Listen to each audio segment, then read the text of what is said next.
All right. All right, let us begin. Ladies and gentlemen, welcome everybody to this panel discussion being organized by Indus Freedom, which is an assemblage of scholars, activists, political activists from the South Asian region, particularly from present-day Pakistan, who have been advocating for human rights for oppressed minorities, linguistic minorities, religious minorities, and marginalized sections of society, and proposing imaginative, maybe somewhat radical solutions to the root causes of the issues in this part of the world. Today in particular, December the 16th, 2020, is the 49th anniversary of Victory Day, the creation of Bangladesh, or Bijoy Divash, as they call it. 49 years ago, in 1971, this new and great nation came into being out of the womb of war, breaking away from what was then Pakistan. It used to be East Pakistan and now is Bangladesh. The birth of Bangladesh gave hope to many, many millions of people who had been suffering under the yoke of a different kind of colonialism for a quarter of a century after the British had left.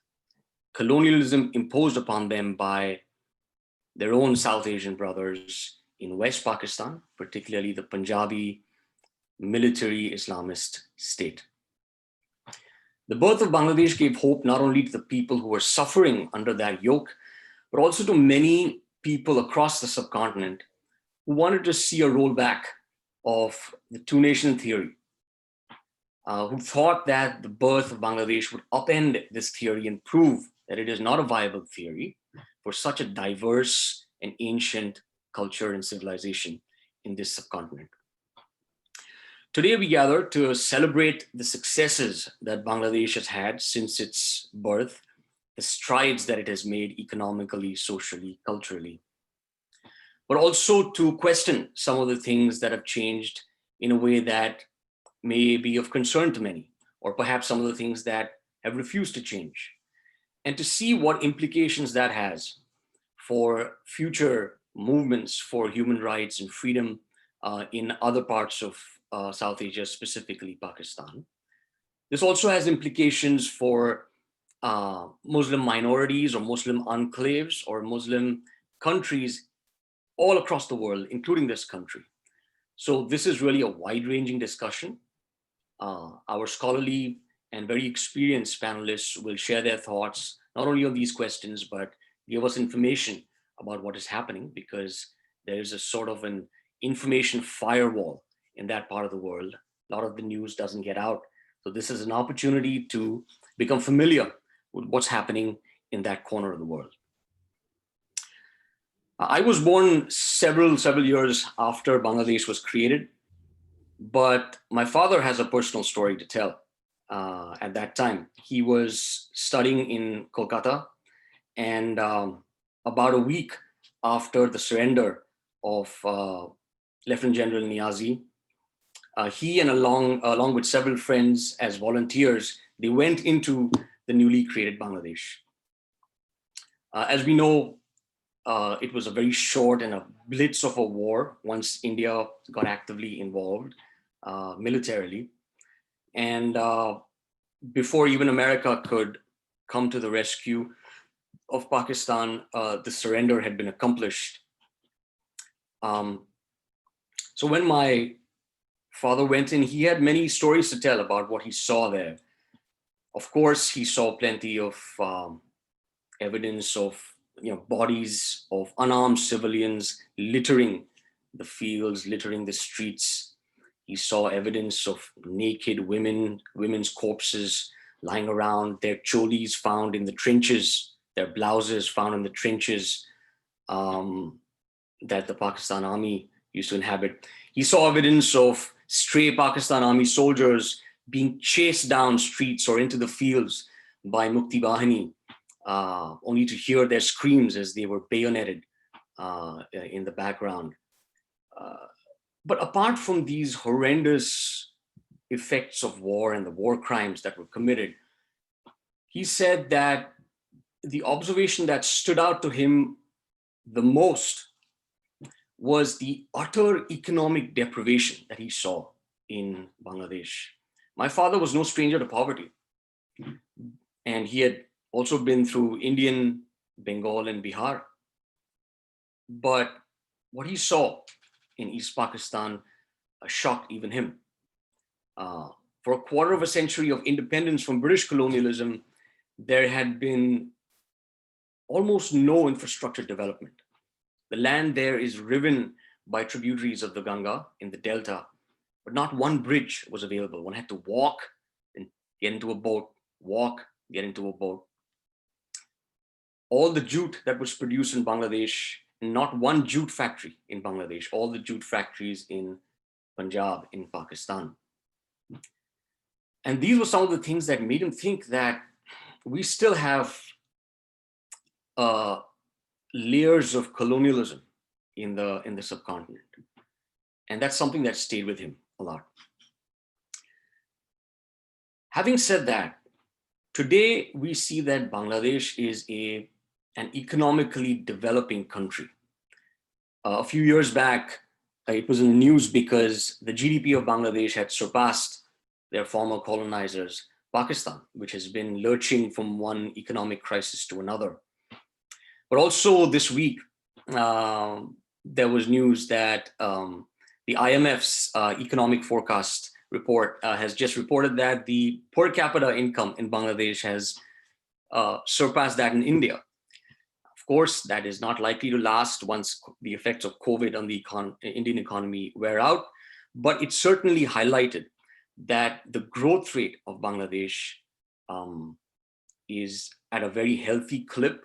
The economy is growing at a healthy clip, and the per capita incomes in Bangladesh will continue to be neck and neck with a developing India as well. This is something that is very, very encouraging and is a cause to celebrate. And we wish them future success as they continue to develop economically as well. However, let us look at some of the other aspects of that whole scenario and see how it plays out in the rest of the subcontinent. We're familiar with the overt racism and religious bias that was imposed upon Bangladesh by the Pakistani Islamist military regime over there. The people were considered to be an inferior race. Rape was joked about as a way to genetically improve their race, apparently. Language was an issue that was picked on, that because they spoke Bengali, a language that is very, very Sanskritized compared to having Arabic or Persian words in it, that was considered to make them less Muslim. This is something that a lot of us don't understand. I have a lot of Muslim, very devout Muslim friends from Turkey, Iran, and they have pure Turkish names: Ondar, Ozgur, Oz, Tan, Tarkan. Or my Irani friends have names from the Shahnameh, Farhad and the Shirins and the Yasamins and the Feriduns. They're very proud of who they are, their pre-Islamic past, their civilization. And at the same time, they're devout Muslims. They see no contradiction. But somehow under this Islamist colonial mentality in the subcontinent, harking back to one's Indian roots and Indian civilization is seen as somehow being less Muslim. In other words, Islam, instead of being a spiritual path, is converted into some kind of a cover for Middle Eastern colonialism in the subcontinent. This is something that I could not understand. And it's something that Bangladesh fought against.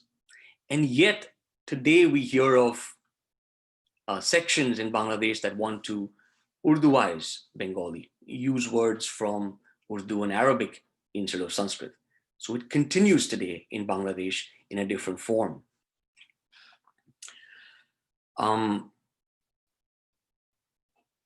The condition of minorities in Bangladesh continues to be of concern. We hear of horrendous reports from Bangladesh of minorities continuing to leave. The proportion of Hindus in Bangladesh in about 1945 was 28%. By the time we come to 1971 or 1974 is when it was last really recorded, it was down to about 14%. In 2008, I saw a figure of 8.5%, but today they say it's around 11%. Okay, let's accept that figure. Why is it that there's continuously a flow of mainly minorities in Bangladesh to India? This is a quest. Earlier, we were told that these are basically economic refugees. But now, with the economic situation in Bangladesh improving, with investment from all over the world, including from India, what is the reason now? Plus, what they narrate is atrocities based on religion. These are questions that we have to ask. And there is a fear amongst, or a concern amongst observers that there is this cancer that is feeding off the economic prosperity in Bangladesh and growing. It's not becoming less, but it's growing in proportion. And these are questions that we cannot ignore and we have to address as to what is the root cause of this way of thinking, this mentality, and what can be its solution. The persecution extends most significantly, I think, not just to Bangladeshi Hindus, Buddhists, Christians, but to Muslims who differ with state ideology or the ideology of the most aggressive Islamic lobby. It is they who face the greatest fear. It is they who face constant persecution and death just for blogging something or expressing a view because they are considered apostate in some way. In what is today Pakistan, that continues to persecute several sects of Islam that are not considered Muslim enough. Of course, the Ahmadis get the lion's share of the attention, but there are several other kinds of Muslims there, including Sufi Muslims, who are constantly persecuted. And that seems to prevent any kind of change from within. It seems to prevent any kind of change from within to someone looking from the outside. How do we address these problems and what is the solution to this? Pakistan has almost been completely cleansed of its minorities, specifically Hindus and Sikhs, Afghanistan as well. But, you know, every morning, Hindus make an offering of water and they bless the water. And when they do that, they chant a mantra that takes the names of the 7 holy major rivers in India. And the river Indus or the Sindhu is of course one of them. So even though we are for the first time in history at a time when the Vedas are not celebrated on the banks of the river Indus, it is an epochal time, no doubt. Yet in the hearts of millions of Hindus, and probably even more so Sikhs, their emotional claim to that land that is today West Pakistan, today Pakistan, will not go away. It's not going to go away. It's not history that now we have to move on. That's not how it works. They're always going to look towards that area as an integral part of their holy land. Similar to how a Muslim would look at the plateau of Arafat, or how a Jew or a Christian would look at Israel. That is how Hindus and Sikhs would look at Pakistan as part of the Indian subcontinent, a holy land in which everybody, it has always been diverse since the most ancient times. So given that, in future, how do people see that claim playing out? Will there be violence, or is there a better way to once again allow people to honor that relationship in ways that are mutually beneficial, economically, culturally, and spiritually? Is there a way to do that? And I think there certainly is, especially the area that is Pakistan, has hosted Sufi movements and Sikhism and Hinduism that are extremely syncretic. It has a historical heritage of doing just that. But under the current dispensation, that is not the direction that we're moving in. We thought that the creation of Bangladesh would see the rollback of political Islamism in the subcontinent, but that has not played out. And we have to see what else needs to be done in order to allow that to happen. Because one question that occurs to non-Muslim observers, non-Muslim nations, is that why would they want to aid uh, merely the binary fission of one Islamist state into two or more Islamist states, which then individually become a problem for their own minorities and also for non-Muslim states that are neighbors. So these are questions that occur to people, that why should I even help? And that's something that I find is difficult to convince unless we have a clear vision of how we want to fundamentally transform the subcontinent. There was a lot of hope that once Bangladesh was created, the subcontinent would move back to the vision of Nehru and Gandhi and Khan Abdul Ghaffar Khan and Subhash Bose and Rabindranath Tagore. But that hasn't exactly happened. In fact, there's now a countervailing force from within India that feels that there needs to be a bulwark against Islamic expansionism. Recently, the CAA was in the news for that reason. So there are several historical and religious sites scattered through Pakistan that people from India would want to visit and honor.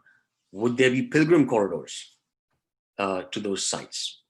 Sufi sites that are not just Indian Hindus and Sikhs and Buddhists, but Indian Muslims, Ismailis, Sufis, Indian Muslims who are into Sufism, Indian Hindus who are into Sufism.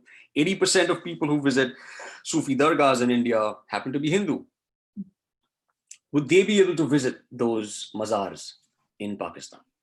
Would settlements be allowed of Sindhi Hindus back into Sindh, or Punjabis back into Pakistan, into Peshawar as well as North Pashwanti province, Hinglaj in Balochistan? Would that be possible? Kashmiri Hindus have not yet returned to Kashmir, even after the abolition of Article 370. That resettlement question is also a very real question that looms ahead. Is that possible? What would textbooks in those newly formed countries out of Pakistan, what would they teach about the history of that area and the present and the future of that area? These are questions that occur to us, and we look forward to hearing the thoughts and the vision and the proposal of all the scholarly and grassroots level knowledgeable people here on this panel. So with that, I hand it over to Zafar Sahito, who will introduce himself as well as all the participants and moderate the rest of the discussion. At the end, we will have about 20 to 30 minutes for a roundtable discussion where participants can express further views. They can ask other participants questions, or they can comment on what other participants have said. We also welcome questions from non-speakers who are logged in. Please send your questions via chat, and I will read them out to people. So this will be at the end of the roundtable, of the panel discussion. So with that, Zafar, Sai, it's over to you. Thank you, Sai. Thank you, Karl Bhai. The questions you raised, and really these questions everyone always asks to all of us in Afghan, Pakistan, this region, Indus Conclave, Indus Freedom Conclave, we started in 2017. Okay. 2017, 2018, we arranged one conference here in Houston University. Then 2018, we did this same conference round table in New Jersey. This year, because of Chinese coronavirus is hurting everyone, and we are just in the home. So uh, it was going to be a physical conference, but due to COVID-19, we arranged this webinar. For me, 16 December 1971 was always important. Being from Sindh, from Sindhu Desh, occupied province by Pakistan, same like before it was Bangladesh, the colony of West Pakistan. Still, the Sindh is colony of Pakistan, or we can say the Punjab.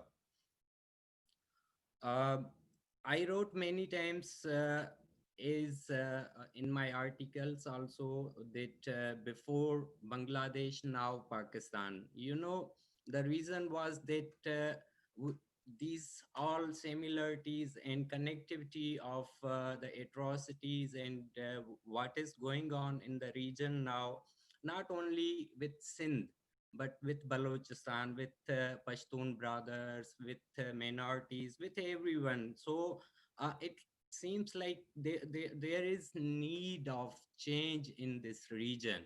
And until we will not understand it, until we will not go in the depth of this matter, this region cannot be come to prosperity. This region cannot come to peace. There are a lot of issues concerning to Afghanistan. If you look, or the main victim like India, you look, even Bangladesh, you look. So still uh, the questions you asked today here, I think all panelists and speakers will address these briefly with their representation from Pashtun brothers, Baloch brothers, and we have one speaker from London. He's from Bangladesh, and we have one friend, Sindhi Hindu, who migrated to India. So this time, I tried to ask all the friends to come and address these issues through their perspective region, by their representation of their uh, province, by their identity. The main reason was this one, that before we focus that Sindhu Desh, before Bangladesh, now Sindhu Desh. This time, my interest was only this, that the Baloch, Pashtun, um, Christians, Sindhi Hindus, and even Gilgit Baltistan, Sange Bhai is, I think, there. So try to bring these all questions which are raised by different people, that the main question you asked, like that if these more Muslim countries will be created, there will be the problem. Like, these questions must be addressed and must be understood. This is the time we have to look in these all matters. I want to welcome all respectable speakers. They represent from Bangladesh, from Balochistan, from Pashtunistan, human rights activists.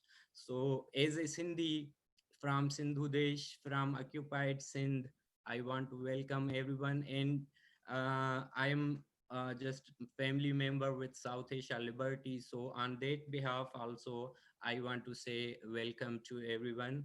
I will give just introduction of all respected speakers. We have Priya Sahaji from, she's a human rights activist. Welcome, ma'am.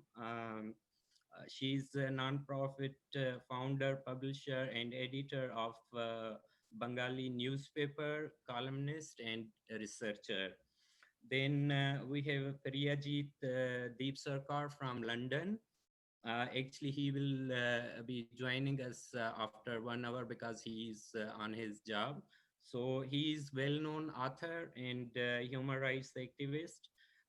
He has recently published his book about Bangladesh atrocities, what happened before.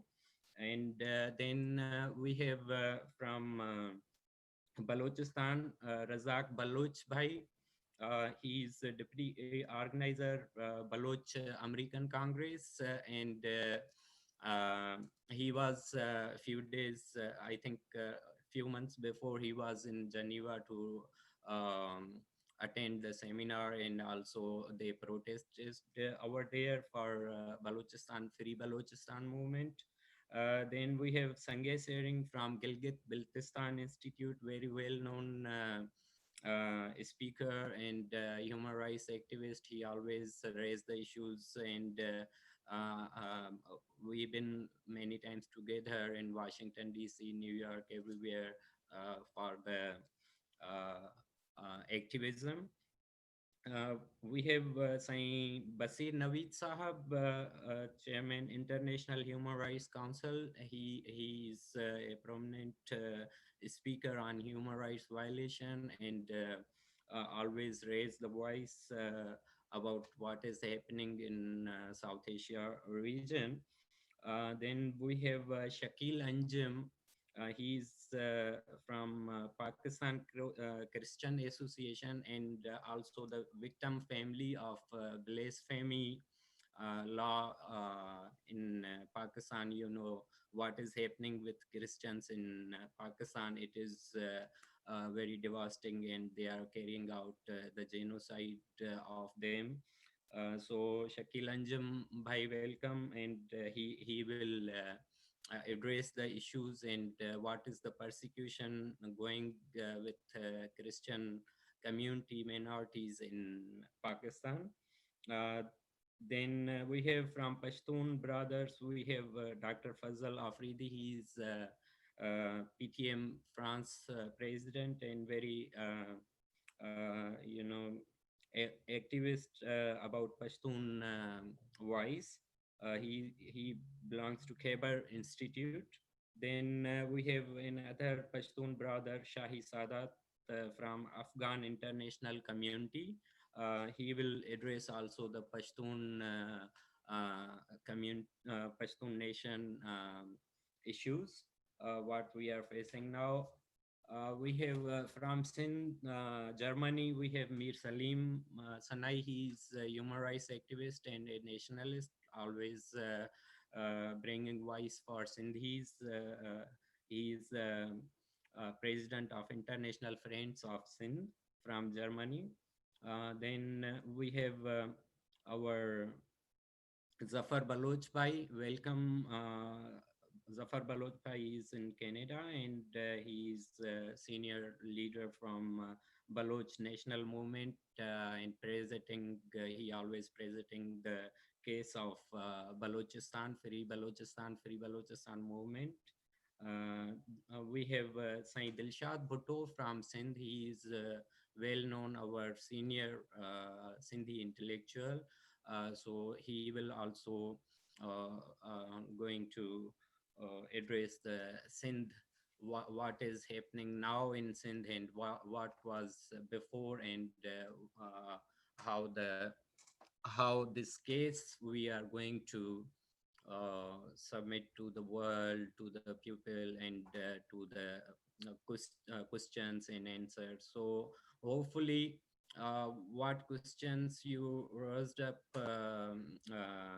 Kalji, all speakers, respected speakers, they are well known, and they have study on these all cases. So mostly we will hopefully get the answers and current situation of our region, and what is happening and what will be the future. Hopefully it will be good. Here today, you know, it is 16 December. One side it is the Liberation Day of Bangladesh, but same time, Pakistani military carried out genocide and killed hundreds of students in Peshawar. That is also a sad, day for 16 December. It is known what happened in Peshawar, the goons and culprit of Pakistan military, how they carried out that, fire over there and killed many innocent children. So this killing and rape and all these things are happening since Pakistan is born, and this Pakistan should be ended up now. It is enough. We have seen lot of violation, we have seen lot of murdering, genocide, atrocities. So I think it is the time that world should come forward and look in this matter seriously. I remember that 1970, when Sheikh Mujib Rahman was interviewed by BBC. So his words is still echoing in my ears. He said, "You cannot, you cannot kill 70 million people. You cannot oppress our voice, political identity. There is one solution only, or 6 points, or 1 point, our freedom." So these words always get me remembering that Sindh also we are 70 million people. Stop persecuting, stop doing genocide, stop crushing us. Now it is time that before it was Bangladesh, now it is going to be Sindhu Desh.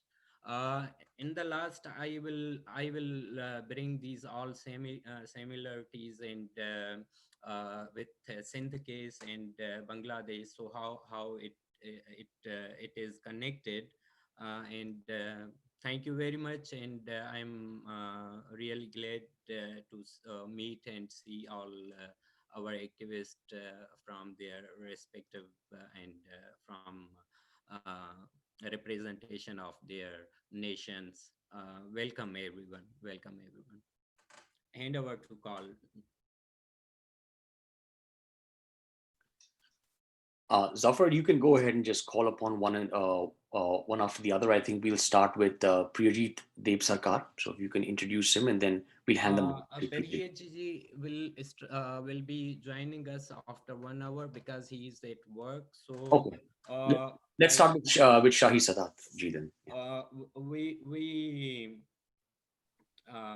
had welcome statement. Yeah, then introduction. Yeah, so we have Shahi Sadat Bhai and Thank you so much. Thank you, Brother Zafar, for inviting me, for inviting all these wonderful people. Basically, we are here to stop, to counter, to stop terrorism, oppression, and the genocide of Sindhi, Baloch, Pashtuns, and others in so-called Pakistan. As you mentioned that today is one of the darkest day in the history of mankind. Hundreds of Pashtuns children were killed by the state's security and terrorists, and the conspiracies, and the endless conspiracies that has been going on since the creation of Pakistan. Now, the question is how can we stop this endless bloodshed, this endless massacres? this exploitation, oppression. And before I go to that, I would like to say that everyone knows that the military of Pakistan run Pakistan like a private property, like a company, like a business. And if you see the cousin of one of the Bajwa, Asim Bajwa, he has a 200 Papajan only in this country, United States of America. If you see Musharraf or all these military entities, military officers, they built empires outside of Pakistan.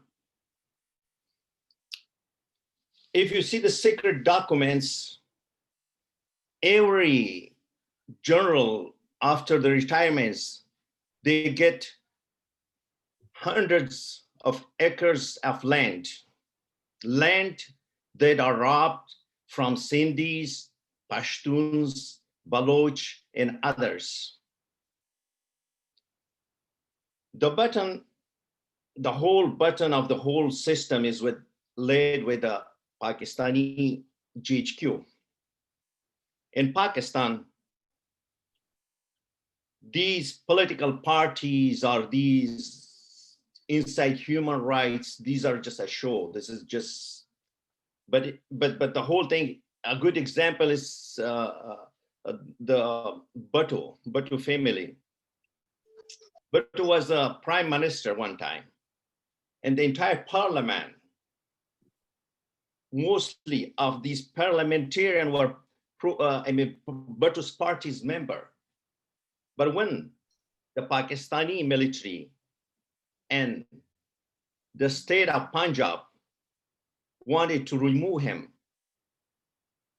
they not only removed him, they executed him and killed him.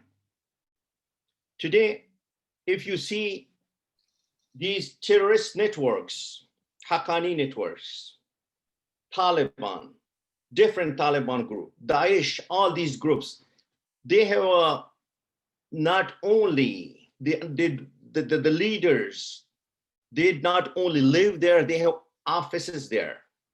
They raise funds, they have their madrasas. One of the examples is Haqqani madrasas.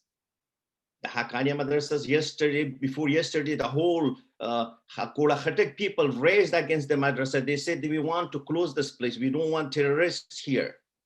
But the one of the mullah said, we have 6,000 men. 6,000 men that don't anger us. Otherwise, we will destroy your homes. We will kill everyone. They openly said that. What kind of students are there? Where do they get this weapon? They threat daily our communities. Now, the question is how we can reach out international community. How can we talk to those countries who are talking against terrorism, yet in the same time, they fund the state of Pakistan? How can we disclose all those who gave money to the Pakistani military and ISIs, all those foreign countries, foreign entities? This is the most important things, because once we stop the money, because they make money out of this blood, once we stop that money, then we can win. And we can win only if we are united, like today. My suggestion is that since we have limited resources, we all were limited with our voice, with everything. What we can do is, if we are united together like today, and this way we can be better to fight the big institutions. They have millions and millions of dollars. And I think we should work together, all those different oppressed people who are the victims of state terrorism, who are the victims of Taliban, who are the victims of terrorism and different persecution, that we should work together to fight this evil entity in the name of Pakistan. And finally, I would say that we are against anyone, any group who spread terrorism in the name of religion, in the name of anything. And this is why there are millions and billions of people around the world who are standing with us. There are people who want peace, who are loving people. The only thing is, how can we reach out to them? And this is why we are here. Thank you so much. Thank you. Thank you, Shahi Sadat ji. Just so viewers know, Shahi Sadat is the president of the PTM, Pashtun Tahaffuz Movement for California. He is also the president of the Afghan International Global Community Organization. He's also a board member of the Khyber Institute for Research and Strategic Studies. Thank you very much. On the agenda, our next speaker is Razak Baloch, who is deputy organizer of the Baloch American Congress. Waja Razak, it's all yours.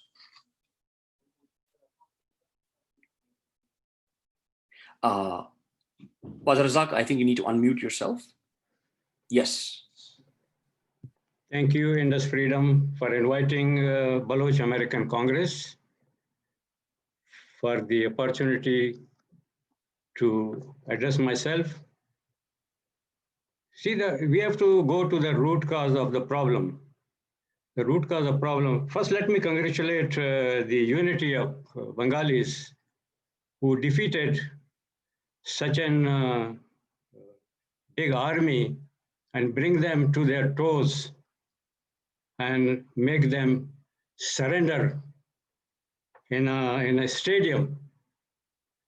And the next surrender is going to be in Balochistan and Sindh and Pashtunistan, because whatever the Pakistan army did, they are not learning the lesson.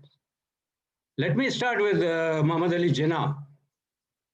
Muhammad Ali Jinnah was a stooge of British. He took he was a servant of British. He joined as a governor general to get paid.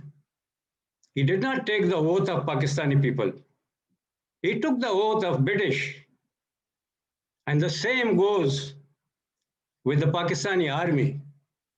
The Pakistani army is trained by the British, and they are not trained to follow the civilian rule. They think we are the superior people on this earth, especially in the territory of Pakistan. So our history goes with our parliament. Our parliament decided not to merge with Pakistan because politically the Baloch people were much advanced than these Pakistanis. And we had the leadership of Mir Gaunsbaksh Bizenjo, Gul Khan Nasir, Mir Yusuf Aziz Maksi, Ataullah Khan Mangal, Khair Baksh Mari, Akbar Bukti, endless names. But they systematically destroy our leadership from day one. Let me ask the Pakistanis. They claim that Balochistan was merged by the Khan of Kalat. So when the Balochistan was merged by the Khan of Kalat, so why did you attack the Kalat palace? Why did you attack the Kalat mosque? What kind of Muslim are you? And then the same Khan was jailed. If we decided to merge with you, then why you bombard our palace? Why you bombard our mosque? Why you put him in jail? After that, whoever passed the resolution not to merge with Pakistan were tortured. Mir Gonsbaksh Bizenjo was tortured in Kuli camp. All our leaders were supposed to lead Balochistan into prosperity and to use our wealth for the people of Balochistan were systematically destroyed. And then, see, this is a surrender day. And this army is not a professional army. This army is trained to control the people, not to control the borders. Whenever there is a confrontation, they surrender. And then after, see, Bangladesh as a government, as a legitimate government, the Bangladesh should take these army generals for their atrocities, the rape, the murder, and whatever they did in Bangladesh. They should have taken these people, the generals, to the international courts and try them, not to release them just like that. When Bangladesh released them, and then when they come back, I'm talking about 71, 73,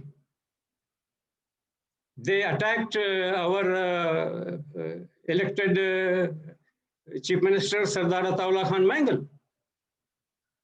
And they sent the forces.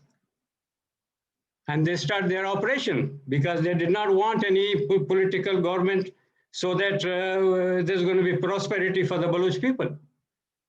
Sardar Ataullah Khan Mangal built universities. They did not build anything. They are there to rob Balochistan.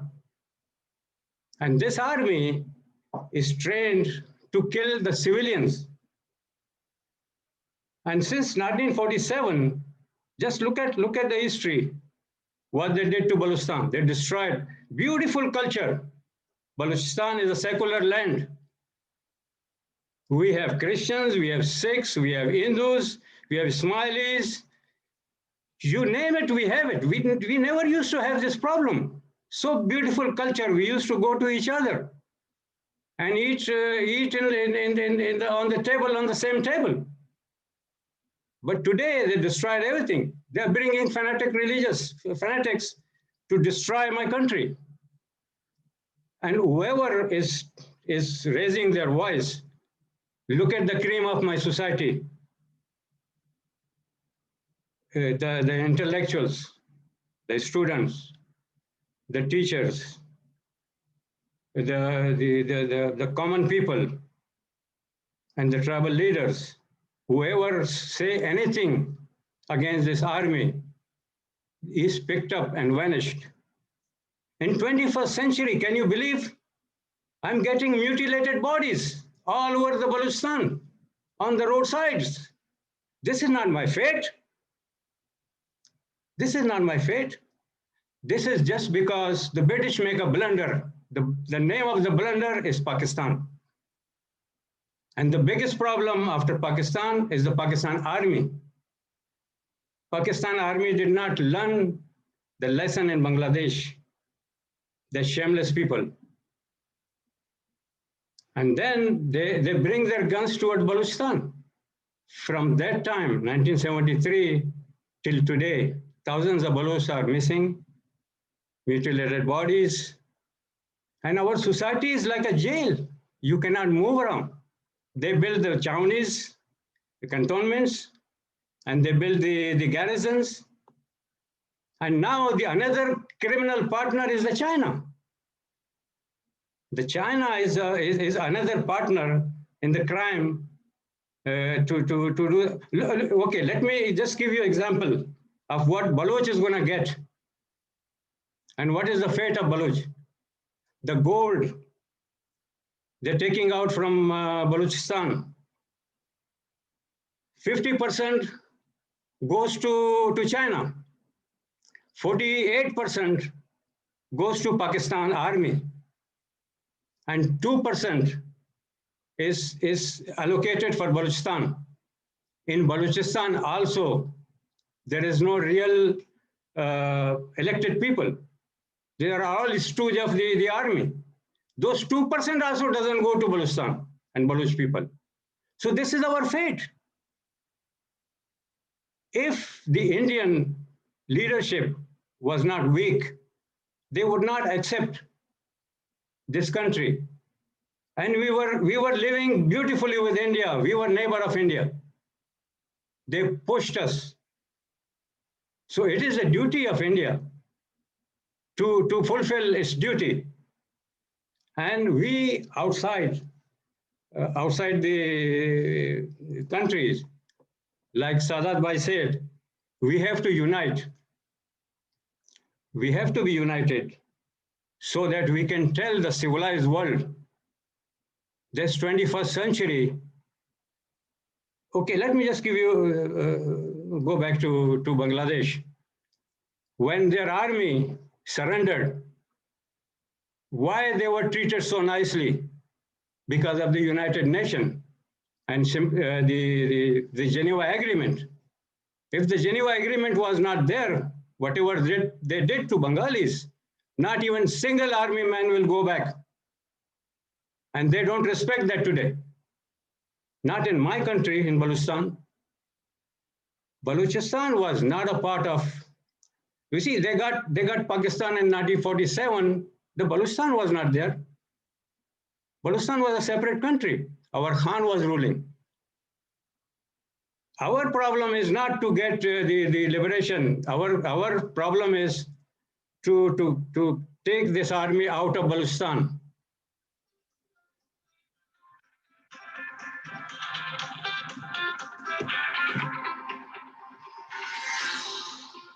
Take the army out of Balochistan. Our problem is the occupation. Our simple case, we want the world to help us to clear our occupation. We are a legitimate country. We were in the League of Nations. Our Khan was the ruler.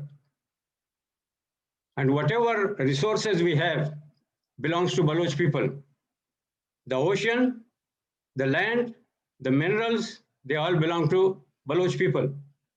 And can you imagine how can you live in a country? It's like a jail in 21st century, and the world is silence.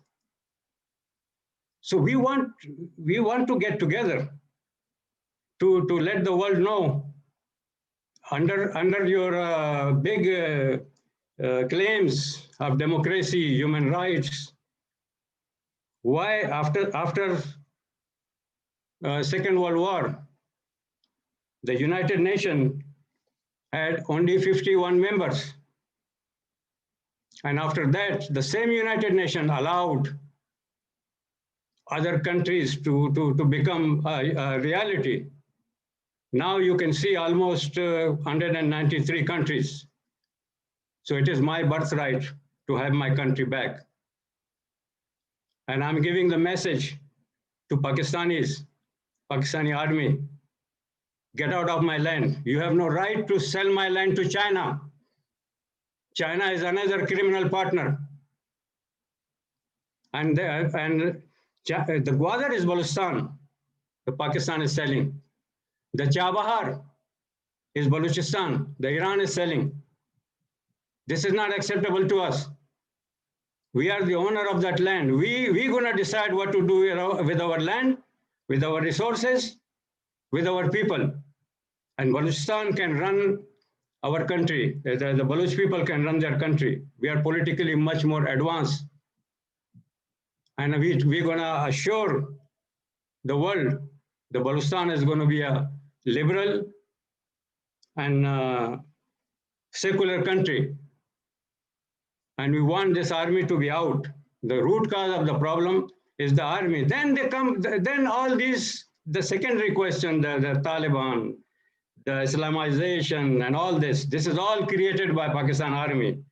When the Pakistan army surrenders, and I see the future, they don't learn the lesson. The Pakistan army betrayed Nawab Noroz Khan. They bring Quran. They used Quran to bring Baloch people from the mountains, that we want to talk to you. We want to be friend with you. And they were all arrested.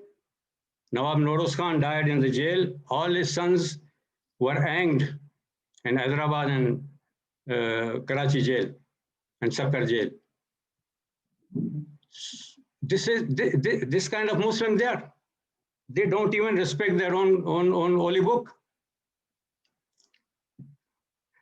I see in future that the same army surrender in Bangladesh, 16 December, the same army is going to surrender in Nawab Noroz Khan Stadium in Balochistan. And we're gonna work with all our brothers in Gilgit Baltistan, Kashmir, Sindh, Sindhudesh, Pashtunistan. We have to get together, because this is the root cause of the problem, is the army. We have to get rid of this army, and we want the world to play their role. We are also human beings. When you talk about human rights, where is the human rights of Baloch? Where is the human rights of Sindhi people? Where is the human right of Pashtun people? They destroyed the Pashtun land. Beautiful people, beautiful land. You are killing my beautiful students and beautiful young people. Throw them on the street. This is not acceptable. We have to get together and get rid of this army. And let me add one more thing. I don't understand when they become the advocate of Muslim all over the world. When the Uyghur Muslim in China are being treated in jails and torture cells, and where is the Muslim, what they call it in Hindi, in Urdu, Muslim गैरत कहाँ गई तुम्हारी? China में जो मुसलमानों के साथ हो रहा है वहां तुम सो रहे हो। बलूचिस्तान में जो मुसलमानों के साथ हो रहा है तुमको नजर नहीं आती है। सिंध में जो है जो हो रहा है उनके साथ में उनके लीडरों को उठाया जाता है, उनके लीडरों को जलाया जाता है गाड़ियों में। पश्तूनों का पूरा सरजमीन आपने तबाह कर दिया। आपको कोई पूछने वाला नहीं है। हम ये चाहते हैं कि मैं ये भी पैगाम देना चाहता हूं, हमारे बलूचिस्तान के अंदर जितने भी पॉलिटिकल पार्टी हैं और जितने भी लोग हैं इस जुल्म और जबर के खिलाफ मज़ामत कर रहे हैं। बलूच अमेरिकन कांग्रेस उनके साथ है और बलूच अमेरिकन कांग्रेस की क्या ये जिम्मेदारी भी बनता है कि बाहर की दुनिया में हम अपने डियास्पोरा को इकट्ठे करें। हम अपने सिंधी भाइयों को, अपने गिलगित बल्तिस्तान के भाइयों को, कश्मीरी भाइयों को, सिंधियों को, पश्तूनिस्तान के भाइयों को, हम इनको सबको इकट्ठा करें और हम अपने जो है मूवमेंट को आगे बढ़ाएं। हमारे पास और कोई रास्ता नहीं है। हमारे पास सर्वाइवल का मसला है। हमारे ज़बान को ख़त्म किया जा रहा है, हमारे शनाख्त को ख़त्म किया जा रहा है और ग्वादर के ऊपर ये जो है फेंसिंग लगाकर अब बताएं ज़मीन किसका है और ठेकेदार कौन बना हुआ है? ज़मीन हमारा है और बेचने वाले जो है वो पंजाबी फौज है, Pakistani army. This is not acceptable. With that, I thank you again, Zafar Saito Sahib, and Indus Freedom to give me this opportunity.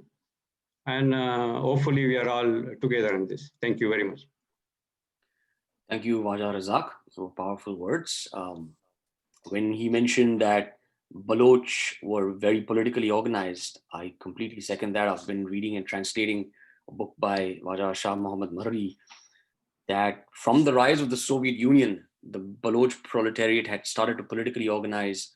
And even Indian Communist Party has said that the Baloch organization at the grassroots level was far ahead of the rest of India, in fact. But of course, it was continuously decimated by the British colonial regime at that time. And then after independence, sadly, that policy has been continued by the Punjabi Pakistani regime. Thank you for those words.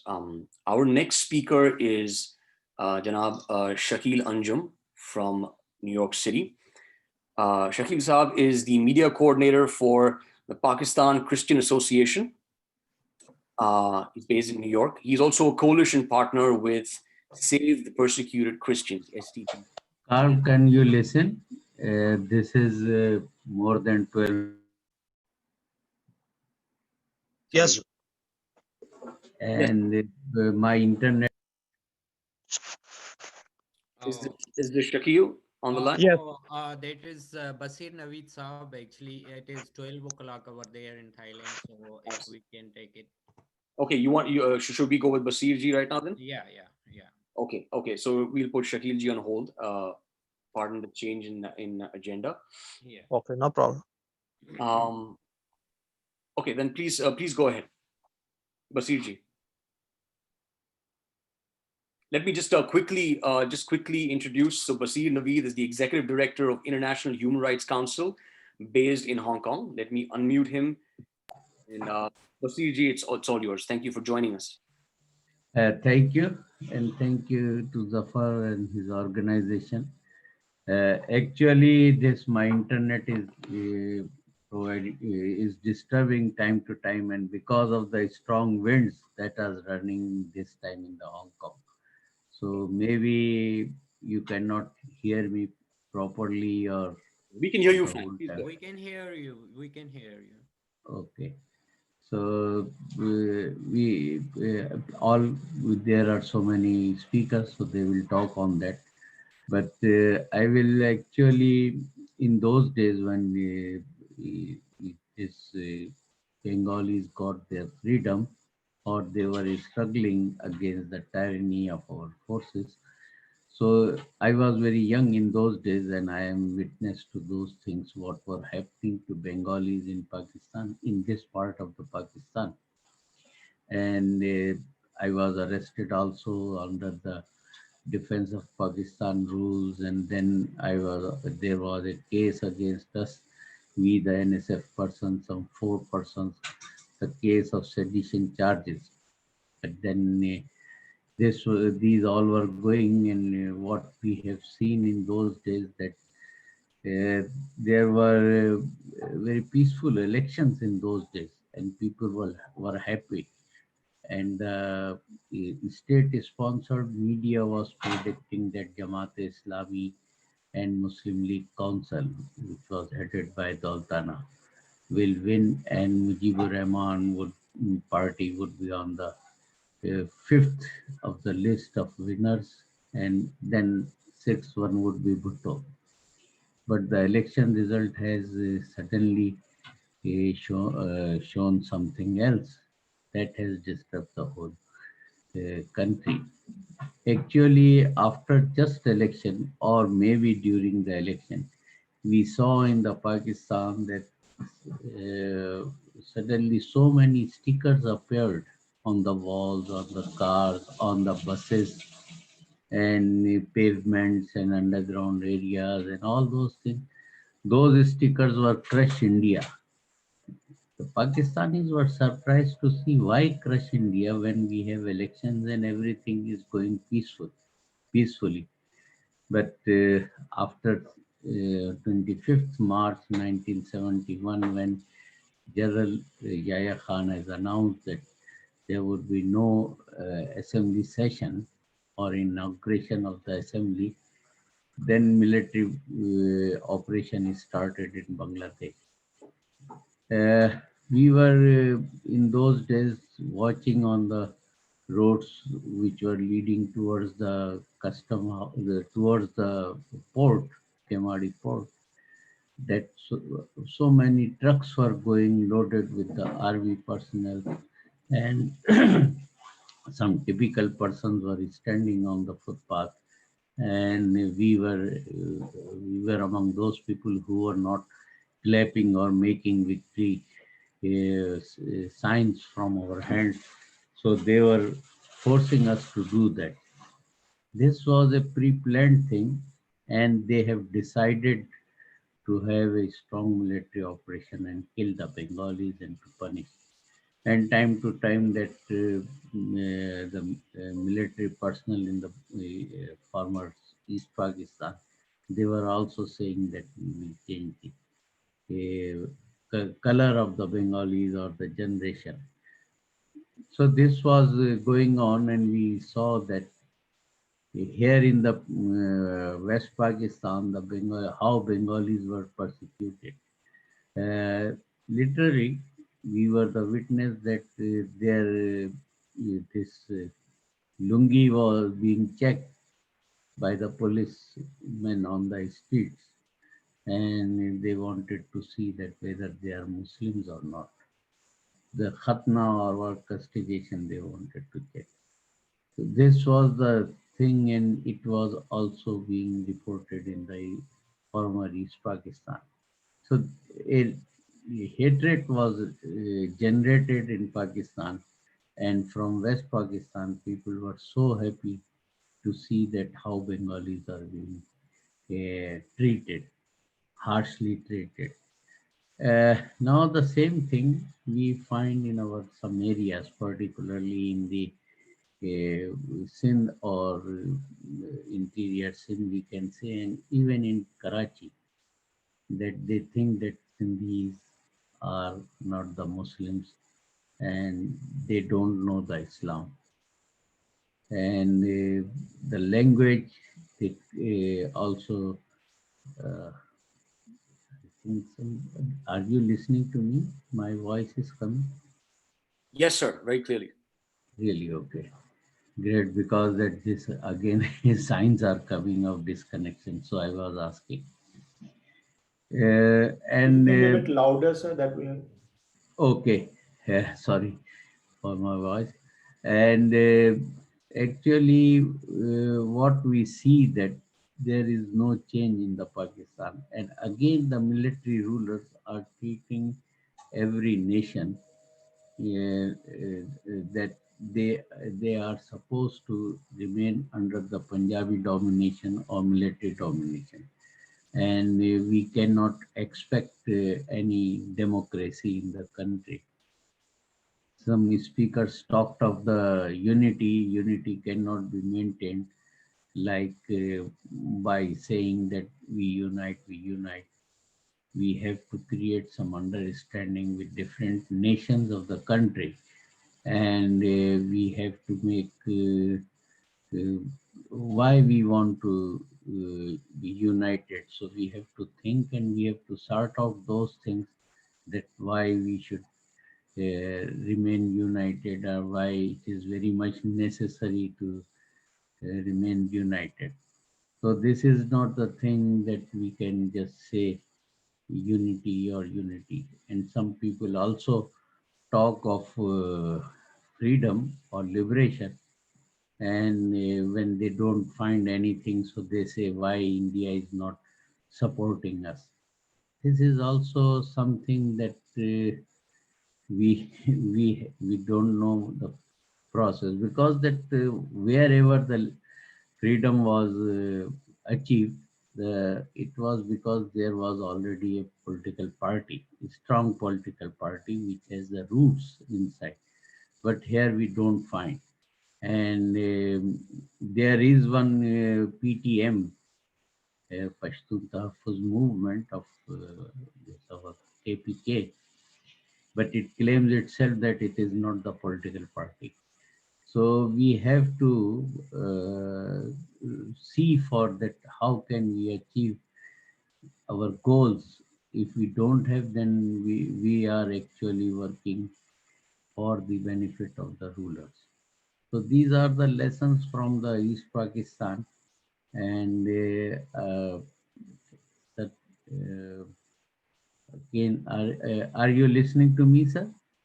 Voice is coming. Yes, Hello. yes. Again, this is disturbed. So sorry for this disturb. I am trying to complete it quickly. So, these are the things and what we have achieved. Now the problem is, today I had written an article that it was misled by the Urdu speaking and Punjabi people that Jinnah has said that Urdu is the national language of Pakistan. It is quite wrong, and it was misinterpreted by the people, those who were at that time in the helm of the affairs. And generally, Jinnah said that Urdu would be the state language. But how these groups and vested interest use this one to create a hatred among different nations.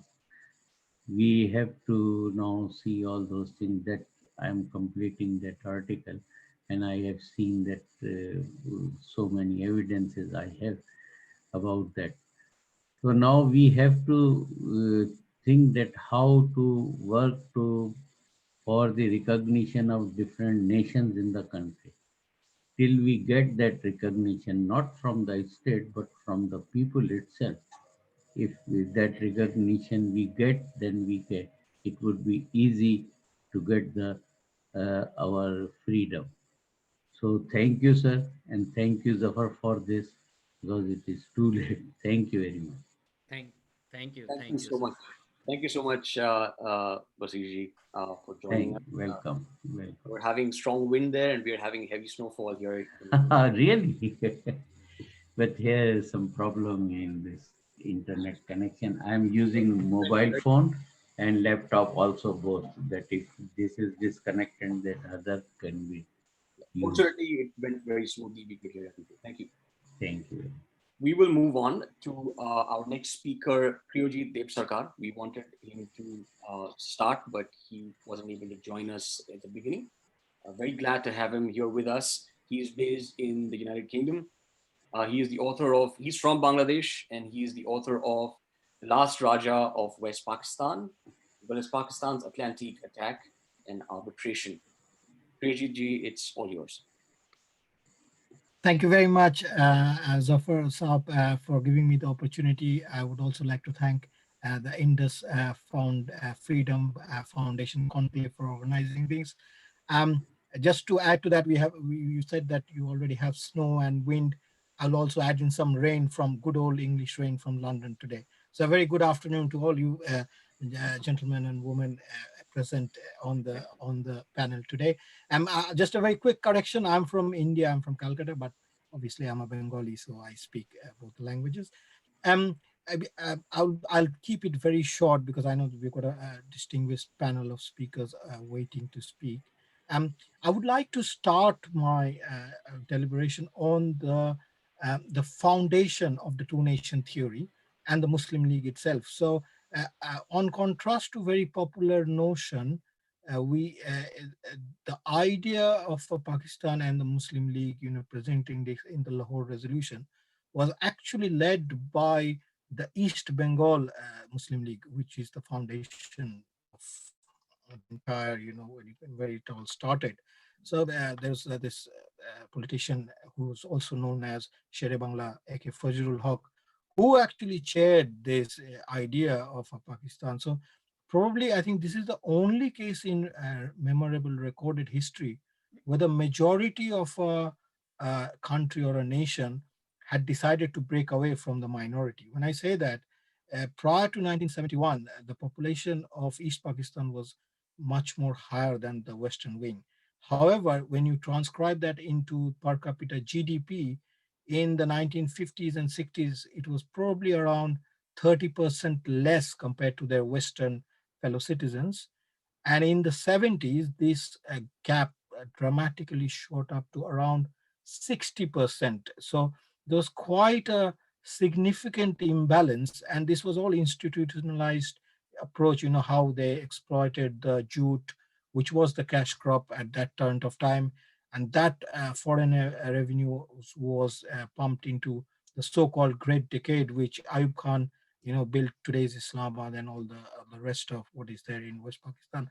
So there was a very genuine and a very credible legal and a point of view from the population of East Pakistan that they were being discriminated against, be it their share of the revenue, be it their share of government services, a representation in the armed forces, to be precise. It was very negligible amount of East Pakistani officers, or even like joining ranks soldiers who were actually recruited.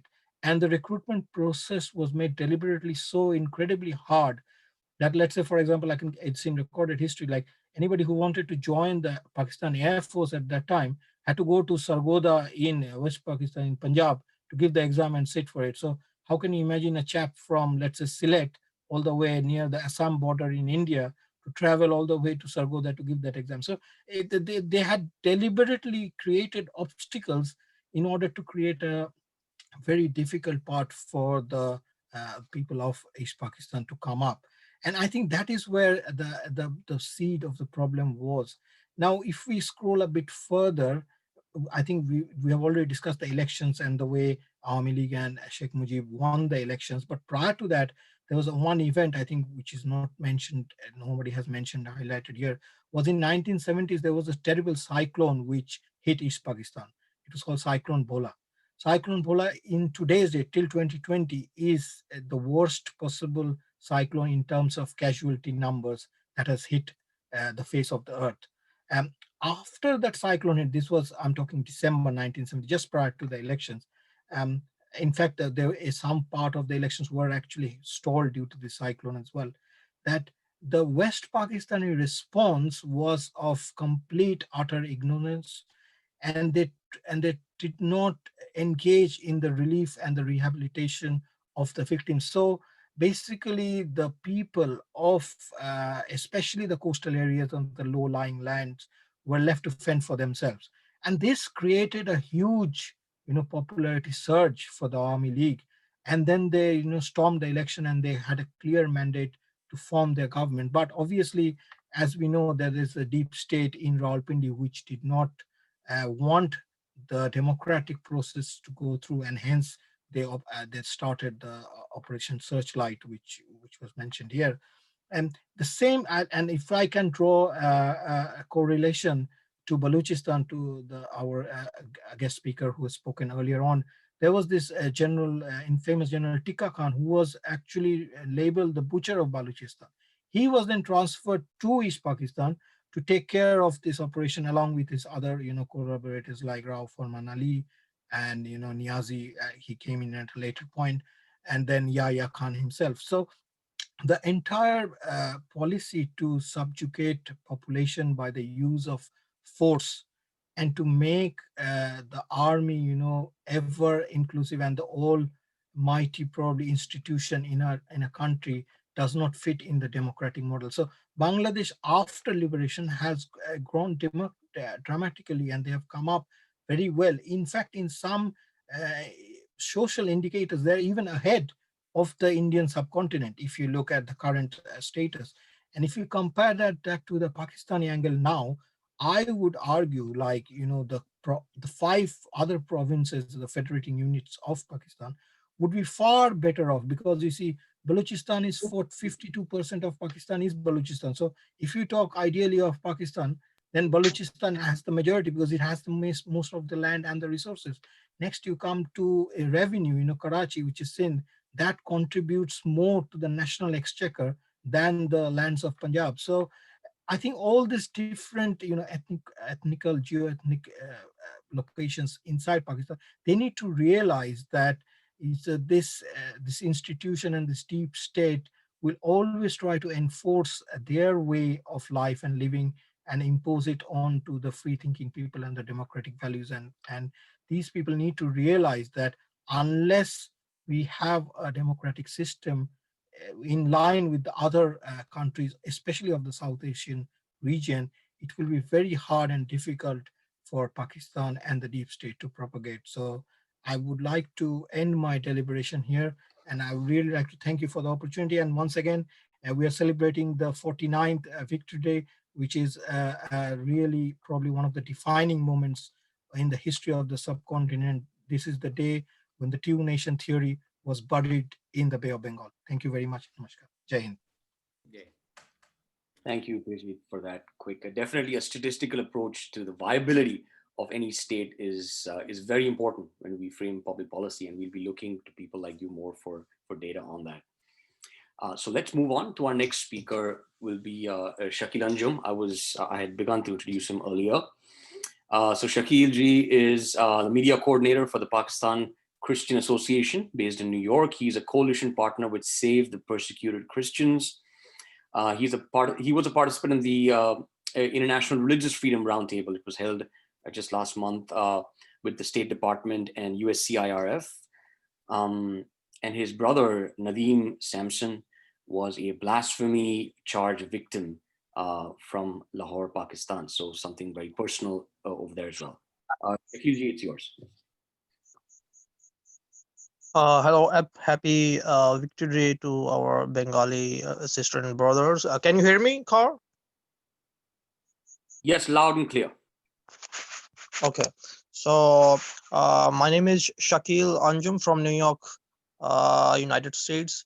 And I would like to share my family's tragedy as a persecuted family, persecuted Christian. I would like to share the tragedy, what happened in 2017, that my elder brother Nadeem Samson, he got arrested for false blasphemy charges 295C, which means death penalty. So that was the matter for the property for a leased house, but with the help of bribed police, the owner of the house, they made the conspiracy, and my brother, he got arrested for blasphemy charges, putting something on the Facebook. They made themselves a fake Facebook account and put some blasphemous material. And now my brother is in jail 3 years now, and the case is still in the session court Lahore, and 3 years. And there are 11. 3 years they had like 8 witnesses against my brother. Now after 3 years they have added 3 more new fake witnesses against my brother. So there are now 11 fake witnesses against my brother, and still case is going. The thing is, even nothing is, there is no evidence for anything, but still the thing is, judiciary, we respect our judiciary. They want something. Even the session court judges or the judges of high court, they want to release the victim, but the thing is, they have their no security, no protection for their own lives. So that's why these kind of cases, they take a long periods in the courts, and the victims, they are still in the jails. So right now I'm gonna tell the example. So the Asia Bibi case, Asia Bibi. Shakil, could you share your video if possible? Hold on. Thank you.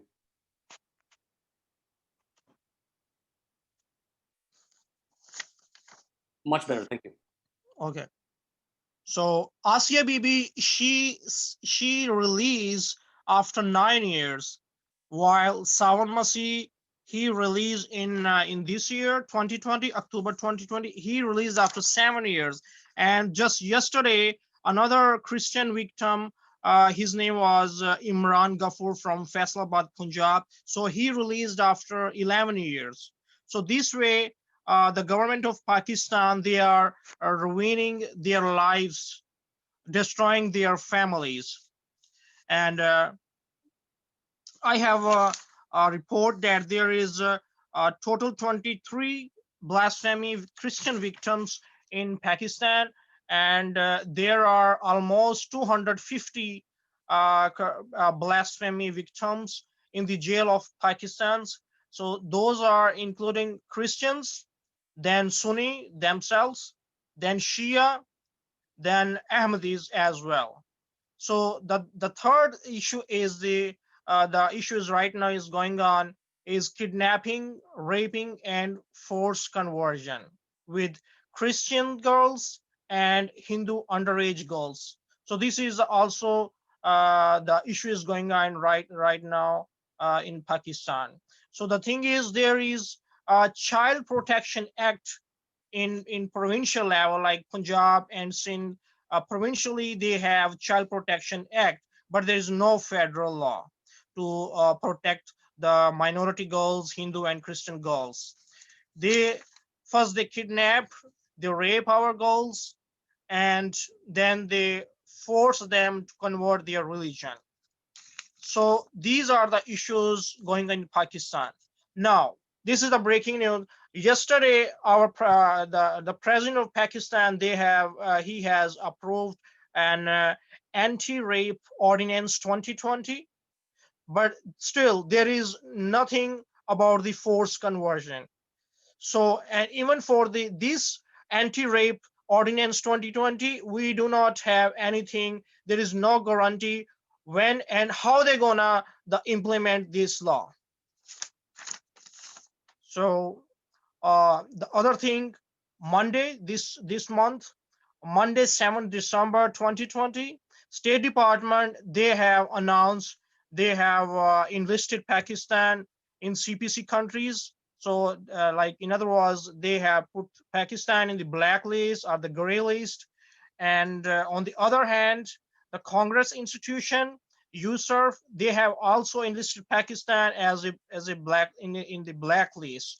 So they both institutions they added Pakistan in the top violator countries. So Pakistan is at the top for the worst human rights violations.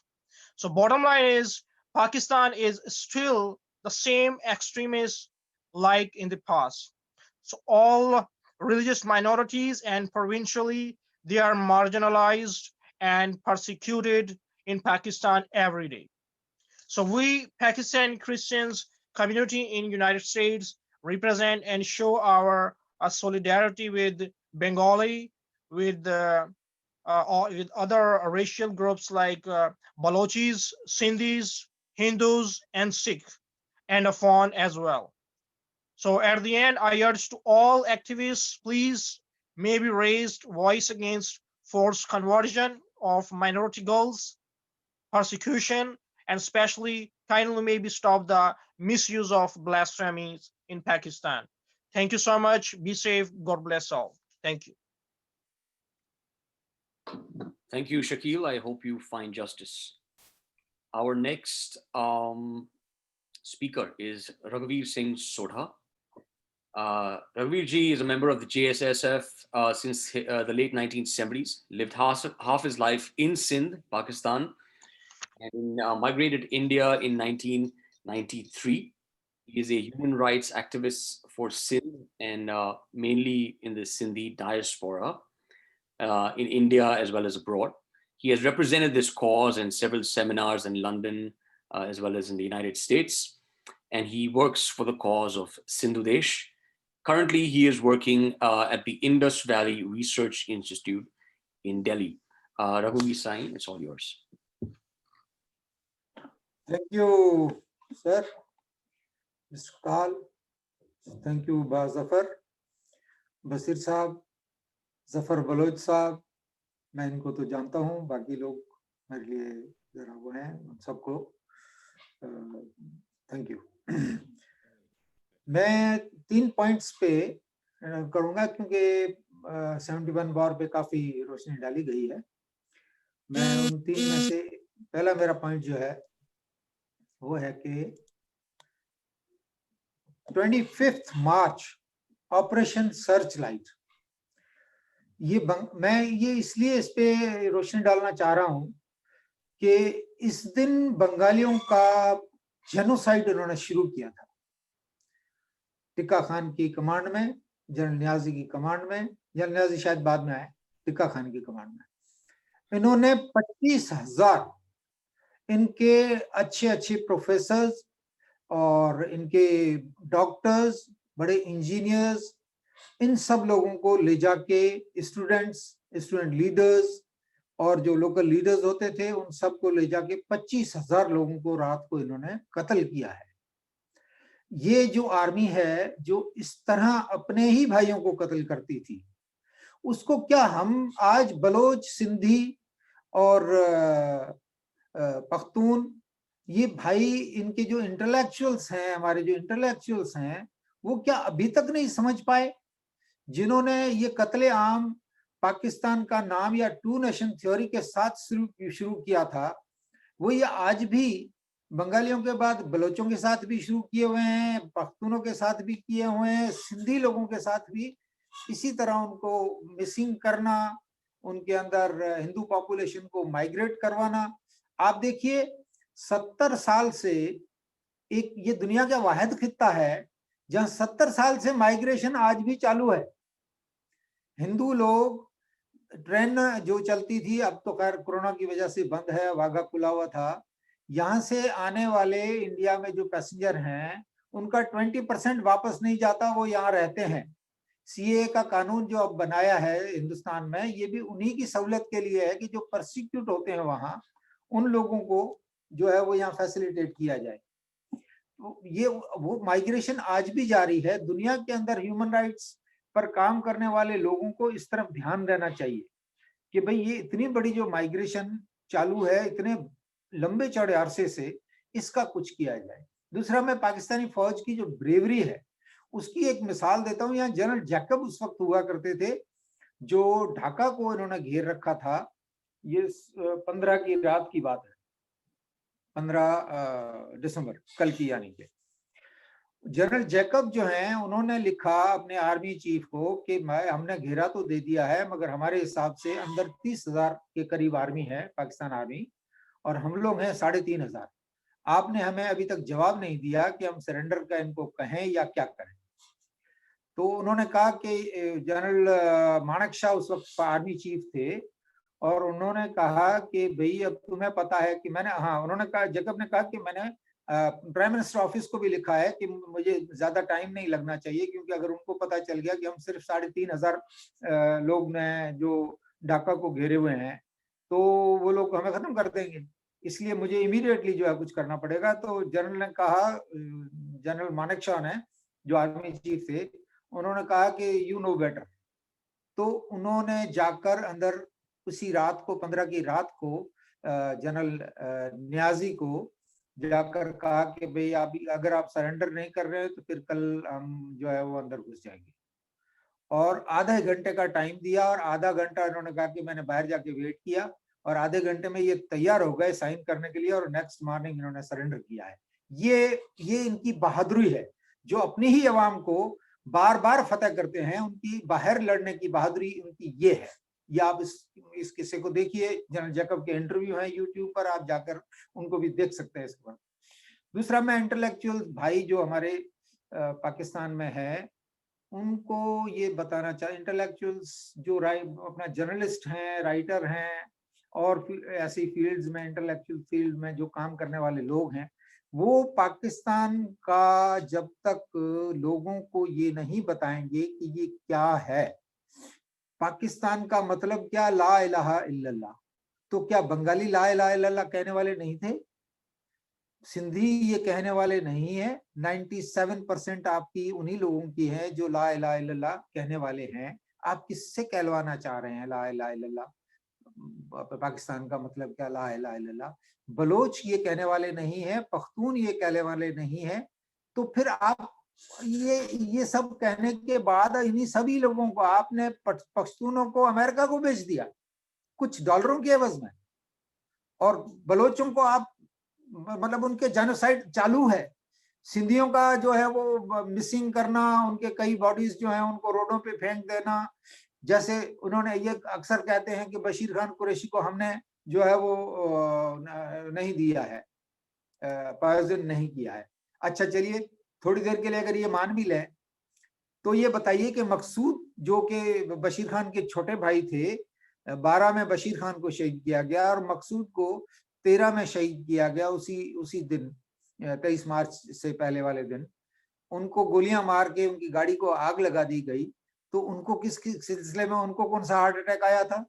تو یہ سارے ڈرامے کرتے رہتے ہیں. ہمارے لوگوں کو چاہیے کہ ان کو ایکسپوز کیا جائے اپنی ہی عوام کے سامنے.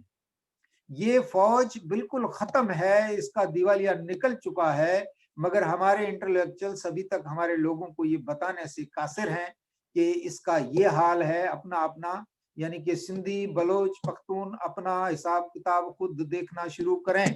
یہ پاکستان جانے والا ہے, اس کی چند دنوں کی, مہینوں کی یا ایک آدھ سال کی عمر ہو سکتی ہے, اس سے زیادہ نہیں. اگر اس سے کوئی متفق نہیں ہے تو یہ ان کا پرابلم ہے. میں آپ کو صاف بتا دینا چاہتا ہوں, یہ فوج اب اس قابل نہیں ہے. یہ صرف ایٹم بم کے چکر میں ابھی زندہ ہے, نہیں تو ابھی تک کولیپس ہو چکی ہوتی. اور اب دنیا نے جو اس کی سپورٹ کرتے تھے سوائے چائنا کے کوئی ایک بھی ان کا دوست نہیں ہے. اور میں کہتا ہوں کہ انٹرنیشنل جو بھی انٹرنیشنل آرگنائزیشنز ہیں وہ ان کو بلیک لسٹ کریں تاکہ ان کا دیوالیہ جلدی نکلے اور ان تینوں قوموں کی جلدی ان سے جان چھوٹے.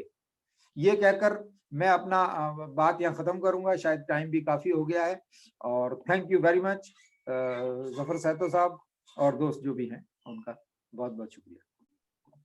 بہت بہت شکریہ روی جی. اور جیسے میں نے پریجیت جی سے کہا, آپ سے بھی اعداد و شمار کی طلب کی جائے گی, ہم آپ سے سمپرک رکھیں گے آگے. Sure sure. دھنیہ واد. The next speaker is Amir Salim Sinai. He is an organizer with the International Friends of Sindh. Salim Sai, it's your turn. Please go ahead.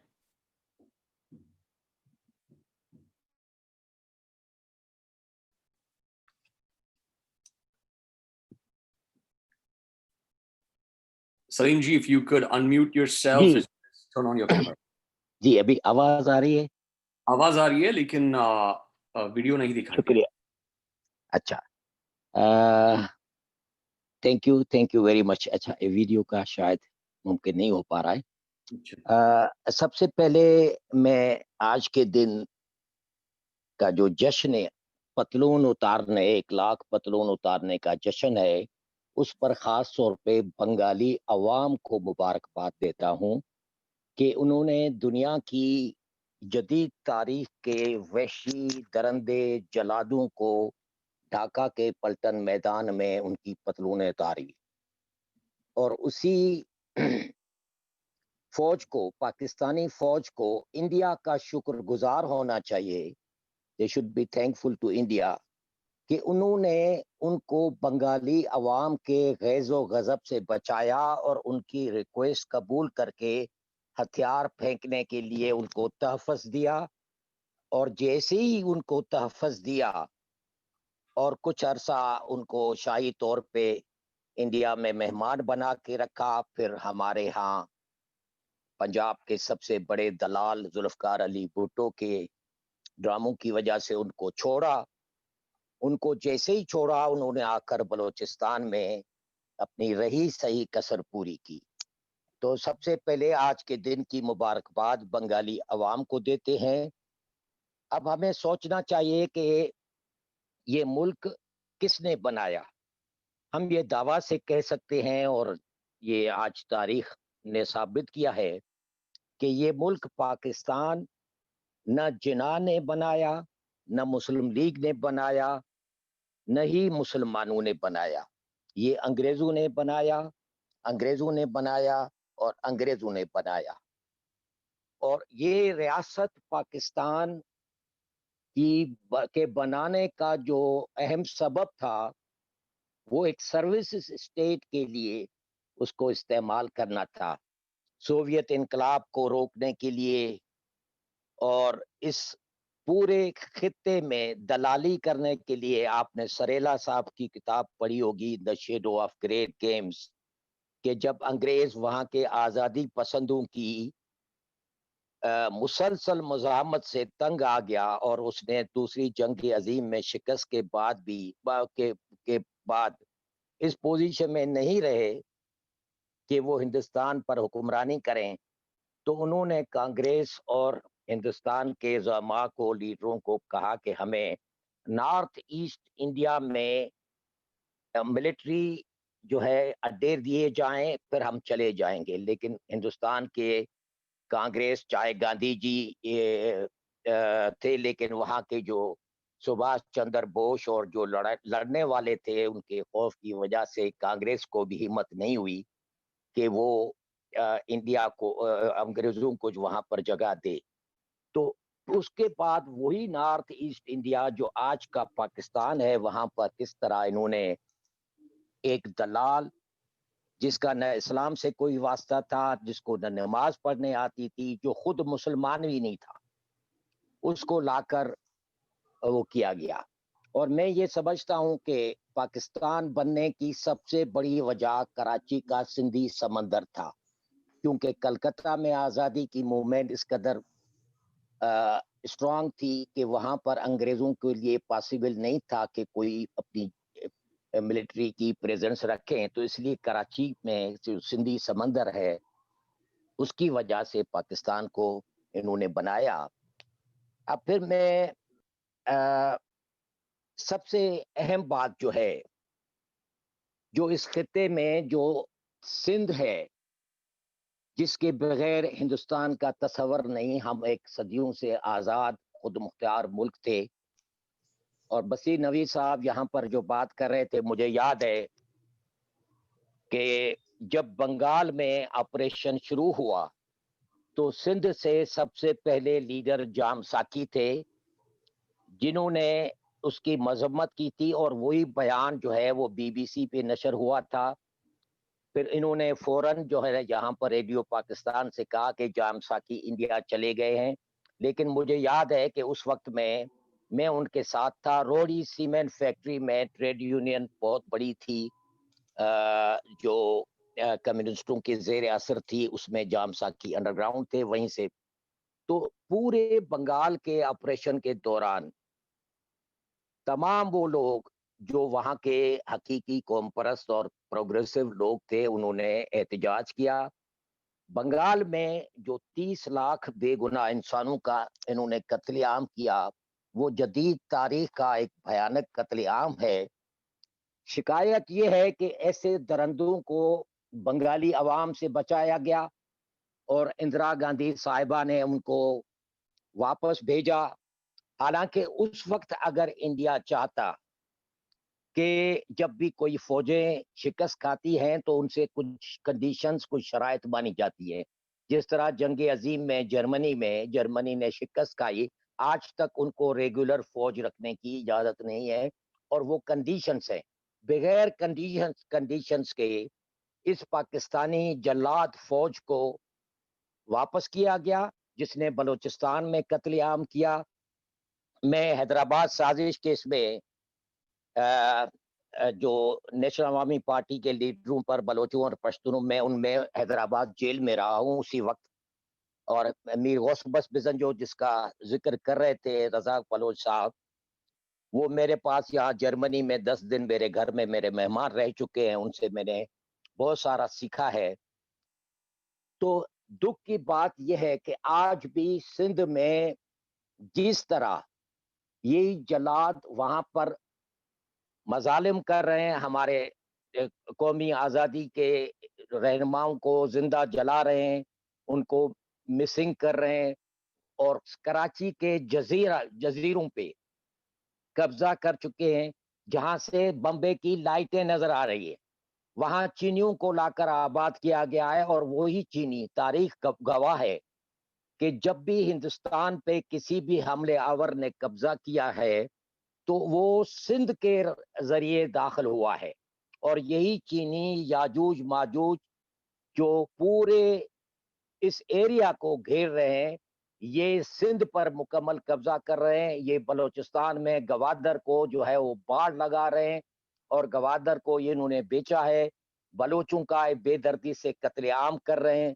اور سندھ میں मुकम्मल तौर पे चीनियों का कब्जा है, लेकिन हमें दुख इस बात का है कि हिंदुस्तान की हुकूमत सियासी और सिफारती तौर पर सिंध का केस कभी भी ऑनेस्टी से खुले आम नहीं कहती।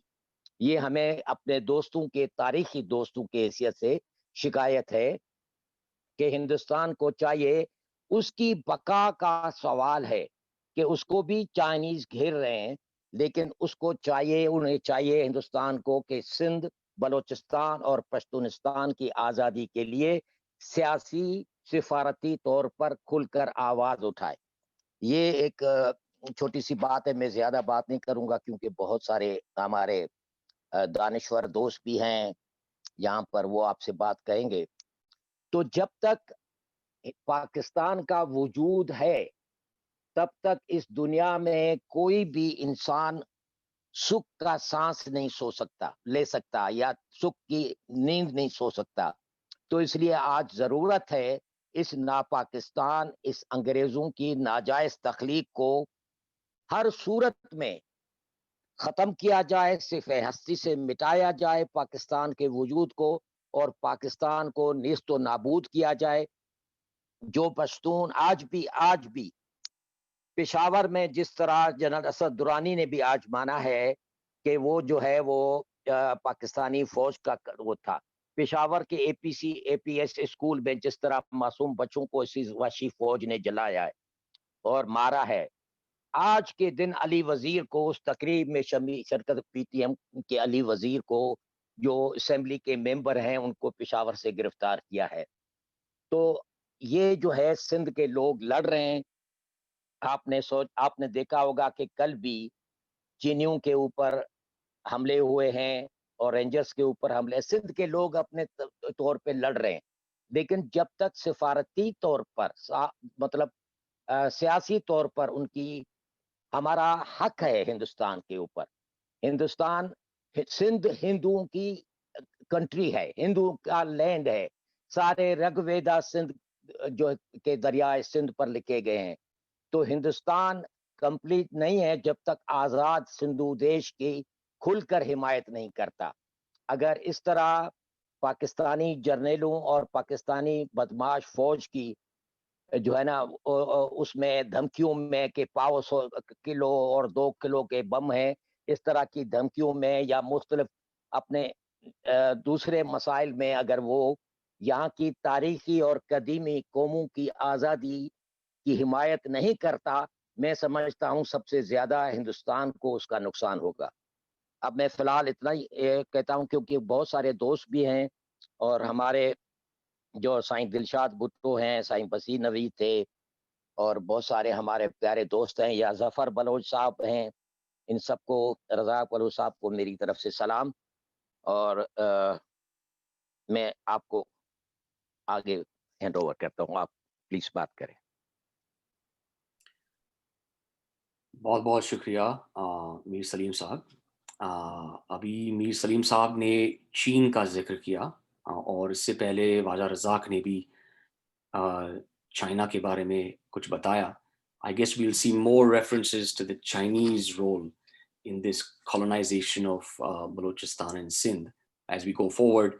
Just wanted to bring to the viewers' attention that the latest development is the fencing of the entire city of Gwadar using electrified barbed wire fence and 500 surveillance cameras that will effectively turn the Gwadar settlement into a prison camp where the local Gwadari Baloch who have been prevented from going out to sea to fish, they have issues with access to drinking water, and now even movement in and out of the city will be tightly controlled. So I just wanted to keep the viewers abreast. Our next speaker is Srimati Priya Saha. She is from Bangladesh. She's based in Washington, D.C. currently. Priya ji is a woman and human rights activist. She is a non-profit founder, publisher, and editor of a Bengali newspaper, a columnist, and a researcher. She's the founder and executive director of a national non-profit association, human rights organization named Shari, located in Dhaka, Bangladesh. She's also the editor and publisher of the monthly Dalit Kant and Bangladesh Journal of Minorities in Bangladesh. Additionally, she has served as the organizing secretary of a leading multi-faith organization called the Bangladesh Hindu, Buddhist, and Christian Unity Council. She founded the Bangladesh Women's Unity Council and was active as the general secretary for 4 years. She has been a listed researcher of different socioeconomic and multi-faith issues for the planning division of the government of Bangladesh. Her columns have been published in various national dailies and special bulletins over the years. Priyaji, thank you for joining us. Namaste, everybody. Ladies and gentlemen, this is our 49th Independent Day, and you are our Victory Day. All you are together. We are celebrating our Victory Day. So, from our side, we, as a Bengali, I want to salute all of you because you organized this program. You are celebrating our Victory Day. So salute from Bangladeshi people. So what happened during the 1971, you know, we, the Bengali people, we are not prepared to start the freedom of fighting. Our population was more than the West Pakistan population during this during the election. The population was West Pakistan was 50 million, and in East Pakistan it was 75 million. So our population was more, and we were powerful in terms of the population, and yes, Devojit Priyojit Sarkar uttered a perfect word, the two-nation theory or the Muslim League.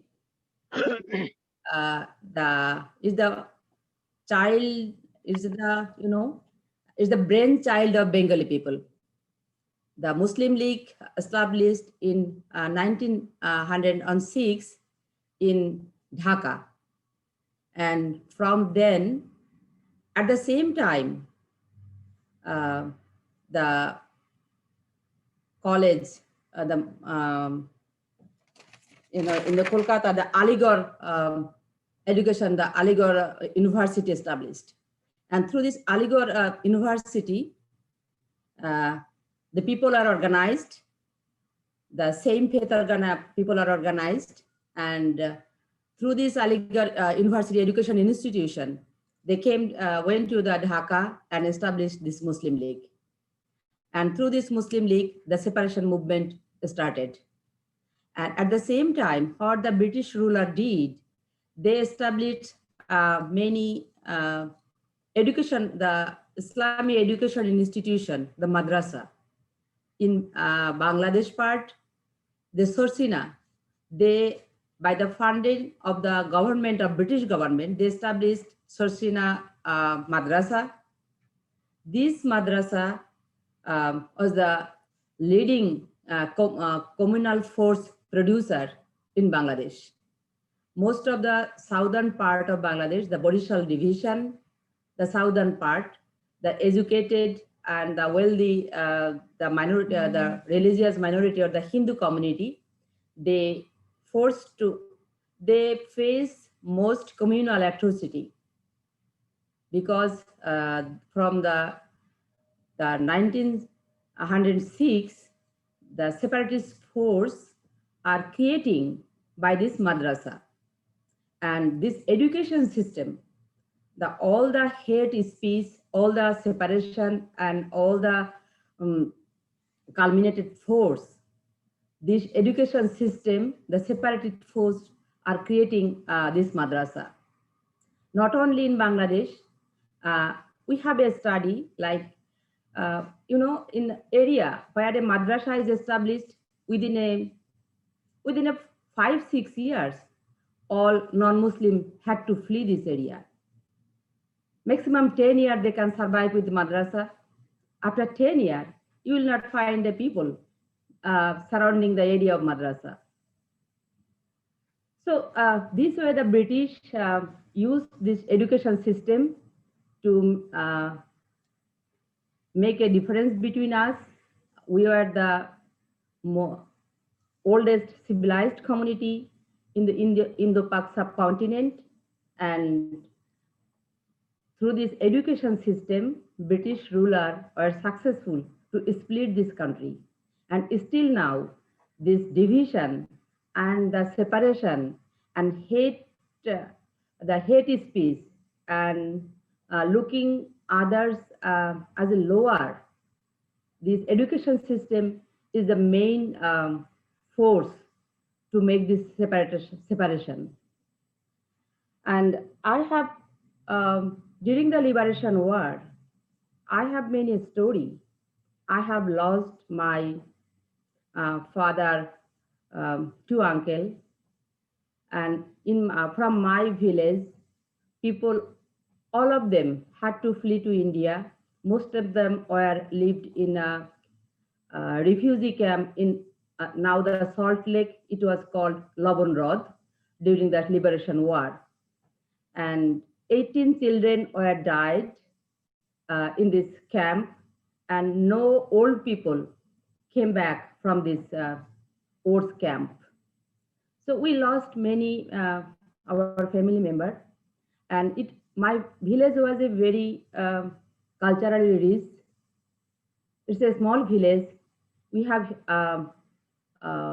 still now is a 300-acre cultivable land. So our people, most of our people had to flee the country. Still now, not only during in the 1971, we lost our nearest and dearest one. We lost our all movable property. We get back only the land, nothing else. They burned down our village always. And when we came back, we get only our land. Then slowly we tried to grow up again. But when the religious group come into the power in 2001, again, they have taken our land. It's 300-acre land, my father, my uncle, all together. And people, in 2001, there was 40 family. Now only 13 family. 27 family went to India because the land was grabbed by, you may hear the name Dilwar Hussain Saibi, war criminal. With his leadership, this land was grabbed. And nowadays, the present government is in power, but our Prime Minister, cousin brother, he is our neighbor area's MP, parliament member, and our parliament member is the minister. Although we didn't get back a single decimal of land, you know, I have complained my issue to the US president, but it doesn't work. Still, they didn't give back our land. Prime Minister know this, her brother know this, all media, all DGFI, all social security people, everyone, every Bangladeshi know this. This is the Hindu people is grabbed by this communal force. During 2001, they were the Jamaat Islami. Now they became the Awam League. But we, the religion minority group, are the sufferer the same way. I want to share some of the we have many success story that Bangladesh's per capita income is growing very fast. We have very good infrastructure. Our Podda bridge is a world. We are going to world record to build a bridge on the Raf River on Podda, and our women is empowered. In economically, we are growing very fast, but culturally, what's happening? This country is going to die culturally. Everywhere, how it's taking place. In our area, People used to sing a song everywhere. They organized in drama in the night in every village.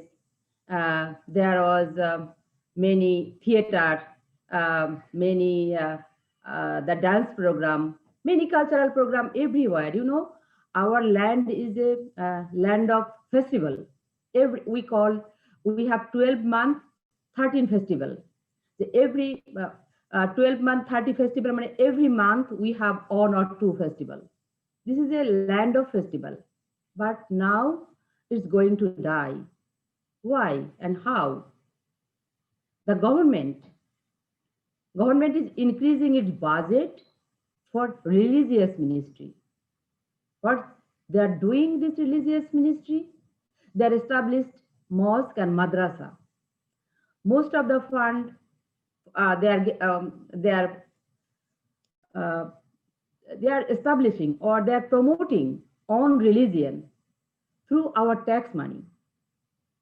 Government uses our tax money to promote religion, not to promote the cultural thing, not to promote the people well-being, not to promote the health or other things.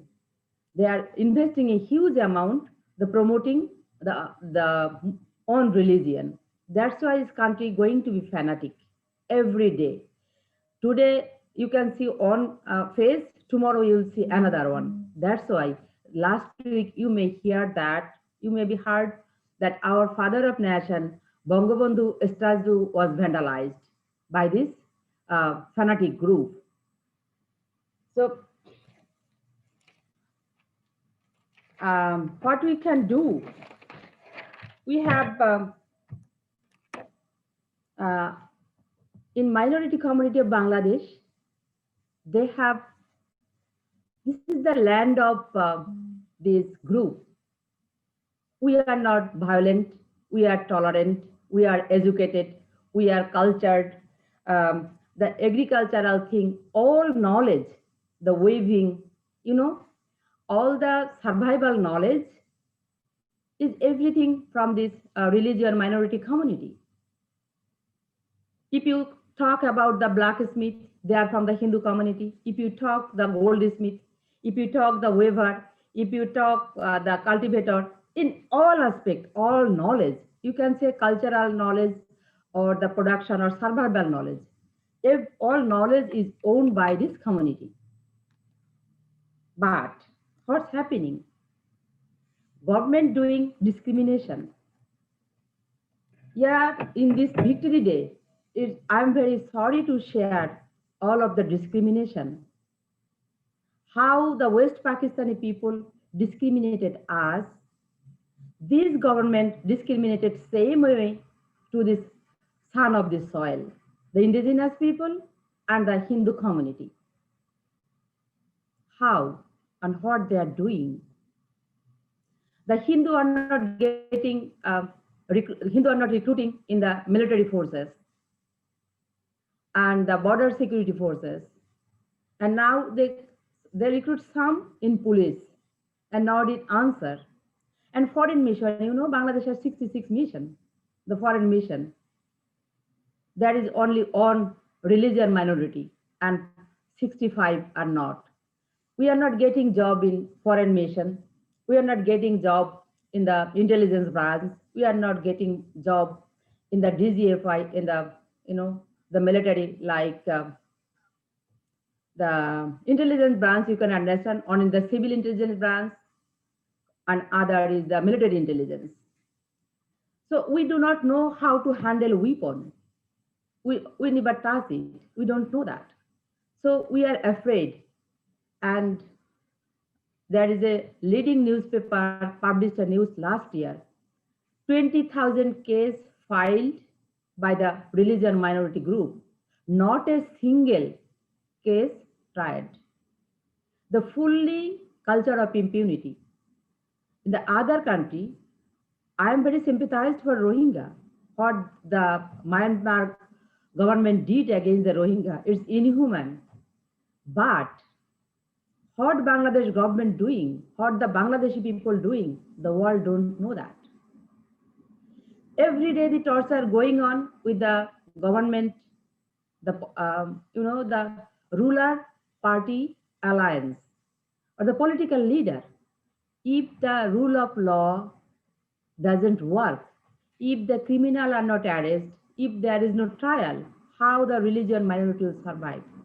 People are talking like, why this mass population here is still now 20 million? Why they are not reacting? Why they are not protesting?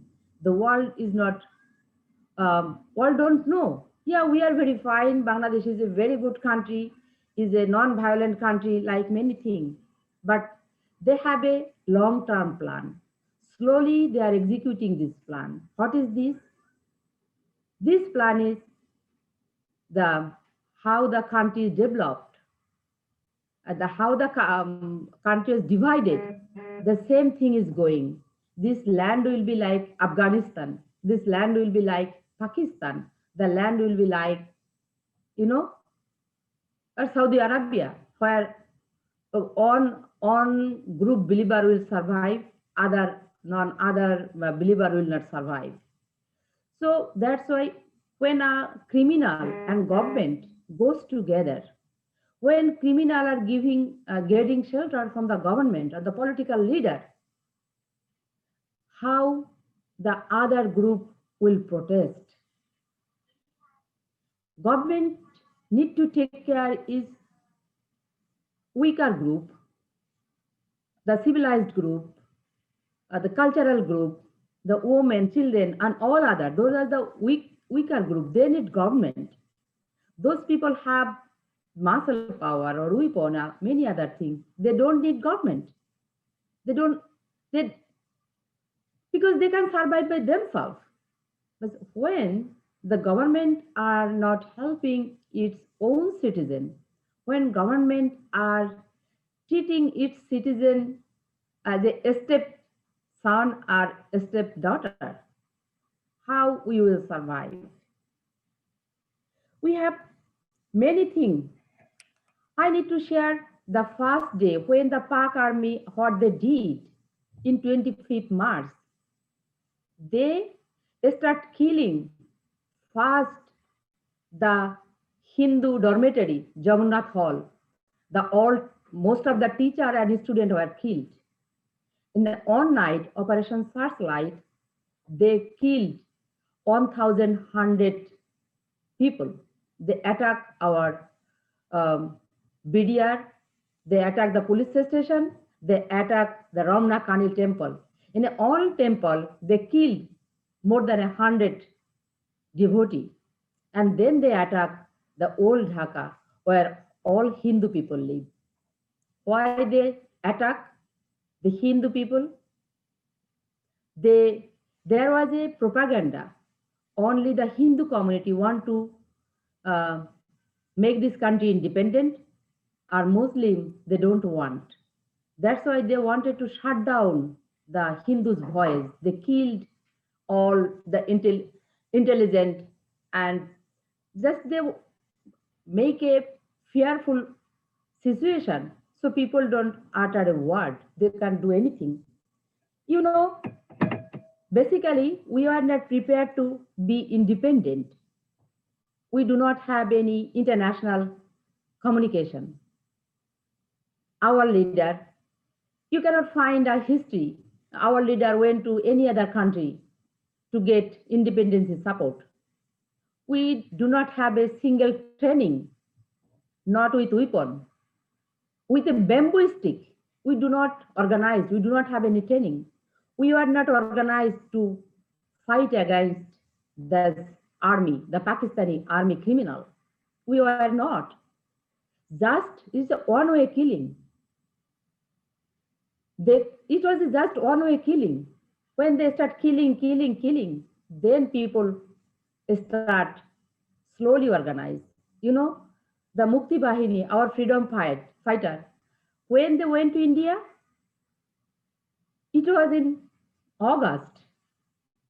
They start killing in March, and the first batch of freedom fighter came back to Bangladesh in October. So you can understand, we were not prepared. But Beluch people, They're talking across the world. The Sindh people, you are organized, you are talking across the world, what Pakistan is doing. But we are not that much organized. We are not prepared. We are just the innocent people living their good life. And Pakistani army, they that start killing. What they did, on Provesh Shigdar, he just wrote, they called, when they heard the army were roaming around the area, they might, and some the Muslim religious leader, they called him, yeah, brother, we are neighbor, you all come. They were hiding in a paddy land, in a jungle or any other place. This religious leader called them, and they came to the house and sit together. Then they called a killer with a strong, it's a big knife, not knife, because in Bengali we call da, it's a big knife, and 3 people just they killed all. And Pakistani army, what they did, they just captured the male member and raped their woman member in front of the male member. Then what they did, then they captured the woman and killed this man. They did all inhuman work in Bangladesh. Still now, world don't know what they did. They taken most of the Hindu girl in the camp. They tortured month after month. They do not have any clothes, because if they have clothes, they may hang in the house. Without clothes, they were in camp month after month. When they defeated our freedom fighter, went to bring this woman from this bunker, and they come out without any clothes. You can see many pictures. All the Bengali girls, they are coming out without any clothes. What they did, they just cut the woman organ and preserve in formalin in their living room. Okay, this is the brutal Pakistani army. They did it. And when our people went India, when in the 25th March, Bangabandhu write just a piece of paper on address, Chitto Sutar, on person. He is from Bangladesh, from Borishal. He was living in Kolkata. And Bangabandhu give a piece of paper, just a house number and a name. This, take this on and go to Chitto Sutar. He will help you. Priyaji, just a quick. This is our preparation for freedom fighting. A quick reminder. Pakistan. One more minute. One more minute. I'm going to finish. My suggestion is what we can do. We need to separate religion from the state machinery. We need to stop all the religious education. We need to uphold the rule of law, and all political leaders will be secular. They cannot be taught the one religion is good, other religion is bad, or this group is good, this group is bad. And modern education is needed. And yes, I show my solidarity from the Bengali community from Bangladesh to the Baloch people. Yes, you have right to govern by yourself. The Sindh people, you have right by yourself, not by the others. You have this right, and one day you will celebrate Victory Day as we are celebrating today. Thank you. Thank you so much, Priyaji. Those anecdotal as well as statistical information helps us get a better picture of what's actually happening on the ground, and makes us ask the question about how we can create a sustainable, inclusive political dispensation in Bangladesh or in the subcontinent, rather than a game of a creeping religious fascism. Thank you very much. Our next speaker is Sengye Sering. I have heard him speak several times before. He's the president of the Gilgit Baltistan Institute. He's based in Washington, D.C.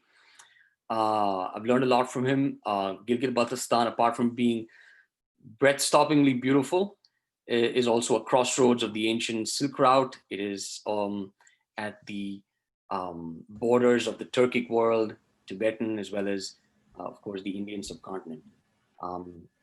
I turn it over to you, sir. Good morning, everyone from Washington, D.C. Namaskar. First of all, thank you so much, the organizers of this event, for giving me an opportunity. Such a great honor, as well as an excuse to see the faces of our dear friends. We have been living in very challenging situations since almost a year now. I want to congratulate all the Bengalis, both in Bangladesh as well as in West Bengal, for the breakup of Pakistan, for the creation of Bangladesh, for restoration of their identity, their language, their culture, their script. It has been a remarkable movement in modern history, and I think the more we talk about it, the better to inspire our young activists from different parts of occupied territories of Pakistan.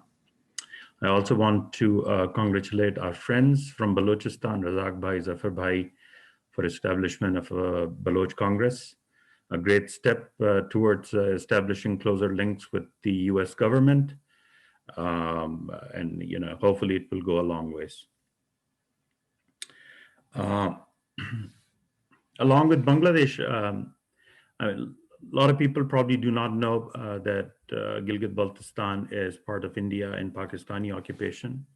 Gilgit and Baltistan both were tehsils, subdivisions of Jammu and Kashmir. And in 1947, Pakistan attacked through the Takhel operation under the leadership of military command in Peshawar and Rawalpindi. They attacked Muzaffarabad and Poonch and Gilgit, and they occupied almost 1/3 of Jammu and Kashmir. So I come from the princely state of Jammu and Kashmir, from the northern district of Ladakh. At that time, Ladakh was our district, and Skardo was its winter capital. And the line of control divided us. And just like the Bengalis, people speaking the same language got divided. People from the same ethnic group got divided across the line of control. So in that, I share the same grief with our Baloch and Pashtun brothers and sisters, that we have been divided for the last 73 years and been victim of Pakistan's two-nation theory. I would like to also, acknowledge the fact that the victory that the Bangladesh got was indeed a victory of the Indian military. They fought bravely, and they used, their resources wisely, and within their limited, time and resource allocation, they were able to defeat Pakistan. But I've always maintained, and I will say, that it was not a victory of the Indian politicians, because they had the privilege and the advantage of controlling the lives and the destiny of 93,000 Pakistanis. They could have gotten a lot more out of it. So इससे ये लगता है कि India को जब हम कहते हैं कि जी ये इंडिया की बहुत बड़ी विक्ट्री है, तो हमें थोड़ा क्लैरिफाई करना चाहिए कि इंडिया की फौजियों की विक्ट्री है। ओवरऑल इंडिया की विक्ट्री नहीं है। इसमें पॉलिटिशियंस जो थे वो कॉम्प्रोमाइज थे, और बहुत सी उनकी लिमिटेशंस थी। ये इंडिया का सोल इंडिया का प्रोजेक्ट नहीं था, इसमें वेस्ट इन्वॉल्व था, और जो है ना, India surrendered to the western demands, जिसमें कि एक स्पेशल जो आपकी एक डिमांड ये थी कि वेस्टर्न पाकिस्तान को अपने टच नहीं करना है। I come from the districts which lie very close to the line of control. India had an opportunity. Pakistani jo soldiers the, they had left Baltistan. They were ready to leave Gilgit city. They were planning to, abandon everything in Gilgit Baltistan. They could have easily taken Gilgit Baltistan from the Pakistani occupation. The same is with POK. Pakistan की जो priority थी उस वक्त वो अपना पंजाब और सिंध इनको बचाना था.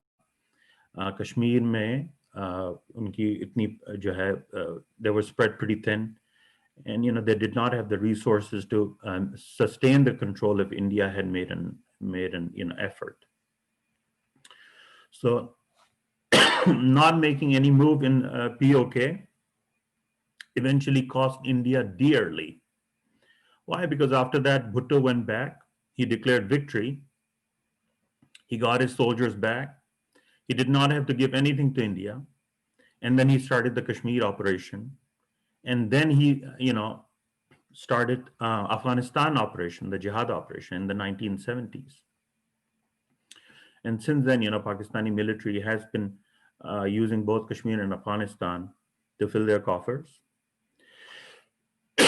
So I think India could have, had a better chance of promoting itself as a role model for the world, as a democracy, as an open society.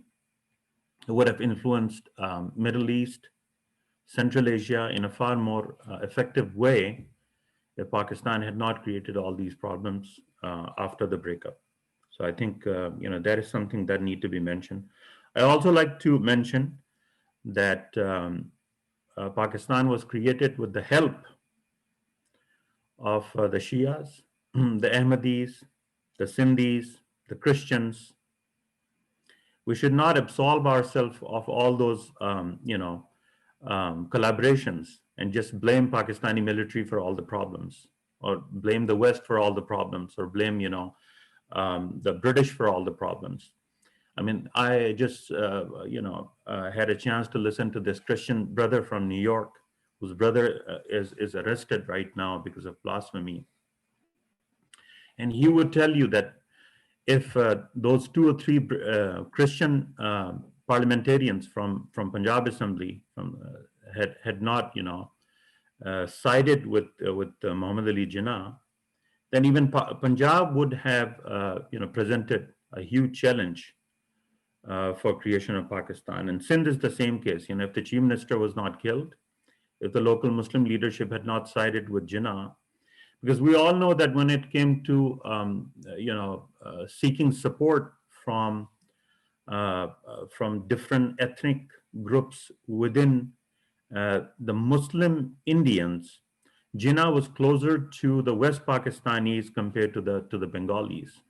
He did not trust the Bengalis. Bengalis didn't trust him that much, but he was very close to the Sindhis. So I think Sindhis played an important role in the creation of Pakistan, and the Shias played an important role, the Christians, Ahmadis, all.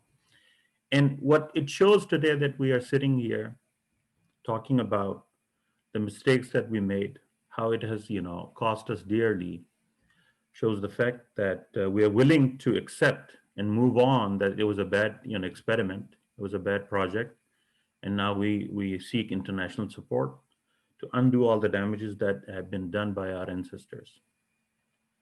So there's no shame in saying that our ancestors played a role in creating this huge Frankenstein, and now we are trying to just cut the losses and seeking international support. But for freedom for Sindh and Balochistan, but also reunification of Gilgit Baltistan with India, and reunification of the Pashtun areas with Afghanistan. I think Razak Bhai mentioned something very important is, how Pakistan is exploiting our resources. They did the same with Bangladesh. And they've followed the same model that the Soviet Union had, which was Soviet Union had a production model where if they were getting wheat as raw material from Kazakhstan, for instance, then the flour factories were built in some other state like Ukraine, for instance, far away from Kazakhstan. So create an interdependency, economic interdependency on Moscow. And this is what Pakistan was doing, Islamabad was, Karachi was doing at that time, was that, they were getting all the raw materials from Bangladesh, at that time, East Pakistan, and they were bringing it to West Pakistan. And, all the industry was established in West Pakistan. That's how they were maintaining their control as well as promoting, economic hardship for the local people. This is exactly what's happening in Balochistan right now. All the natural resources have been taken out of Balochistan, either taken to China or to Punjab, and the finished goods are being created and manufactured somewhere else. And it's the same with Gilgit Baltistan now. All our raw materials are being transported to China, as well as the Pashtun and the Punjabi parts of Pakistan. Now they're talking about creating new national parks in Gilgit Baltistan. This would allow them to take control of huge swath of land in the name of promoting the conservation of wildlife and sustainability of the ecosystem. And it will, and what they're trying to do is they're following a Chinese model of exploitation, which is once they will create the national parks, then they're talking about bringing frontier constabulary, thousands of paramilitary soldiers from Pakistan to protect those parks. So instead of hiring people from the local community, they will bring Pashtun and Punjabis from outside to take care of our forests and the national parks.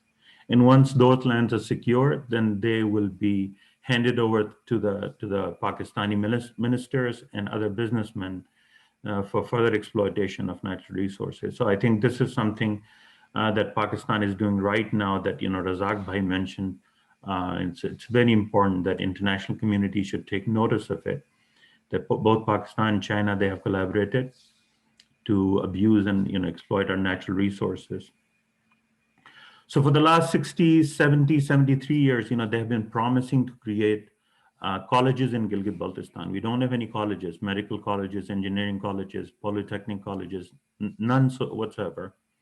But they're very quick at creating national parks. They're very quick at, like taking control of the land, which can give them a lot of natural resources. So this is a policy of an enemy state, If you think that Pakistan is a Muslim country and they will be benign towards Gilgit Baltistan, Balochistan, this should give you a clear warning that they are not willing to establish colleges and universities and medical institutes and hospitals and give them clean drinking water and provide better sanitation to the local people. They are willing to create means of exploitation and resource abuse. And that's happening with the help of the Chinese again. So I think the Bangladesh model, Pakistan has not learned anything from its breakup. And they're using the same resource exploitation and abuse that they have been using in Bangladesh, in Balochistan, in Pashtun areas, in Sindh, in Gilgit Baltistan. And whoever talks against it, they end up being missing persons. More than 100,000 missing persons come from different ethnicities, different religious groups. Nowadays, they're using blasphemy case against anyone who talks against Pakistan's ruling elite, for instance.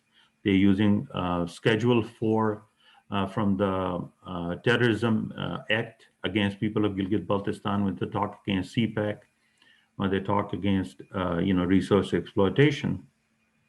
So these are all symptoms that Pakistan is not willing to change. Pakistan has not learned anything from the breakup of all the abuses they have carried out against Bangladeshis, and that should give us enough fuel to unite, work together, to before we turn into another Bangladesh where more than 3 million people were killed, 500,000 women were raped and molested and physically tortured. We need to re-energize ourselves, unite and work together, work with India, work with the United States. There's no shame in working with our allies. You know, we need to really move and past this, you know, the thinking of 1970s and 80s that if you're working with India or the United States, you're working against Islam. I mean, it is not. It is about your own survival. It is survival of your own people, and we need to work with our allies as closely as possible. And hopefully, you know, this will help us achieve what we want to achieve, which is preservation of our cultural identity, preservation of our natural resources, and securing the future of our children. So I thank once again all the organizers for this great event. Thank you so much. Thank you very much for that incisive and introspective talk, Sanjay. Speaking as an Indian, he mentioned that it was not a victory for India's political class. It was a victory of the Indian army and the Bangladeshi volunteers. You know, speaking of Indira Gandhi, she usurped dictatorial power in the wake of that victory.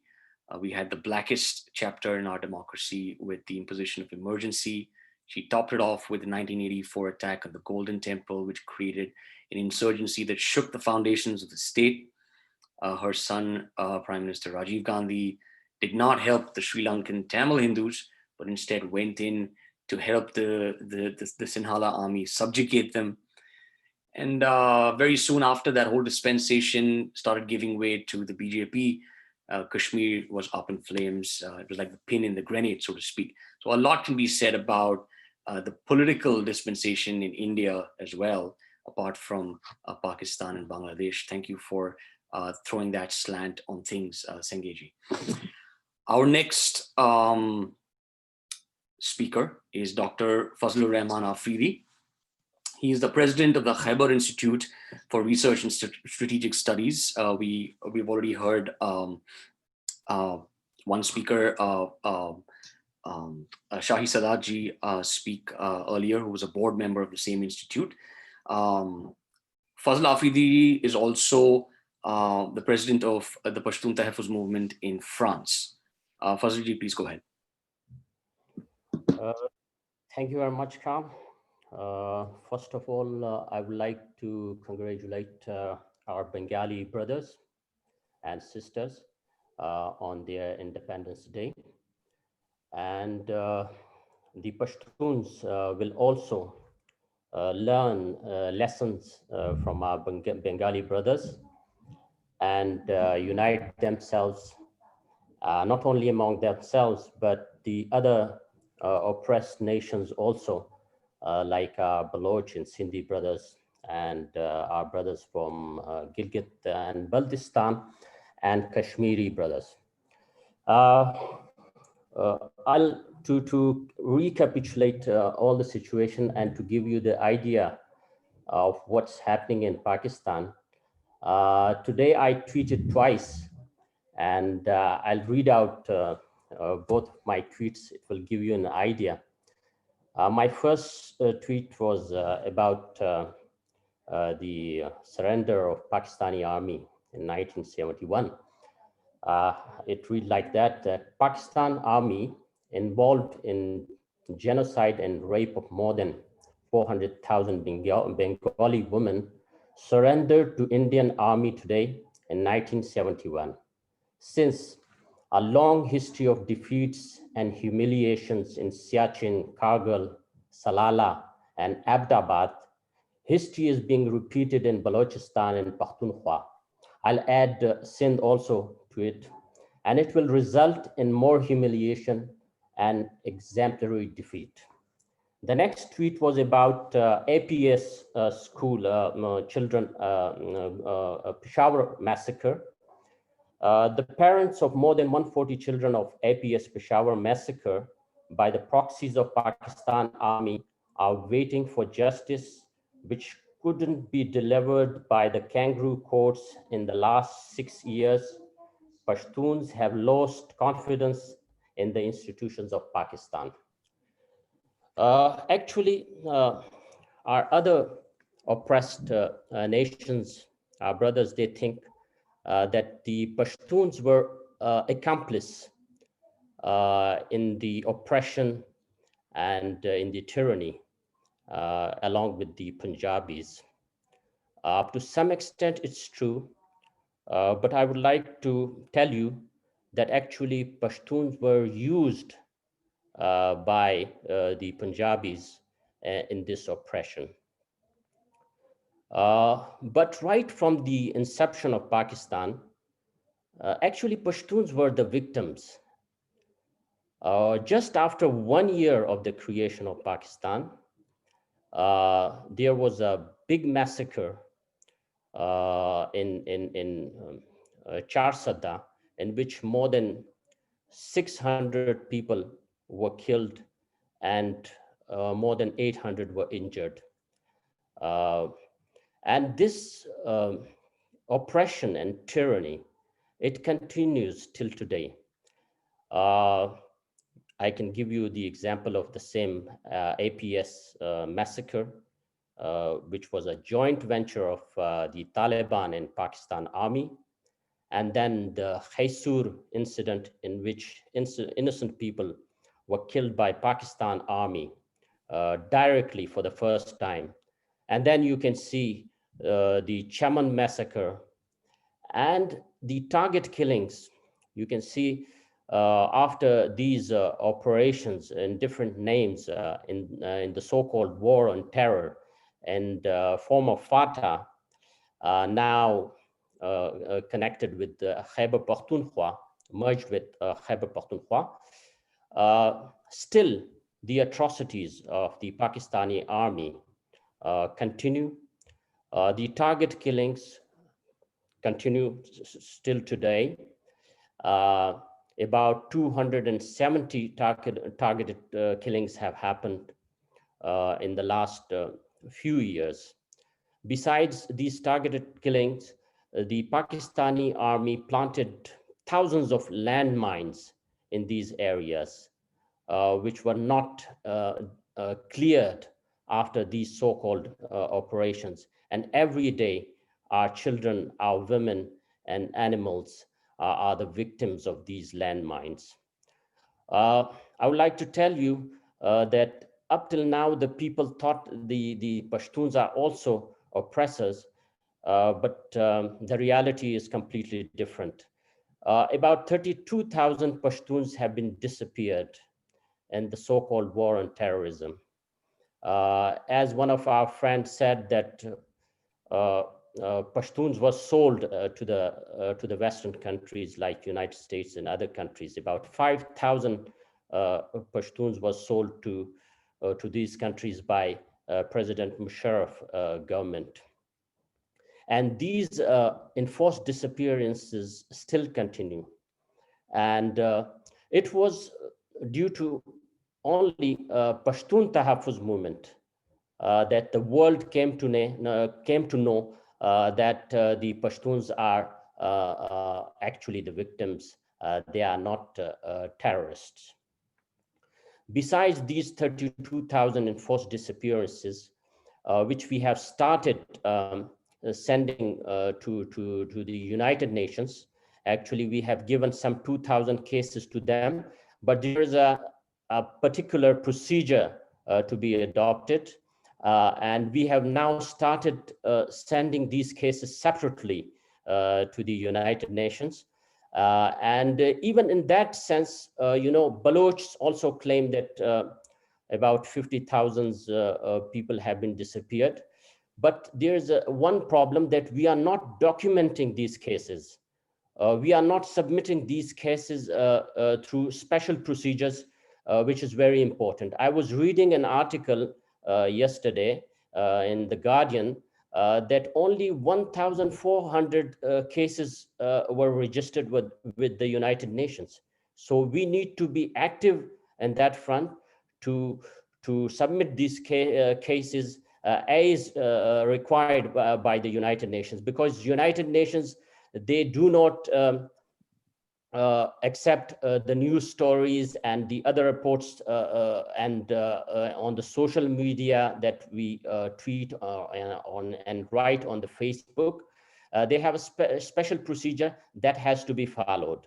So we should unite especially the Baloch brothers and Sindhi brothers and Pashtuns also, to submit these cases as required by the United Nations.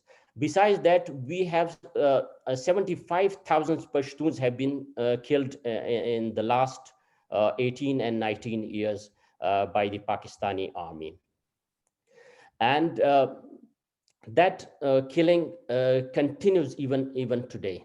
And especially during this government, the abductions, the torture, and the killing have increased rather than decreasing.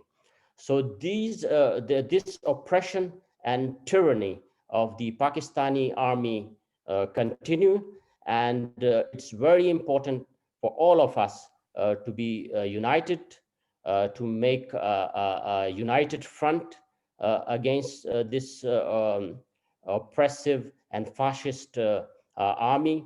It's very weak. They have lost their allies. They have only China, and China is not a friend, but an occupier. It's a new colonial power, and there is a fear that these Punjabi generals, who are famous for the betrayal, they will sell not only Baloch people to the Chinese, but also Pashtuns and Sindhis to the new Chinese colonizers. So we should be very cautious, and we should be very active on international level, establish relationship with the Western countries and our neighbors to put forward our case to the international community, so that we are not enslaved for the coming 100 years. Thank you very much. Thank you so much, Fasil Saab. It's always been a puzzle to me how the Pakistani army has managed to even antagonize the Pashtuns. In fact, it has been using Pashtun manpower to further its goal of jihad as cannon fodder, basically. A couple of months ago here in Washington, D.C., there was a sit-in by the Kashmiri Hindu community here to mark the day of their exodus, their final exodus in about 1990. And one of the people who showed up there was a PTM person from Waziristan area. And he said that he has memories of people from his area being mobilized to invade the tribal invasion of Kashmir. And what they did there, they were mobilized in the name of jihad against the Hindus and the Sikhs and so forth. And he said that what was done in Kashmir is now being done in Waziristan. That we were mobilized, we were conned in the name of religion and jihad. But now that same thing is being applied back to us. It's very encouraging to see this realization in all sections and to see him there with Kashmiri Hindus. It was a poignant moment. Thank you for joining us. Our next speaker, I call upon Dr. Zafar Baloch, who represents the Baloch National Movement. Waja Zafar, please.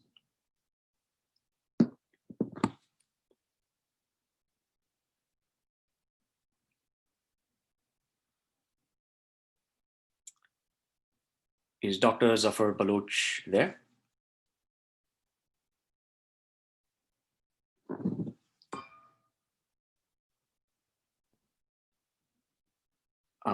Zafar Sahito, Sai, do you know if he's in attendance? Yeah, Dr. Zafar, sorry, Zafar Bhai is there. I think he is not unmuted, so we have to unmute him. I see. Let me. I think I see him there. Yes. Yeah, he's here. He's here. Can you hear me? Yes. Yeah, now we can. The voice is coming. Yeah. All right, because I ran out of the battery, the charge and everything, so I had to recharge the cell phone while I was listening. And that's the reason why I disconnected this, what I'm wearing now as headphones.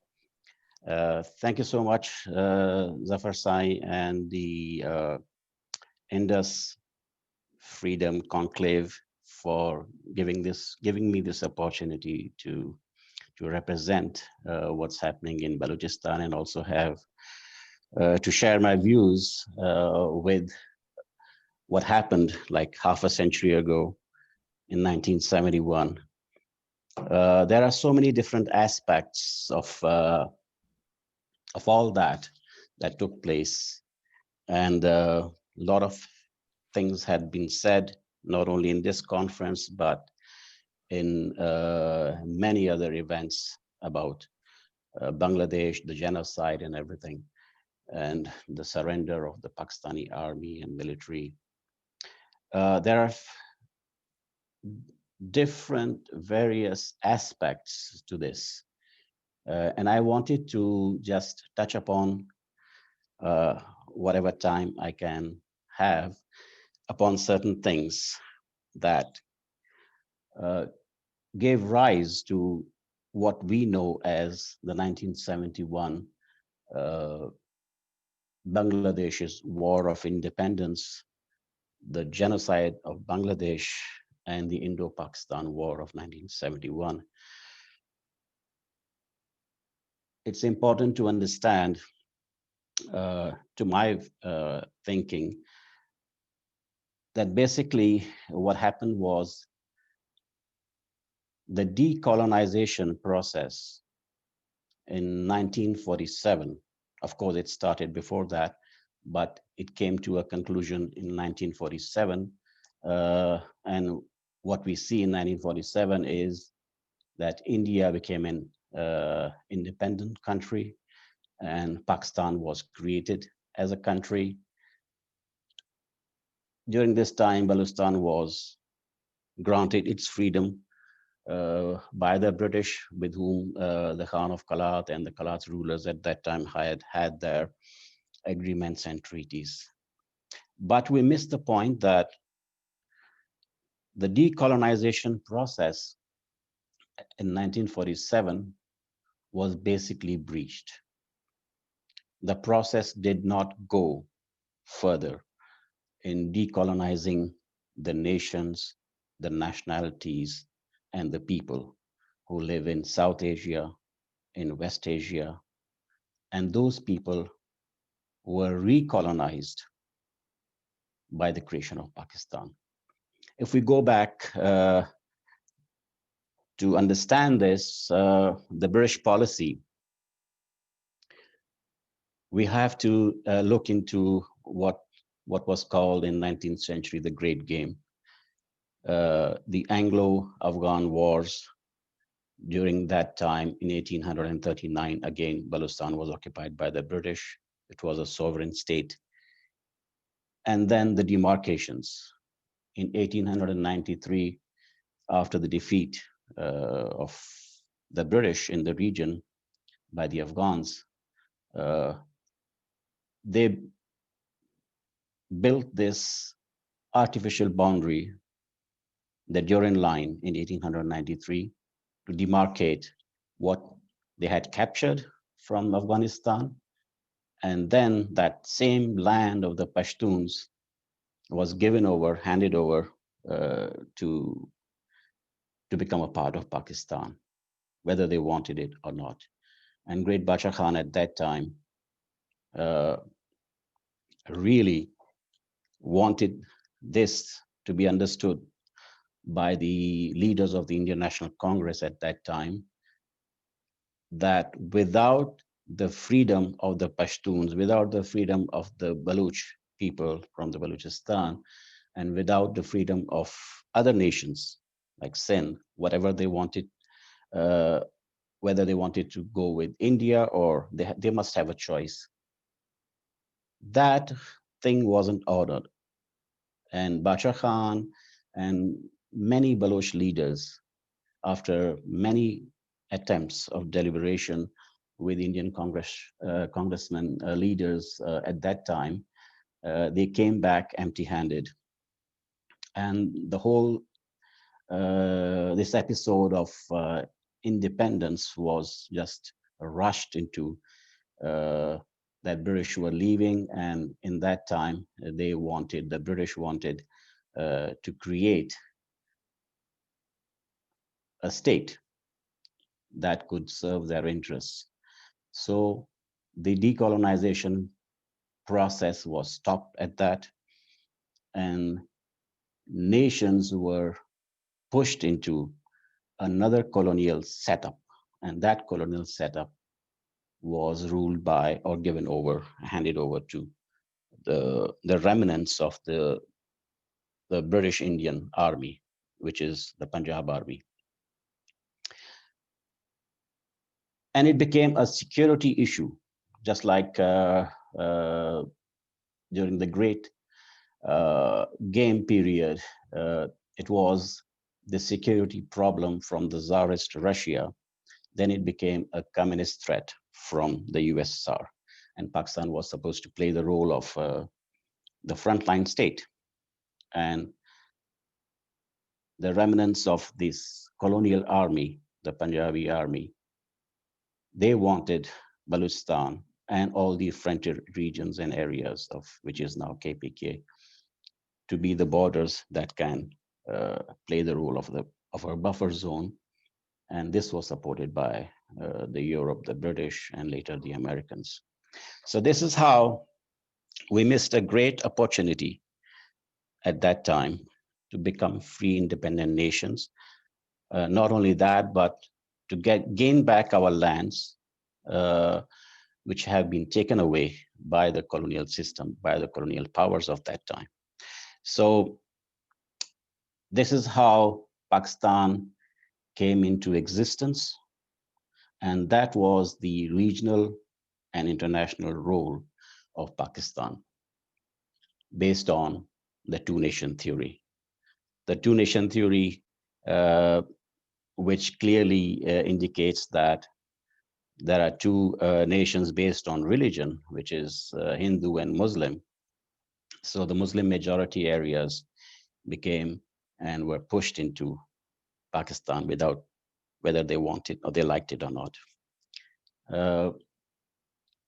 At that time, Balochistan, just like mentioned by Razak Baloch also, a sovereign state at that time, granted freedom from the British,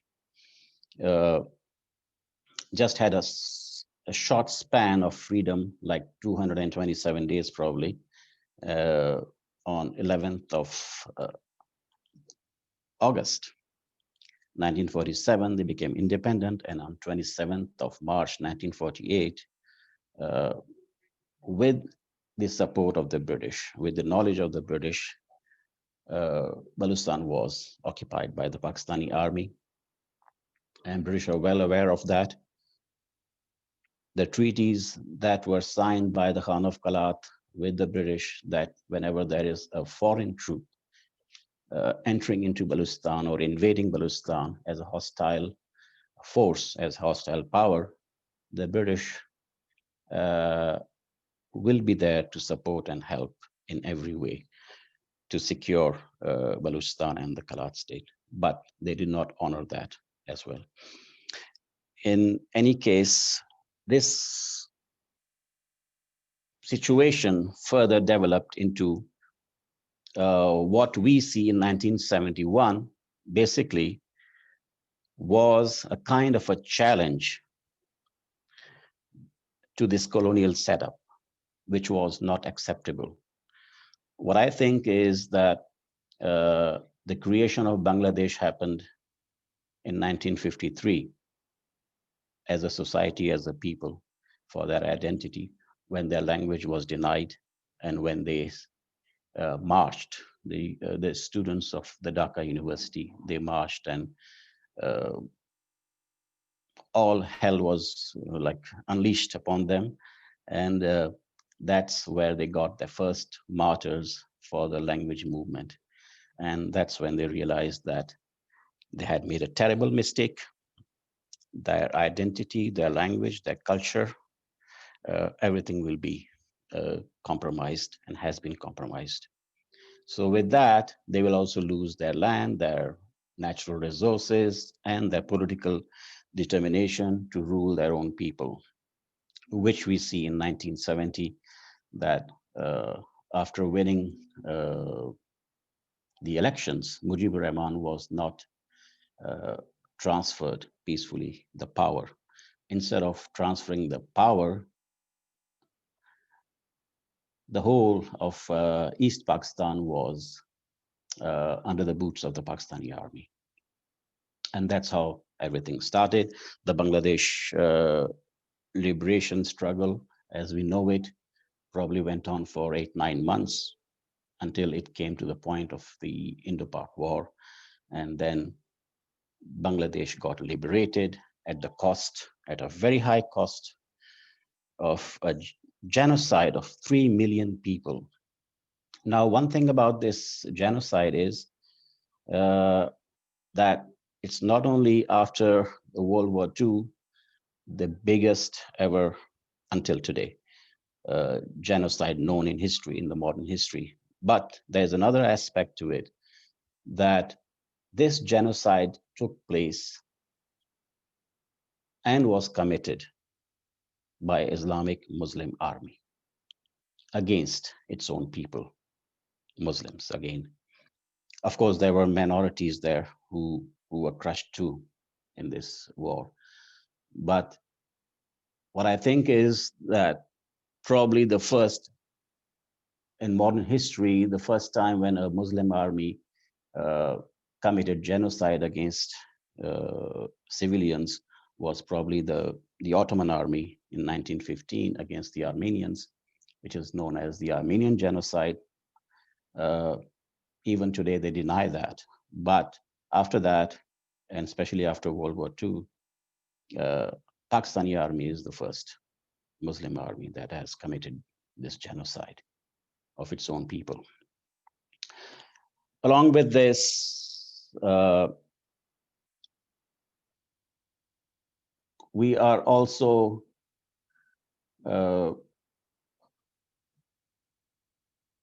we also know that the two-nation theory, the hollowness of it, and the way it was implicated, the way it was implemented, came to an end.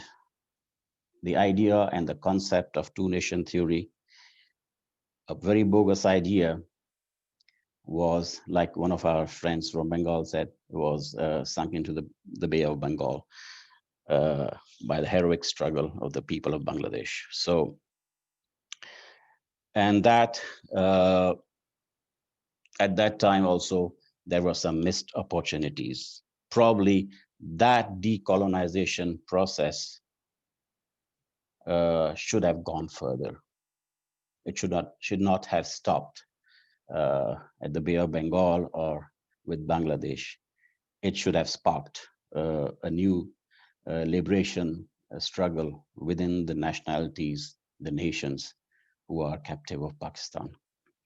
And that opportunity, however, probably there were a lot of international powers involved, I believe, and there was a lot of, because it was the period that we know as the Cold War period. So the socialist camp and the capitalist camp and everything in between, and Pakistan was an ally of the capitalist camp. So the Americans believed that Pakistan is, and especially its army, was very useful for them still at that time. So to hold the communist march towards the warm waters or towards Afghanistan or all this area. So, and the other thing, they also went scot-free. They were, like allowed to just leave, and without any international trial. That was another disaster, because the 93,000 soldiers that surrendered, the Pakistani soldiers, Pakistan Army soldiers, they surrendered before the Indian Army and the Mukti Bahani. They were provided all the facilities according to the Geneva Convention, as mentioned by some of our friends here. And a few things I wanted to add to it is that among these 93,000 there were like designated or identified war criminals within the Pakistani army, like 195, as mentioned in books and other articles, that 195 war criminals were among the 93,000, and probably some research says that almost close to 1,100. But 195 is a figure of which has been proven or identified. So that figure is known. And there was an approach at that time, a request by Bangladesh that these people at least should be tried for war crimes because they had proof and evidence and everything at that time. It was very fresh. But Pakistan's insistence that all the prisoners of war must come back home and repatriated. And they probably got some support from the international powers, because of which, in short, there was no trial. And these war criminals were sent back to Pakistan. By 1975, every soldier, a Pakistani soldier, was back in Pakistan based on these two agreements they had, the Shimla agreement and the Delhi agreement. Shimla was probably in 72 and the Delhi agreement in 73. And the Delhi agreement also had like 3 countries were in that negotiation table. So Bangladesh was part of it.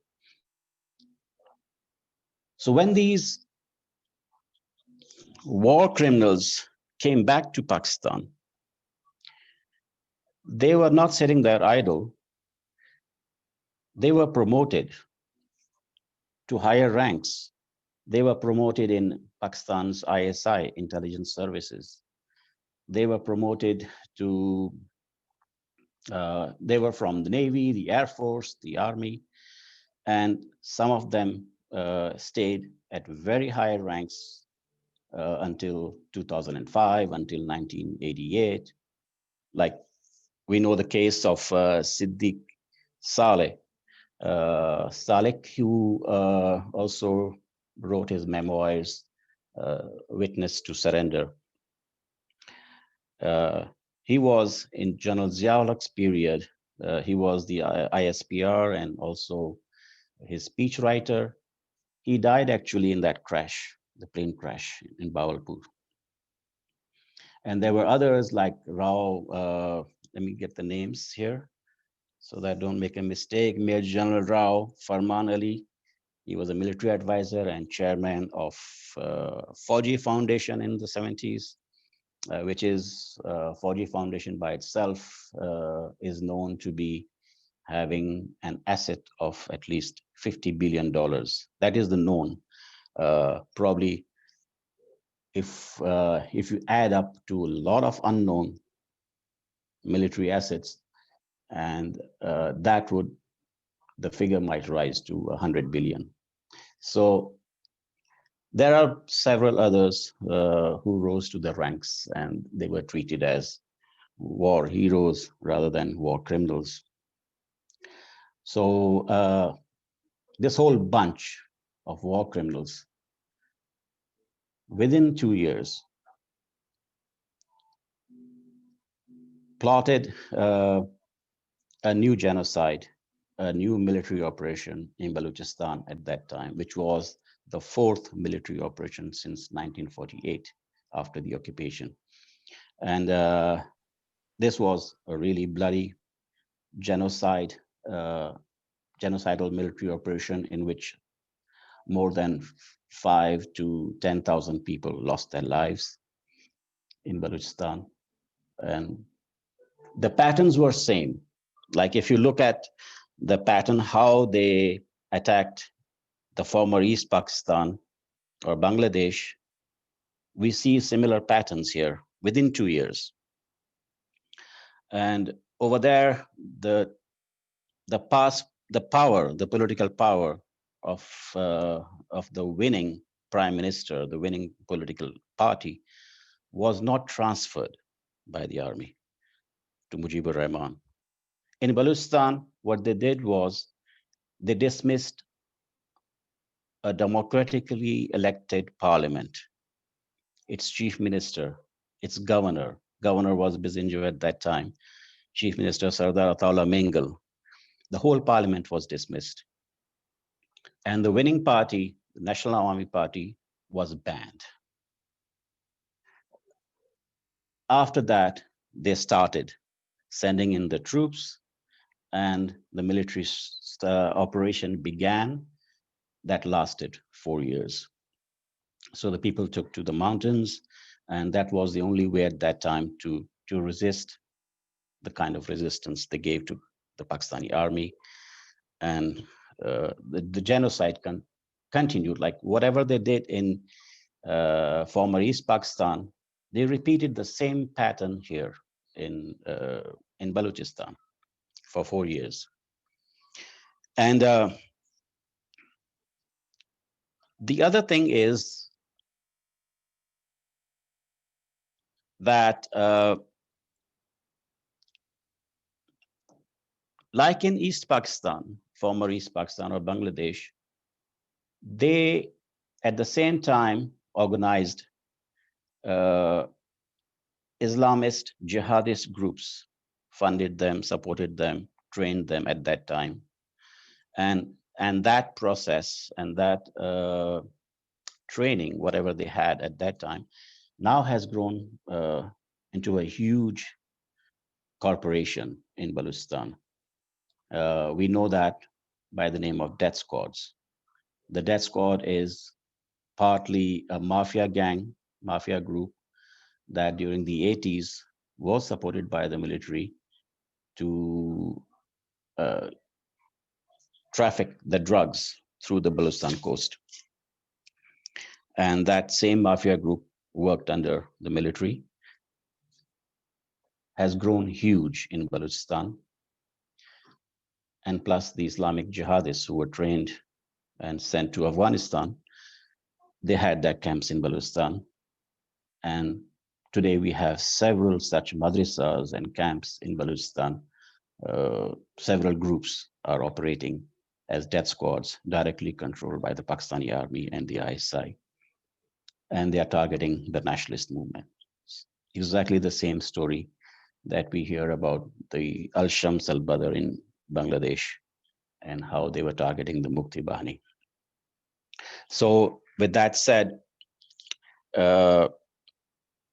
what's new happening in Balochistan is also very alarming. For the last 20 years, 2 decades, we see the fifth wave of resistance against the Pakistani state and its military establishment in Balochistan. This is the longest running, continuously running insurgency in Balochistan. And in this insurgency and the resistance movement, we see a lot of new factors. Especially we see the factor that China and Pakistan partnership in the form of CPEC, the China-Pakistan Economic Corridor, and the leased control over Gwadar, the Gwadar deep sea port in Makrang. This has complicated the whole movement, the whole setup and structure of the struggle in Balochistan today. And we see that like in Gwadar, which is already under control of Pakistani army and its partner, the Chinese People's Liberation Army, and the Communist Party of China and the government in Beijing, whatever, they have invested like $62 billion and they are investing it. And they're building naval as well as naval port as well as Air Force bases to be used by them.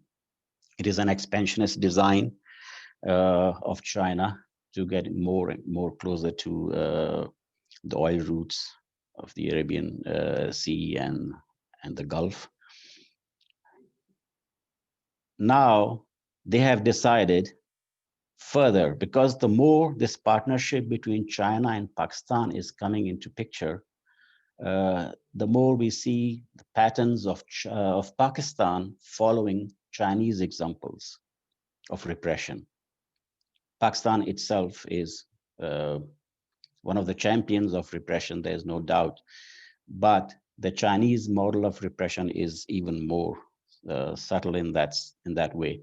It's more effective that how they have suppressed the occupied Tibet, and they completely changed the culture and everything, and even the demography. And plus what's happening with Uyghurs over there. We see the same pattern again in Gwadar, where a local population of fishermen, which is not more than 70,000, in the next 10 years, what we see over there is a kind of what they call it, settler colonization. A settler colonization which will bring in an outside population completely unknown and detached from the local people and their culture and their language. Majority of that will be Chinese, and of course Punjabis and others, and they will depopulate, and they are displacing people out of Gwadar. So there is a large movement of people leaving Gwadar because their livelihoods have already been challenged by the fishing trawlers, the large fishing trawlers, and their small boats cannot compete with that. So the financial ruin of the people, of the society, of the communities in Gwadar, the fishermen communities, is already driving them out of Gwadar. Now they want to build a fence, which again reminds us how the Chinese are treating the Uyghurs. So Pakistan is learning more and more to become the new China, especially in Balochistan. And so with this fencing of Gwadar, they want to control the local population and totally isolate them from the rest of Balochistan. And the rest of Balochistan cannot enter into Gwadar for any purpose, political or social or economic. So families are also divided. Like one, a good friend of Balochistan, Ustad Talpur, said that by building this fence in Gwadar, the occupiers themselves, because of their sense of insecurity has become so high that now they are imprisoning themselves in Gwadar. So whatever the fence is being built in Gwadar is around the military installments, the military and naval campuses and their cantonments within Gwadar, so that the resistance from the rest of Balochistan may not reach Gwadar or challenge them. So it is a fear of the occupier, but at the same time, Balochistan is being divided again in north and south regions. So that's another something very important move by Imran Khan government, which needs to be understood, that in order to have a better control and a better administration to exploit Balochistan and to control its resistance, its political movements, they want to create a specialized area, like dividing Balochistan into south and north. South Balochistan is all Makran. So, and the focus of that will be Gwadar again. So there will be more concentrated attacks, more concentrated policies of control. I hope I'm being heard. I have no idea what happened.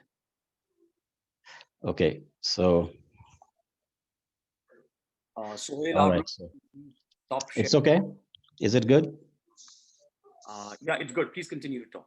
All right. So anyways, so this is what happens, what's happening in Balochistan, that the southern part of Balochistan is being completely cut off, probably in future, just like they are cutting off Gwadar from the rest of Balochistan and especially Makran.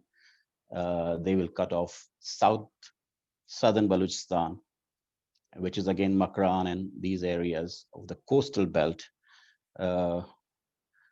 from the rest of Balochistan. So they're building walls and demarcations upon demarcations. They are planning to bring almost, like in the next 10 years, 2.5 million people here. And they will be settled along the coast from Ormara to Gwadar to Pasni to Jivni. And this coast will not stop there because it will be extended up to Karachi, where they already are visible. So they have plans for that. In this way, Pakistan has not only occupied territories of Balochistan, but now they are planning to how to colonize it so that they can exploit its natural resources without interference of resistance. How to crush the resistance, that's their first priority. And they want Balochistan, like they said, like Tika Khan said, who was named as the butcher of Balochistan, that we want land, not the people. So the kind of thing they are promoting in media, that they are developing Balochistan for the sake of the people and the people will benefit from it. What we see the effects in Gwadar, people are forcefully being displaced because their livelihoods are being challenged and destroyed. With the rest of the Makran region and other parts of Balochistan, what we see is a complete scorched earth policy in which all the pockets of resistance along with this CPEC route are being completely erased.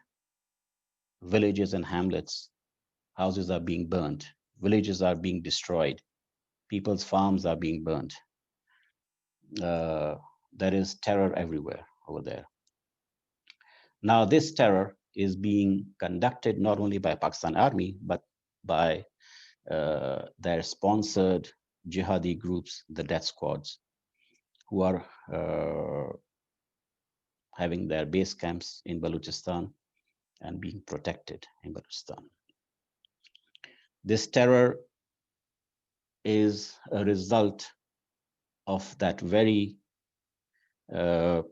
two-nation theory that was prompted at that time to be probably safeguarding Western interests from previously from Tsarist Russia and then later from a Red Russia. But what we see is that the whole region has been destabilized. The whole region has been terrorized, and there is a growing fear that these terrorist groups will destroy in the neighborhood, all the neighbors, the democratic countries and states and societies that are secular, that have a high level of tolerance for other cultures and religions. The whole universe within South Asia, the universe of peace and harmony, is being threatened.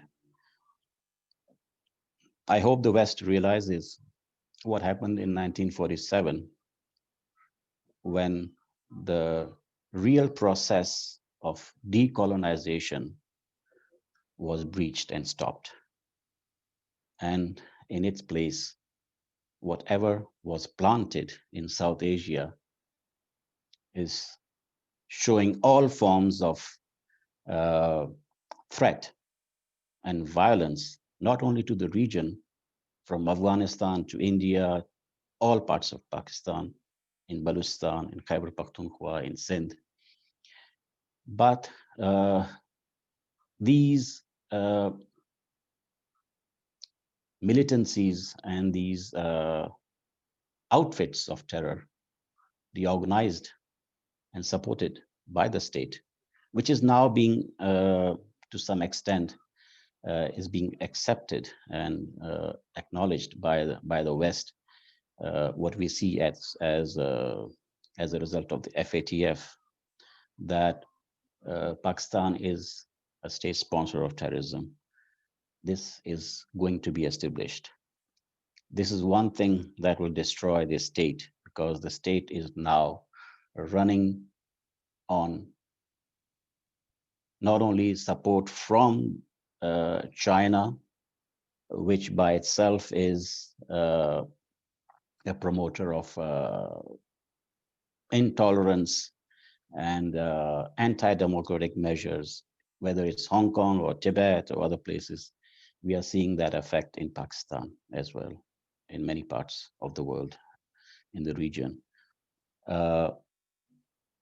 West has to understand this, that the only way to get out of this mess is to have a concrete and realistic assessment. Who are the people who were colonized, and how this decolonization process can go further, how these people can be granted the freedoms they deserve. They are free nations, they are sovereign nations, and these nations have to be protected, and they can be protected only by granting them statehood. And United Nations should not be kind of a union of states where the states are being protected and their rights are being protected, political or economic rights. And nobody is paying attention that these states are the greatest violators of human rights, of freedoms, and freedom of press or freedom of religion, freedom of speech. And I hope the unity among the nations oppressed in Pakistan, as well as other parts in the region. Like, for example, I also wanted to talk, but we don't have much time, but I wanted to mention that Western Balochistan, under the occupation of Iran, is going through a similar situation for the last century. And it was occupied by the Persian rulers and the military, the invasion, everything took place, the resistance. And now, since for the last half a century, they have started renaming the areas of Balochistan and cutting them off from the major Balochistan province and putting them into other provinces, annexing them with other provinces where they are losing their culture and everything. So from Chabaha up to Zaidan, we see a new policy coming up of Iran, in which they want to divide the present Balochistan again, at Western Balochistan in Iran, again into 4 areas. And none of them will be having the name of Balochistan as well. So they will be like just other regions, small provinces, administratively controlled by Tehran. So the Baloch are facing that in Western Balochistan, and the Baloch are facing this in Eastern Balochistan, under what we know as the Chinese policies and the Pakistan-China partnership. So a lot can be said, and a lot we have learned from what happened in Bangladesh in 1971 reminds us that the only way forward for the oppressed nations and nationalities in Pakistan is sovereignty, complete freedom from the state of oppression and terror, and they have every right to become independent nations. And Balochistan, Sindh, and Khyber Pakhtunkhwa, they have every right to become sovereign nations and become part of the international community and have all the rights preserved in the Universal Declaration of the United Nations. So with that, I would like to end my today's talk.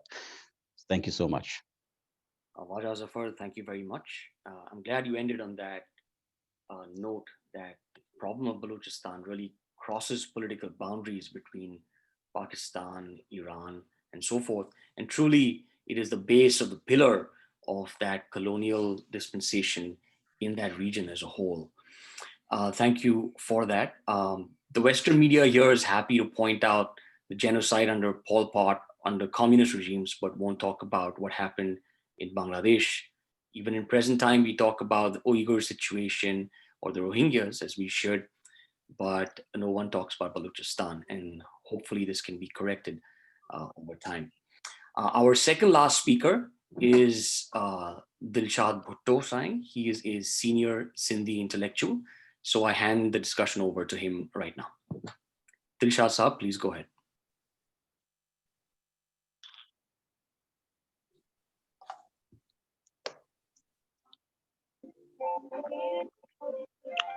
Thank you. Thank you to organization. आवाज आ रही है? जी आ रही है, अच्छी आ रही है. जी जी.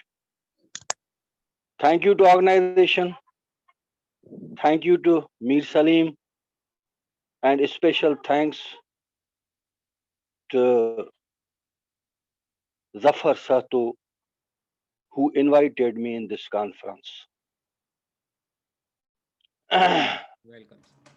जनाब अली,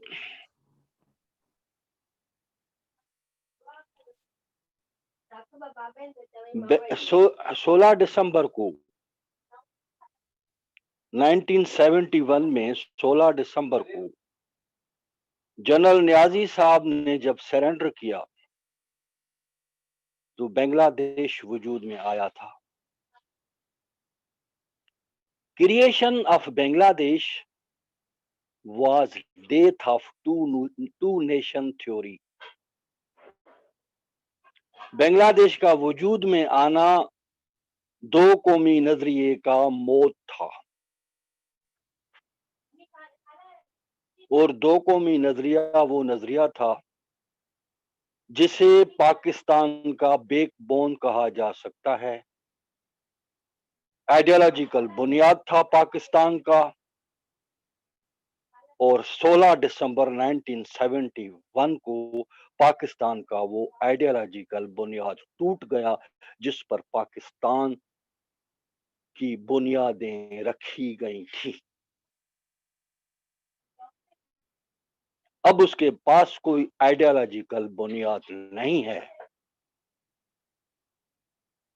वो सिर्फ और सिर्फ मिलिट्री पावर पे चल रहा है, गन पावर पे चल रहा है. End of military is the end of Pakistan. जब तक आर्म्ड फोर्स मिलिट्री कायम है ये मुल्क चलेगा. जिस दिन मिलिट्री फिलाप हो गई, जिस दिन मिलिट्री ने शिकस्त खा ली, उस दिन ये मुल्क अपनी बुनियादें कायम नहीं रख सकता, क्योंकि इसके पास न कोई नजरियाती असास बची है, न कोई और बुनियाद बचा है. मैं अपने मोअज़्ज़िज़ दोस्तों की सामने एक चीज लाना चाहता हूं. वो ये है कि जनाब आली टू नेशंस थ्योरी की बुनियाद मजहब था.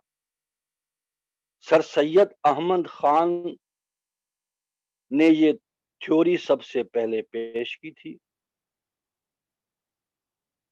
और उनकी यही बुनियाद थी कि मुस्लिम और हिंदू मजहब की बुनियाद पर दो अलग कौमें हैं. पंजाब ने इस थ्योरी को इसलिए कबूल किया था कि पंजाबी का आज भी कुछ पंजाबियों के जहन में ये दावा मौजूद है, उनके जहन में ये ख्याल मौजूद है कि मजहब चूंकि क़यामत तक रहने वाली चीज है, इसलिए मजहब की बुनियाद पर बनाया गया मुल्क क़यामत तक रहेगा. लेकिन 16 दिसंबर 1971 का जो इंसिडेंट था उसने साबित कर दिया कि मजहब की बुनियाद पर बनाया गया मुल्क 25 साल भी नहीं चल सका। मजहब की बुनियाद पर बनाए गए मुल्क की क़यामत तक चलने की कोई गारंटी नहीं है मेरे भाई। आपका मुल्क तो 25 बरस भी नहीं चल सका, कब टूट जाए कोई गारंटी नहीं है। और खास चीज जो तवज्जो तलब है, तवज्जो तलब खास चीज यह है जनाब आली कि इस्लामी भाईचारा मजहब और इस्लाम जिसके बारे में पंजाबी शाउनिज्म का ये ख्याल था कि ये नाकाबिले शिकस्त नजरिया है, इसे कोई नजरिया शिकस्त नहीं दे सकता, उसे नेशनलिज्म के नजरिए ने शिकस्त दे दी बंगाल की जमीन पर। इस नजरिए को सिर्फ एक ही नेशनलिज्म का नजरिया शिकस्त दे सकता है। और बंगाल की सरजमीन पर बंगालियों ने साबित कर दिया कि कौम परस्ती नेशनलिज्म मजहब से ज्यादा ताकतवर है। ये बात पंजाब की आर्मी अच्छी तरह समझती है कि इस मुल्क को अगर कोई तोड़ सकता है, इस्लामी भाईचारे को अगर कोई चीज तोड़ सकती है, इस्लामी नजरिए को अगर कोई चीज तोड़ सकती है तो वो नेशनलिज्म है, कौम परस्ती है। इसलिए वो बड़ी बेरहमी से सिंध और बलूचिस्तान के अंदर कौमी तहरीकों को कुचल रहे हैं, बड़ी बेरहमी से कुचला जा रहा है। हमारी ज़बानों पर ताले लगाए गए हैं, जलसे जुलूसों की आजादी नहीं, मुजाहरे करने की आजादी नहीं, इजहार राय की आजादी नहीं। अगर जबरदस्ती मुजाहरा कर भी लेते हैं तो हमारे लोगों को उठाकर गुम कर देते हैं, हमारे लोगों को उठाकर टार्चर सेल में ले जाते हैं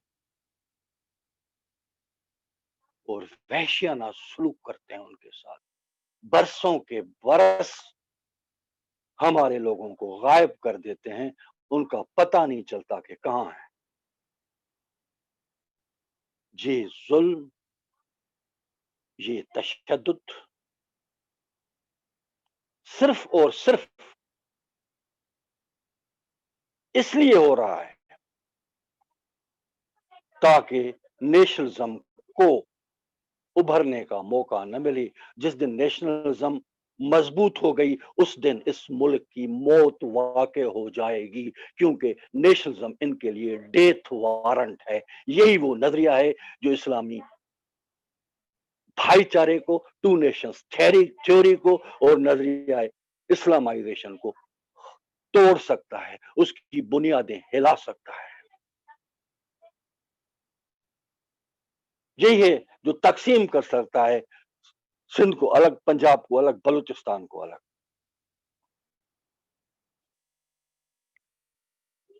बांग्लादेश में जो होता है, जंग में सब कुछ होता है। जंग में गोलियां ही चलती हैं, फूल नहीं बरसाए जाते। बंगाल के लोगों पर अगर इन्होंने गोलियां चलाई तो हालत जंग में गोलियां ही चलती हैं, फूल नहीं बरसाए जाते मेरे साईं। लेकिन इन्होंने जिस तरह जेनोसाइड किया, इन्होंने जंग तो उसके साथ की जाती है ना जो लड़े आपसे, जो मिलिटेंसी हो उसके साथ जंग होती है। इन्होंने तो जेनोसाइड की लोगों को, आम लोगों को कत्ल किया। जेनोसाइड क्यों की जाती है? ये कोई हादसा था? ऐसे ही था, फौज को गुस्सा आ गया, उसने 30 लाख लोग मार दिए। अगर मौका मिलता तो 50 लाख मार देते, अगर और मौका मिलता तो 1 करोड़ मार देते। नहीं साईं, ये जंग नहीं थी, ये जंग नहीं थी, ये एक सोचा समझा मंसूबा था कि बंगालियों को सिफाई हस्ती से मिटा दो, खत्म कर दो उनका वजूद, उनकी धरती पर कब्जा कर लो।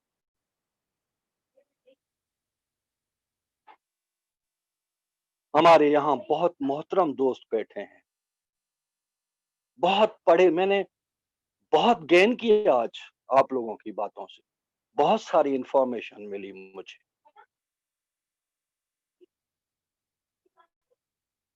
बहुत पढ़े लिखे लोग हैं और उन्होंने डायलेक्टिकल मटीरियलिज्म जरूर पढ़ी होगी। मार्क्सी फिलसफे में जदलियाती मादियत को उन लोगों ने जरूर पढ़ा होगा।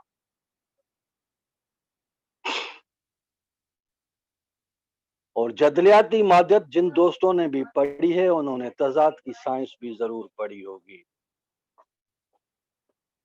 मेरे साईं,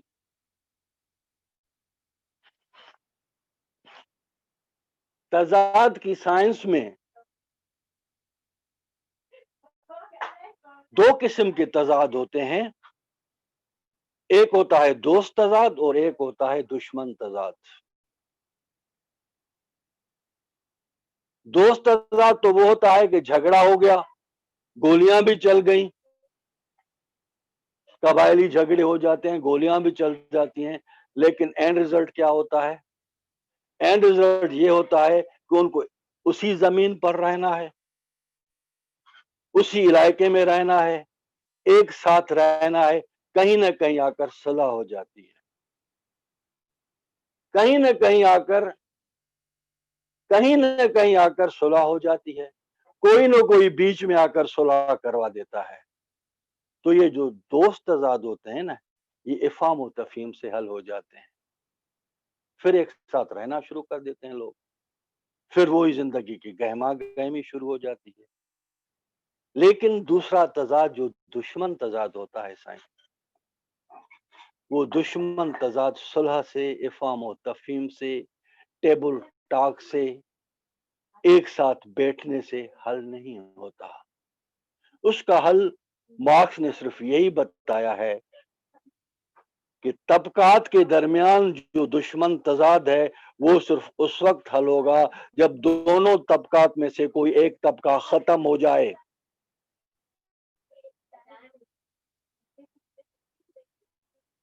जब तक अपर क्लास खत्म नहीं होगा, लोअर क्लास का रूल कायम नहीं होगा, उस वक्त तक ये दुश्मन तजाद खत्म होना ही नहीं है। किसी न किसी एक क्लास को फना होना है, और लोअर क्लास चूंकि ताकतवर होता है, तादाद में ज्यादा होता है, इसलिए अपर क्लास की फना तारीख में लाजमी है। इसके बगैर दुश्मन तजाद हल नहीं होता साईं। बिल्कुल इसी तरह कौमी तजाद भी दुश्मन तजाद है। कौमी तजाद भी उस वक्त तक हल नहीं होगा जब तक दोनों कौमों में से कोई एक फना न हो जाए, मुकम्मल तौर पर उसको शिकस्त न हो जाए। और बंगाल में जो कुछ किया गया इसलिए किया गया ताकि बंगाली कौम को इतना कुचलो, इतना खत्म करो कि वो दोबारा अपनी धरती पर दावा करने के अहल न रहे।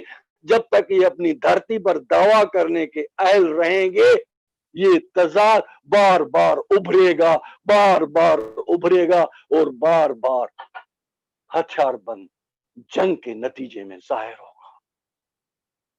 ये दुश्मन तजाद की खासियत होती है। दुश्मन तजाद सिर्फ तबकाती तजाद नहीं होता, दुश्मन तजाद कौमी तजाद भी होता है। और बंगाल में ये साबित हुआ जब जब पंजाबियों ने बंगालियों की जेनोसाइड की, 30 लाख लोगों को मारा गया।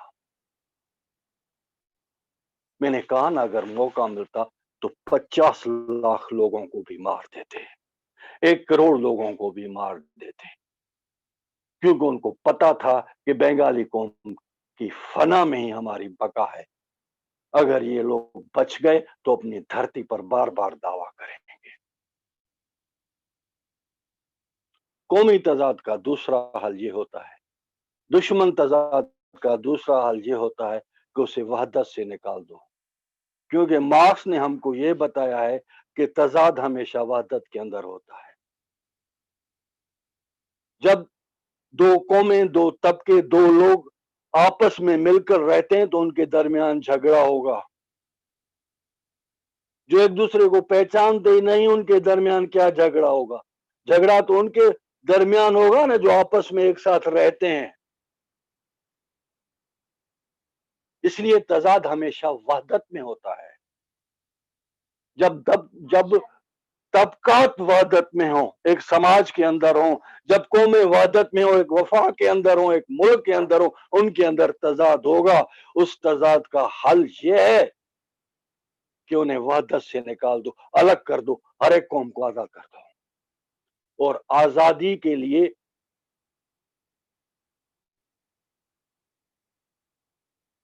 उस कौम की अगर मुकम्मल फना नहीं तो मुकम्मल शिकस्त जरूरी है जो तुम्हें गुलाम बनाकर बैठा है। अगर तुम उसे शिकस्त नहीं दे सकते तो तुम कभी भी उस तजाद को हल नहीं कर सकते। ये तारीख की साइंस है, ये तारीख की साइंस है, और ये साइंस बांग्लादेश में अप्लाई की। ये जाहिल लोग नहीं है, ये सब कुछ पढ़कर बैठे हैं। इनको पता है कि इस तजाद को किस तरह हल करना है। मैं सिंध और बलूचिस्तान पर आता हूं इसी तजाद की रोशनी में, लेकिन कुछ चीजें और भी गोश गुजार करना चाहता हूं।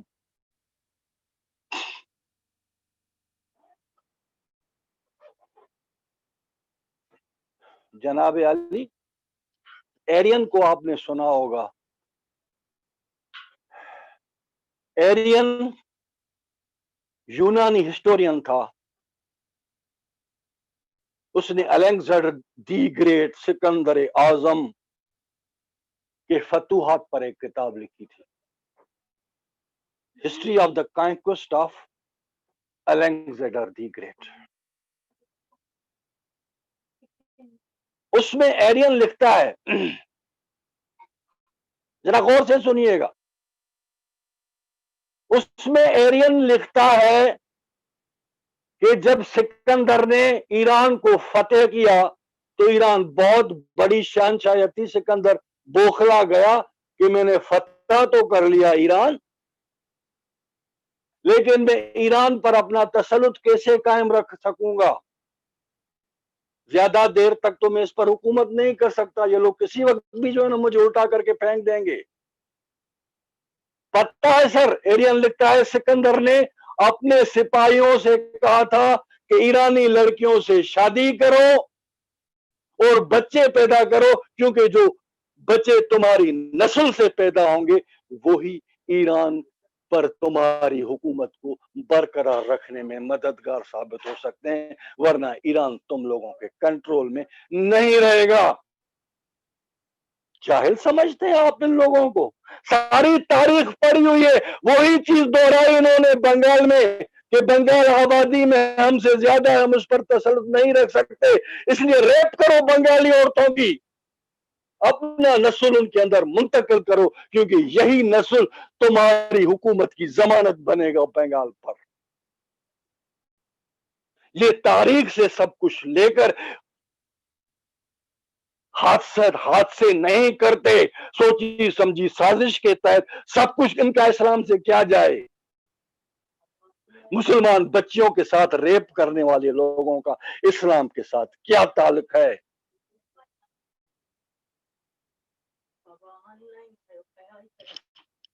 ये कभी सिकंदर से हुकूमत करने के गुर ले लेते हैं, कभी मार्क्सिज्म पढ़कर तजाद को हल करने के तरीके निकाल लेते हैं।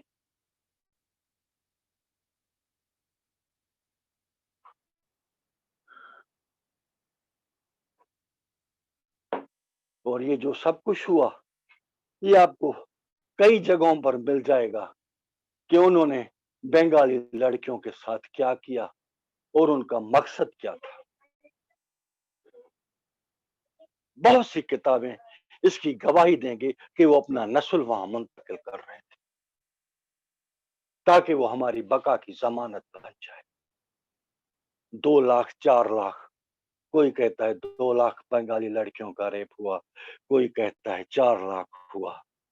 सर आज तक सही फिगर तो किसी को नहीं मिली। मैंने एक एनजीओ की रिपोर्ट पढ़ी थी, 8 लाख लड़कियों का रेप हुआ था। बहुत सारी लड़कियां तो काउंटिंग में ही नहीं आई।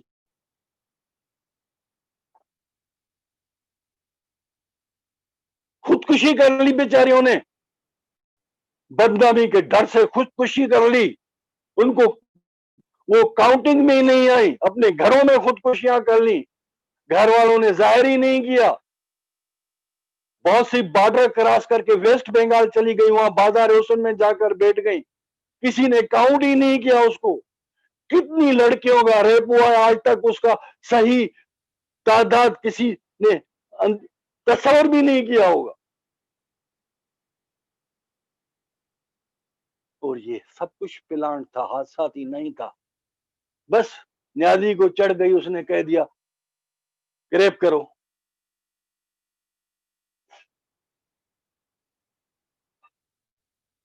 बहरहाल मैं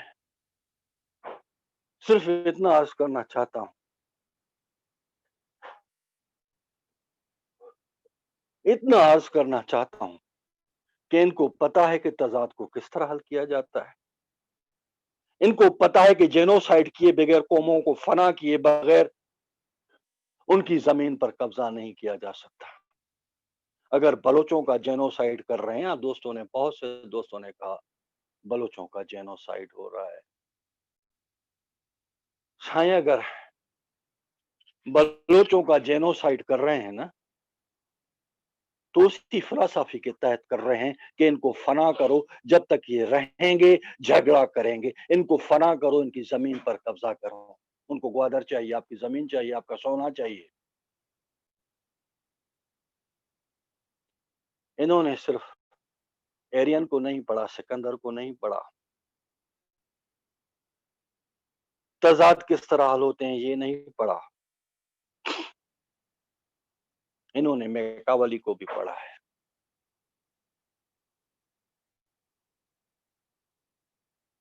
इनको पता है कि किसी भी कौम को फना करने के लिए गोली चलाना जरूरी नहीं होता। बंगाल में तो जंग छिड़ गई, उनको गोली चलानी पड़ी। अगर उनको मनसूबाबंदी का मौका मिल जाता, अगर उनको मनसूबाबंदी का टाइम मिल जाता, तो कुछ और मंसूबे भी आजमा लेते वहां पर। लेकिन 1000 मील की दूरी थी, सरहदें आपस में मिलती नहीं थी, गोली के सिवा वहां कोई हल था नहीं, इसलिए उन्हें गोली चलानी पड़ी। और गोली उन्होंने इसलिए चलाई, 30 लाख बंगालियों का कत्ल इसलिए किया कि इससे पहले कि पूरी कौम जाग उठे, उन लोगों को कुचल दो जो अलहदगी चाहते हैं। लेकिन ये बदबख्ती थी पंजाब की कि बंगाल की पूरी कौम जाग उठी। जब पूरी कौम जाग उठती है तो उसे दुनिया की कोई ताकत, पंजाबी आर्मी क्या, दुनिया की कोई ताकत गुलाम नहीं बना सकती। पूरी की पूरी कौम को गुलाम नहीं। अगर कौम सोई हुई हो तो चंद लोगों को मारना आसान हो जाता है। आज भी ये हमारे कौम परस्त तंजीमों के दोस्तों को इसलिए कुचल रहे हैं कि कौम ने जाग पड़े। अगर सिंधी कौम जाग पड़ी तो इनको गुलाम बनाना मुश्किल हो जाएगा। इससे पहले इन्हें कुचल दो, इससे पहले इन्हें खरीद लो, इससे पहले इन्हें डरा लो, अपने साथ मिला लो। इनको इतना खौफजदा कर दो कि वो सिंधु देश की दावा से, कौमी आजादी की दावा से हाथ उठा लें। मैंने अर्ज किया ना कि किसी भी कौम को फना करने के लिए उन पर गोली चलाना जरूरी नहीं होता। हमारे कौम परस्त लीडर तो कुछ बेचारे समझते नहीं, मैं माजरत से कहता हूं, मुझे कहना पड़ता है सर, उनको पता नहीं कि इनके मंसूबे क्या हैं। वो ये समझते हैं बस ठीक है यार, हमें हाथ नहीं लगा रहे, चलो ठीक है, थोड़ा वक्त गुजार लो, बाद में देख लेंगे। लेकिन वो हमसे ज्यादा होशियार हैं, बाद में देख लेंगे। उनकी तो यही कोशिश है ना कि जब तक कौम सोई हुई अपना काम कर लो, उसके बाद इनके वजूद की जरूरत ही बाकी नहीं रहेगी, इनसे बात करने की जरूरत ही बाकी नहीं रहेगी, इनसे हाथ मिलाने की जरूरत ही बाकी नहीं रहेगी। तो मैं थोड़े लफ्जों में बयान करना चाहता हूं, थोड़े लफ्जों में, ज्यादा तवील नहीं जाना चाहता।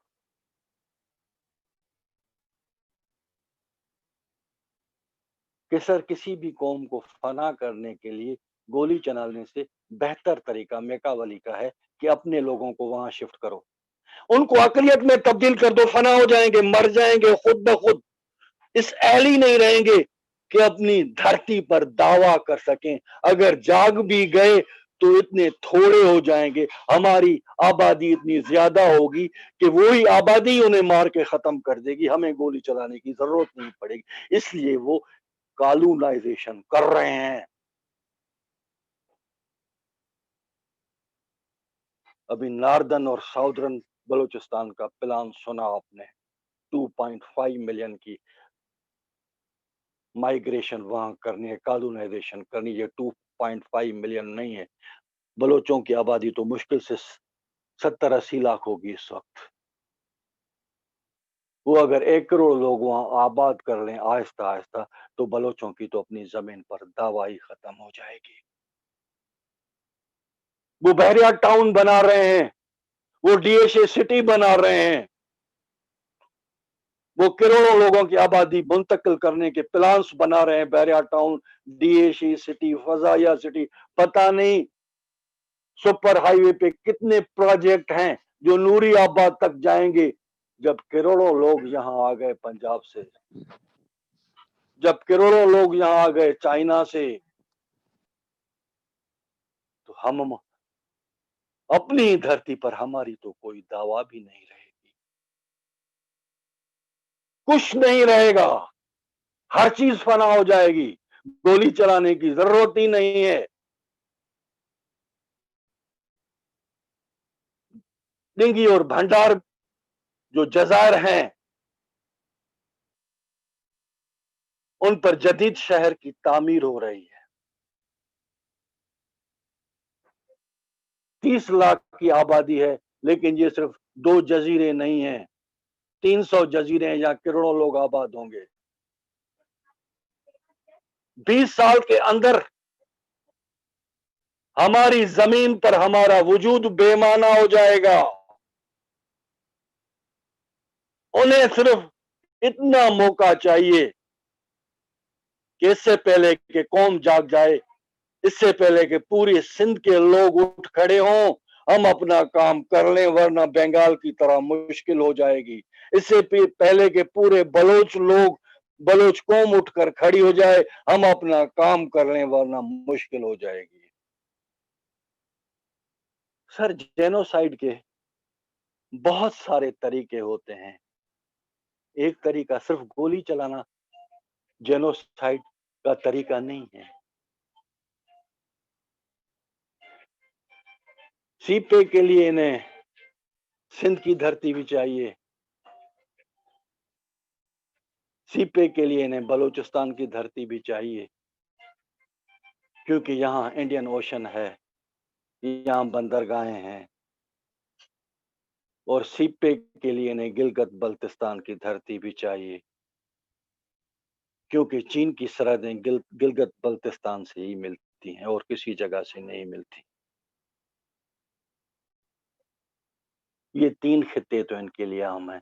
इन तीनों खित्तों में उन्हें अपनी आबादी मुंतकिल करनी है और मकामी आबादी की जेनोसाइड करनी है, क्योंकि उन्हें वो तजाद उभरने से पहले ही हल करना है, जो तजाद बंगाल की तरह इनको अपनी जमीन से उखाड़ के बाहर फेंक दे, सिंध और बलूचिस्तान और गिलगित की जमीन से उखाड़ कर बाहर फेंक दे, वो कौमी तजाद उभरने से पहले उसका इस तरह हल करना चाहते हैं कि ये लोग अपनी जमीन पर होते हुए भी हमारा कुछ न बिगाड़ सके। क्या कर रहे हैं गिलगित बल्तिस्तान में? कुछ नहीं कर रहे सर, भाषा दयामीर डैम बना रहे हैं। जब भाषा दयामीर डैम बनेगी तो दयामीर का पूरा जिला डूब जाएगा, ये सबको पता है। पूरे का पूरा जिला जेरे आब आ जाएगा, सारे गांव, सारे देहात, सारे शहर दयामीर के डूब जाएंगे। दयामीर में रहने वाली आबादी कहां जाती है? जहन्नम में जाए, उनका इससे क्या ताल्लुक? उन्हें तो गिलगित बल्तिस्तान लोगों से खाली करवाना है, या डूब कर मर जाए या वहां से नकुल मकानी करके जहां जी में आए वहां। इनका हमसे क्या? हमको सिटीजन समझते हैं क्या अपना? इनको सिर्फ पंजाब से मुफाद है, पंजाबी से मुफाद है।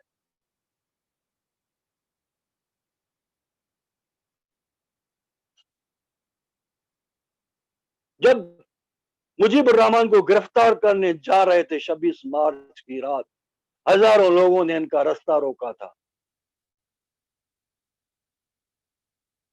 उन पर गोलियां नहीं चली, उन्होंने बम फेंके थे, बम। तारीख के रिकॉर्ड पर है।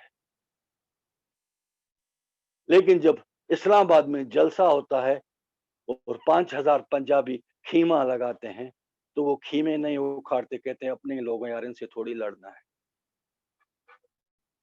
अपने लोगों से तो उनको सही लड़ना नहीं ना, लड़ना तो हमसे।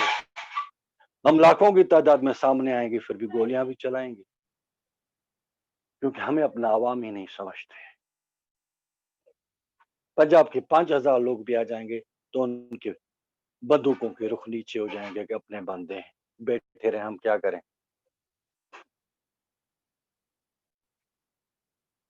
अभी दयामीर भाषा डैम बन रही है, इसकी कैपेसिटी 7 मिलियन एकड़ फीट पानी की है। 7 मिलियन एकड़ फीट स्टोर कर सकती है पानी। दयामीर के बाद दूसरा प्रोजेक्ट इसकरदू डैम का है। उसकी कैपेसिटी 27 मिलियन एकड़ फीट है मेरे साईं, 4 गुने ज्यादा है। वो एक दयामीर डुबोएगी, ये पूरा बल्तिस्तान डुबो देगी।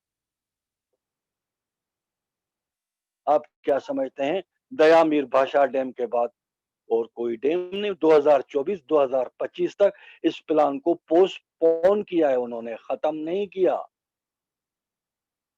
2024-2025 तक पोस्टपोन किया है। 27 मिलियन एकड़ फीट की इसकरदू डैम बनने के बाद बल्तिस्तान का तो वजूद भी नहीं रहेगा। उन्हें जमीन चाहिए तुम्हारी। तुम्हारे लोग होंगे तो शोर शराबा करेंगे, चाइना को रास्ता नहीं देंगे, गोलियां चलाएंगे। उन्हें गोली चलाने की जरूरत क्या है सर? वो या तो अपने लोग आबाद कर लेंगे या तुम्हें डुबो देंगे। तरक्की के नाम पर तरक्की हो रही है, जजीरे में शहर बनेगा, ग्वादर में बंदर बनेगा, गिलगित बल्तिस्तान में डैम बनेगी, तरक्की होगी, 1.5 लाख मेगावाट बिजली की पैदावार होगी, तरक्की होगी, बहुत कुछ होगा।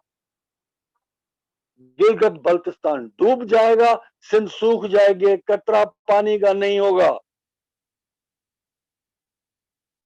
बहुत उम्दा प्लान है, बहुत उम्दा प्लान है। गोली चलाना जरूरी नहीं होता, उसके अलावा भी जेनोसाइड हो सकती है। किसी को प्यासा मार दो, किसी को डुबो कर मार दो। बातें तो बहुत करनी है। मीर सलीम ने जिक्र छेड़ दिया था कि जो सिंध में आते हैं वो इंडिया में जरूर आते हैं। अब टाइम बहुत हो गया है, मैंने बहुत वक्त ले लिया। आप फिर किसी दफा मुलाकात हुई तो जरूर इस मसले पर भी बात करेंगे। मीर सलीम के लिए स्पेशल थैंक्स और आप सबका शुक्रिया, मेहरबानी, थैंक यू। दिलशाद साईं, बहुत बहुत शुक्रिया करता हूँ मैं आपका। दुआदार तकरीब था और आपने कई नुकात पर आपने रोशनी डाली कि जालिम कैसे अलग अलग पैंतरे अपनाते हैं अपने तसल्लुत को कायम रखने के लिए। आपने एक बात छेड़ी कि इसका जो दो कौमी नज़रिया का जो एंटीडोट होता है वो सिर्फ नेशनलिज्म होनी चाहिए, लेकिन मेरे मन में ये सवाल आता है कि क्या फ़कत वतन परस्ती ही एक रूहानियत की जगह ले सकती है, या फिर एक तरह का एक रूहानियत की भी आवश्यकता है, एक ज़रूरत है जो कि अलग-अलग फ़िरका वाराना या मज़हबी नज़रियों का मिलाप कर सके, का संगम कर सके। ये मेरे मन में सवाल है जो आगे जाकर आपके साथ मैं चर्चा करना चाहूँगा। फ़िलहाल हम लोग अपने आखिरी speaker, we move on to our last speaker, Zafar Sahito. He had begun this whole session and we are indebted to him for inviting so many people. Zafar Sahito is heads up the JA Sindh Think Forum. I'm looking forward to him moving to Washington, D.C. Soon, where I can be of any service to him. So Zafar, the mic is yours. Viewers, please keep in mind, after this, we will have a short 15-minute question answer session, and or if people wanted to make any comments. So if you have any questions, please send them to me. Thank you. Zafar, it's all yours. Thank you everyone, and I'm thankful to all of you for joining today with us. It is not my last speech because I am not last speaker. Actually, I just wanted to say thank you to everyone because after listening to Saint Dilshad Bhutto, Sange Bhai, to Zafar Baloch, and to all these, I am just a student in front of them. Just I wanted to in the last I wanted to compile these all issues and points we raised. I am not just going to take more time. Just want to mention few important points, what was the discussed or what was said by different our respectable speakers. One thing Sange Bhai said that Sindh and Sai GM said was with create in the process of creation of Pakistan, and if there was some mistakes in the past, we have to be apologized for that, or we have to correct these things. But the thing is that when in resolution of 1940, there was no name of Pakistan even in that resolution, and Sindh or other states or even Bangladesh when joined the to join a state, Pakistan state, they had one thing in mind, that their states will be sovereign or autonomous power. But what did Pakistan that is after the creation in 1947, they denied for it. And like one of our friends said that first that language march was done, a protest was done in Dhaka on the language issue. Same thing when Urdu was declared as the national language. From that point only, Sindhi also said that okay, this is not going to be a sovereign state, or we are not going to be a autonomous provinces, but it is going to be a one unit or a federal government. So from that point only, Sindh also said that okay, we cannot survive in this state anymore, and the struggle started from that point. When 1948, when the ISI was created, it came to our certain that now we don't have any chance that we can still live with Pakistan. And is our lion, our Saim, Dilshad Bhutto said that Komi Tazad, the differences, national differences, these are the main points actually, that what are our national differences, you know, that is until we will not carry out these things and clear and loud that, okay, we don't want to live with you anymore. We are nations. Here is our Dr. Fazul Rahman, Fazul Rahman said that we have to come together and unite and bring the things together. But where? To United Nations? Here I want to raise the question on the position of United Nations even, because United Nations is no long more any a independent organization. United Nations is giving the majority all the time. They are sitting in with China and Pakistan. They have given now majority to Pakistan in human rights issues. Even Pakistan is not a nation. We are nations, group of nations forcefully living together. So how one Punjabi nation is representing us as a Pakistani nation in the United Nations? So we will bring our cases in two worlds, all powers, that okay, we even not going to trust any more United Nations for these issues, because United Nation is now the party with China and Pakistan. When Pakistan Punjabi officers are sitting in United Nations, when they are sitting over there, how we nations, other nations, Sindhi, Baloch, Pashtun, how we can bring our voice over there when United Nations is party with them? So it is no shame that we have to call for the civilized nations, democratic world, to USA, to Israel, to India. It is a responsibility for India as our neighboring country. It is their responsibility to they have to take care of this matter, not only for us, for Sindhi people or Balochistan or Pashtun people, but they have to work on these things for their safety also, because whenever India is disturbed, it is gone through the roots of Pakistan. So not only India, but look how USA is suffering in Afghanistan. Who is behind? That is the Pakistan. What I am saying, that two nation theory is already now dead after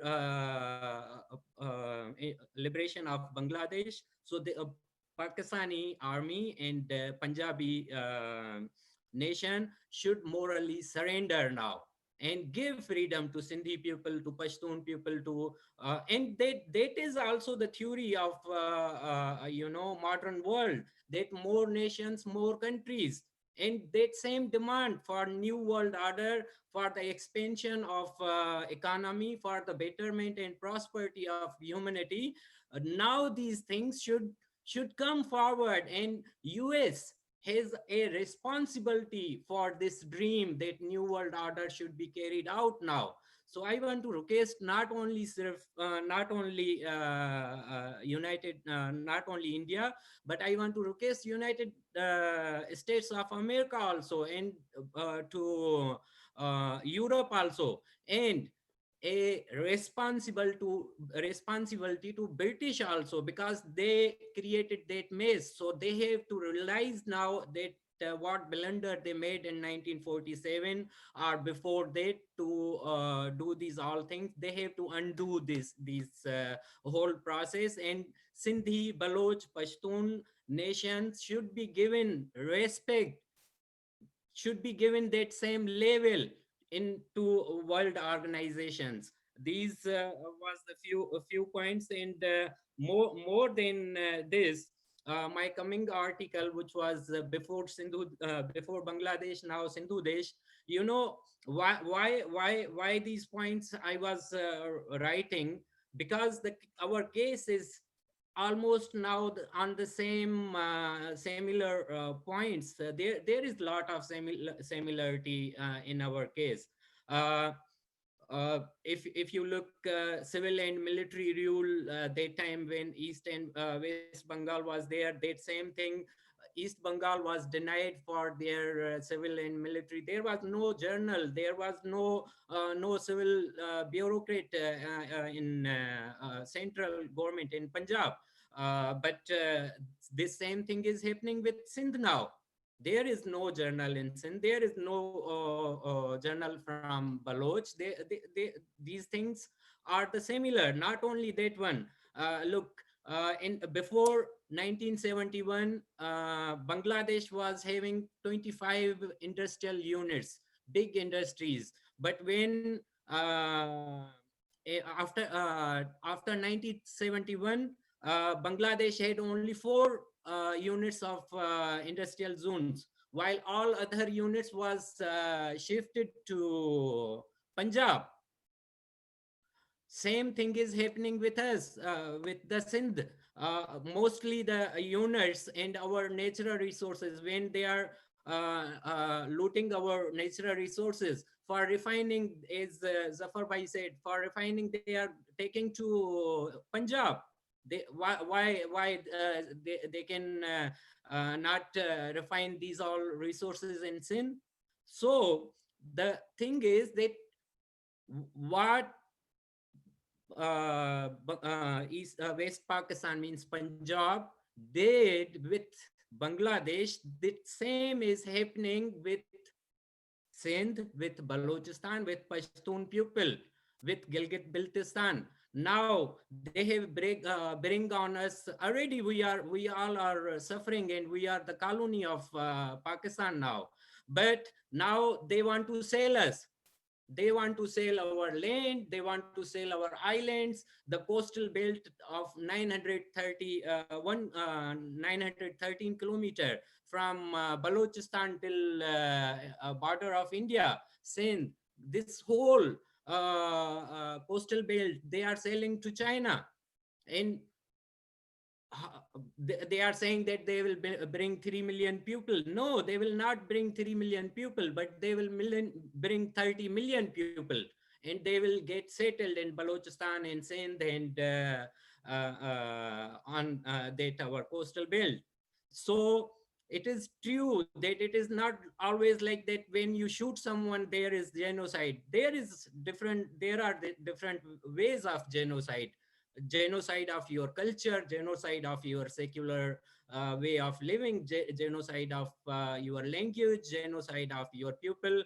People are dying every day because of lack of nutrition.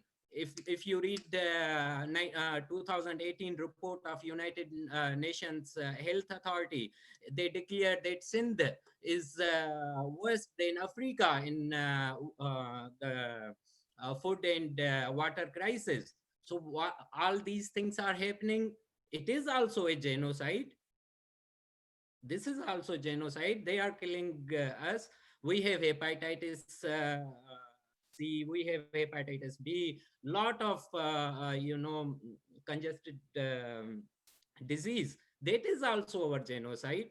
So when we will sum up these all things, now they are bringing the China on us. They want to sell us, and they are trying to sell us so fast, because they know that before these nations will come up, or they will ask for the retaliation or resistance, make them inferior, make them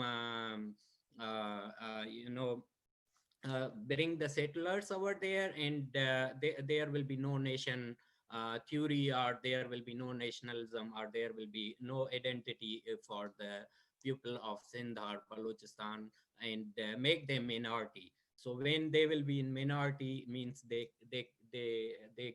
carried out the genocide, and we even cannot then claim our land and our identity. So it is the time that we have to come together and we have to do things seriously. As Sanjay Bhai said, that we have to think on this, that how they carried out the genocide of Bangladesh in Bangladesh. Before they go on that scale, we should get united, and the purpose of South Asia Liberty and this conclave was this, that we have to come together. Thank you very much. Thank you very much. Zafar Bhai, thank you. I see Mir Salim ji raising his hand. Mir Salim ji, please unmute yourself and speak if you had something.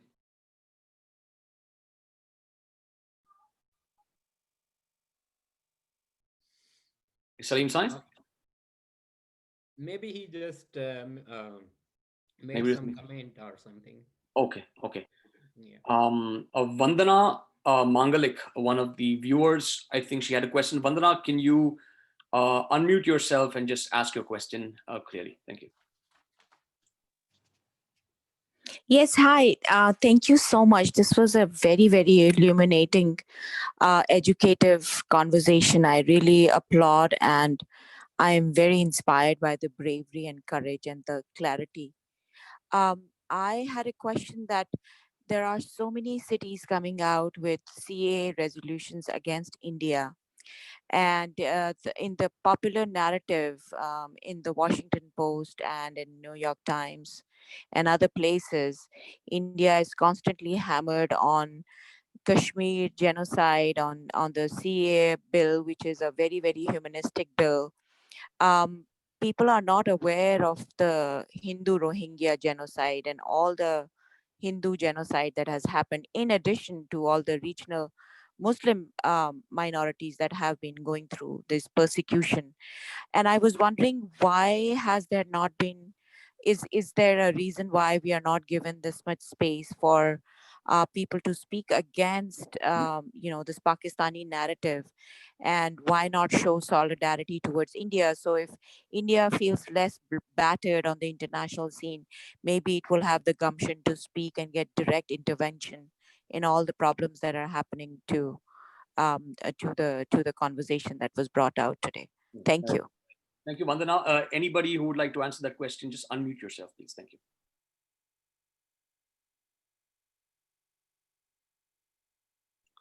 Any of the panelists?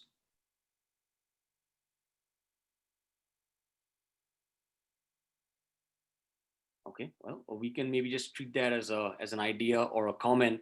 Feel free to chip in if anybody wants to see. I have a couple of questions. So, Razak Baloch Sahab, if you're still with us, there's always been a question about Baloch freedom fighters and advocates, that they have never really assembled on one platform.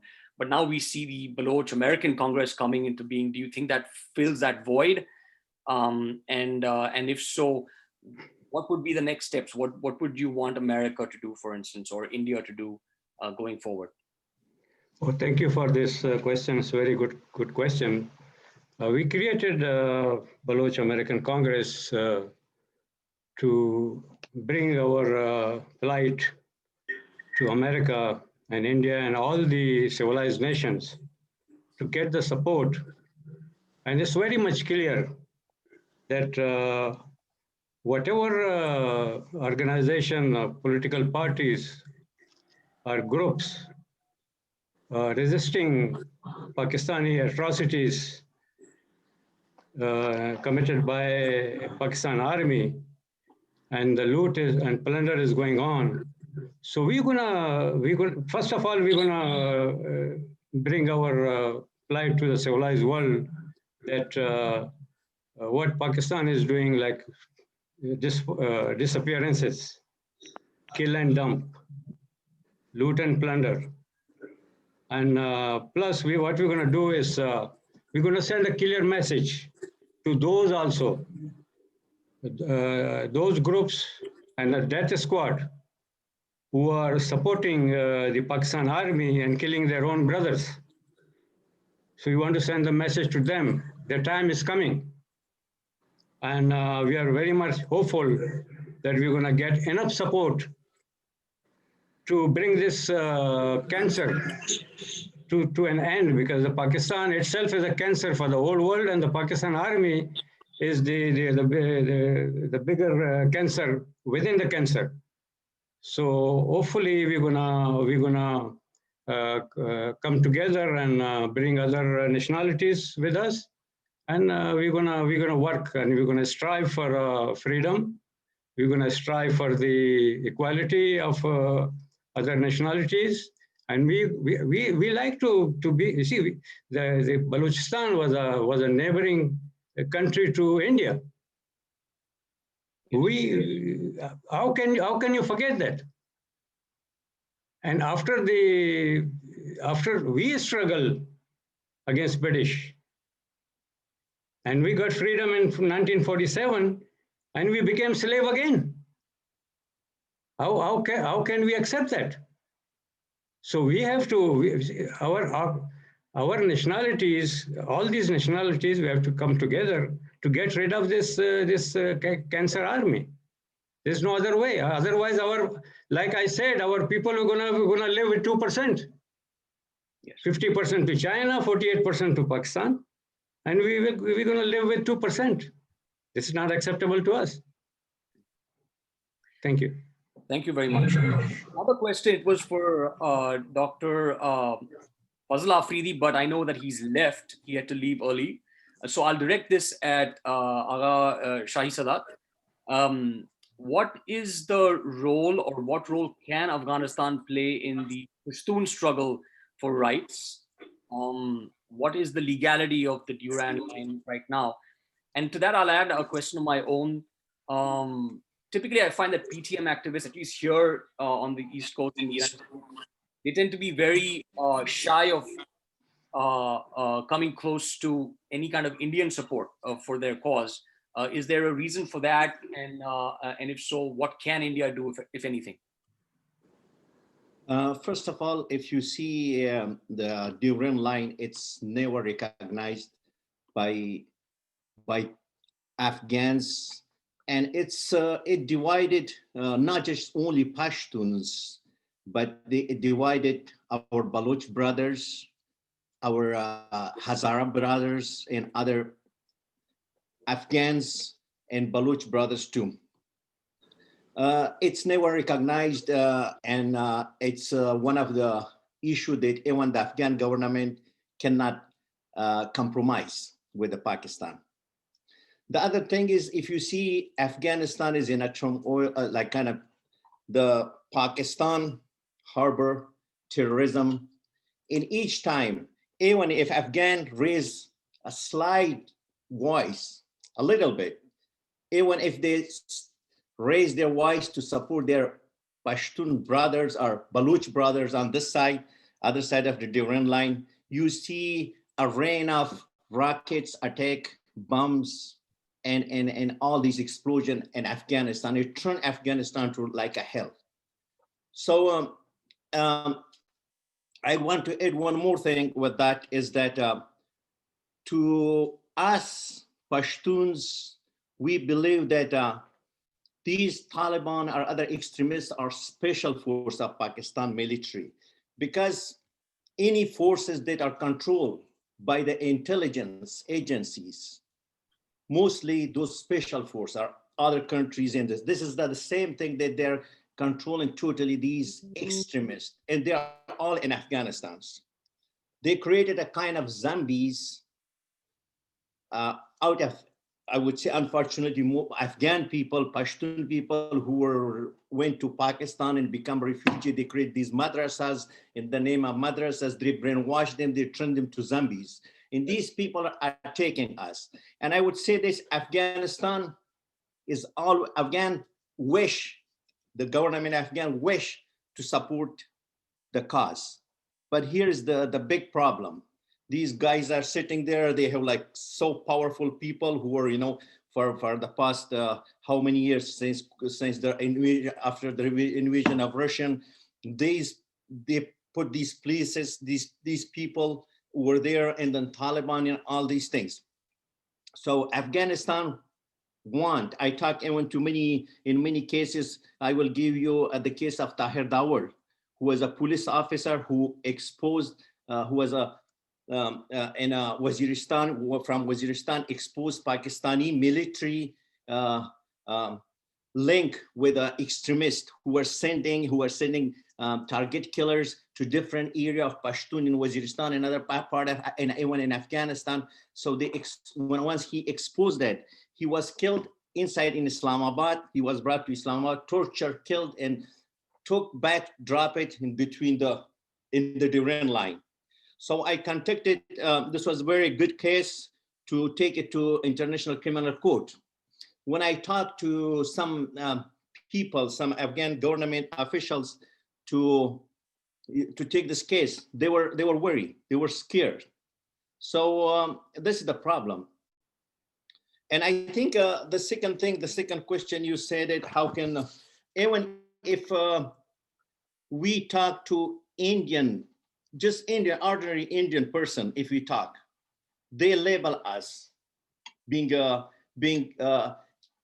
agent of India. Think about, I go sit in a restaurant where I go to Indian restaurant, sit and there's a lot of Indian. If I sit there, they take a picture of me and then they put it in the media. They say that they're the Indian agent. So what they created they created a kind of environment, climate that even they don't let us. And I often come in life, I tell people, hey guys, we shouldn't fear from that so much, because we should look that way. Who is coming now, breaking our door? Who is killing us? Are they Indian or Pakistani soldier? Are there Jews, Christians, any other? Are there all Pakistani soldiers? To me, to us, our enemy is those who are killing us. So and this is the problem that we face right now. But slowly, when you see the rise of PTM, and the whole things have been changing. There was many in the past. If you see these Pashtun leaders, either they were sold out, they sold themselves, or they were they were getting paid by the Pakistani establishment to keep silent. Or there were also those madrasas to brainwash our children, and they're doing this. And one of the things what Mr. Batu said too is they displace Pashtuns like Baloch from Waziristan. Once you lose your identity, you go to different part of the country, you lose identity, then you are nothing. So you lost everything. This is another way also to kill people. I hope I answered your question. If there's another question. No, absolutely. That is an answer I can take home. There are a few more questions, but we are already over time. I will just go with one more question for Shakil Anjum, if you're still with us. We wanted to understand the persecution of Christians in Pakistan. Is that something that's actually improving right now, the situation, or is it going from bad to worse? Because recently USCIRF came out with a report saying that Pakistan is actually making a turnaround, that it's kind of getting better over there, at least for Christians. And I wanted to get your views, whereas they also said that in India it's getting worse, which made me question, because I'm from a minority community in India. My father's side is actually Christian. So I wanted to get your idea of what is the actual... I want to say something. Yes, I'm from India. Yes, please go ahead. Hello. Yes, please, a quick question. Yeah, I'm from India, and we are seeing that we are getting so many problems which are created by Pakistanis. We are forced to fight with the Pakistani army. And overall, today, first time I heard somebody from Balochistan, somebody from different parts of the Asia, right? I will rather say that Punjabi or Sindhi or Balochis or whatever, we are supposed to fight wherever we are. If we start going and asking for help from others, Nobody has time. We have so many problems within our own country because of Muslims. We want to throw them out of India. We are in a bad shape in India because of them. They are growing their population. They are fighting with us. They're killing our girls. They're playing love jihad and what not. So I think wherever we are, we should try to clean that All right. country Thank you. around us and live there peacefully, isn't it? Thank you for your thoughts. This is precisely the kind of backlash that we're seeing within India. And until we root out the fundamental problem, we're going to see it grow on both sides. So I wanted to just, is Shakil Anjum with us, or has he had to leave? No, he left already, I think. Okay. In that case, any last comments from anyone? Anyone would like to make any last comments, or otherwise I will end the session with a few notes. Kalji, there is one question from someone that Pakistan came up with a dossier against India, saying that India was supporting terrorists. So what can we do for Sindh, Balochistan, and POK? Okay. The thing is that whenever any region or any country is in the process of operation, suppression, and colonization, these all things comes in front of us. And that time, as Shahizad Bhai said that we have to see that who is our enemy and who is our friend. Of course, India is not coming, or Shiv Sena or Ra is not coming to kill us. It is Pakistani army and military, Pakistani establishment, they are killing us. So they are our enemy, and India is our friend. So even you remember that when the struggle against British started, and all the leaders that time, they was called as that, oh, they are the agents of British, they are agents of this, and they are. So this is the common process, and we don't have to be shame. It is a common saying that your enemy is your friend, and your friend's enemy is your enemy too. So it is not something, we don't have to be, if tomorrow someone will say for me, for example, I made the case against me that I am working for Ra, I am working for CIA, I am working for Mossad, I am working for, hell, I don't know, I do my I am civil engineer. I was working as a maintenance supervisor. I left the job because someone complained on me against that I am doing activism. So now I am running my Uber taxi. So if I am agent of Ra, if I am agent of Mossad, I am agent of CIA, what the hell I am doing here? So world has to understand these things, that in the process of revolution and freedom, and the time the people are called the traitors or the agents.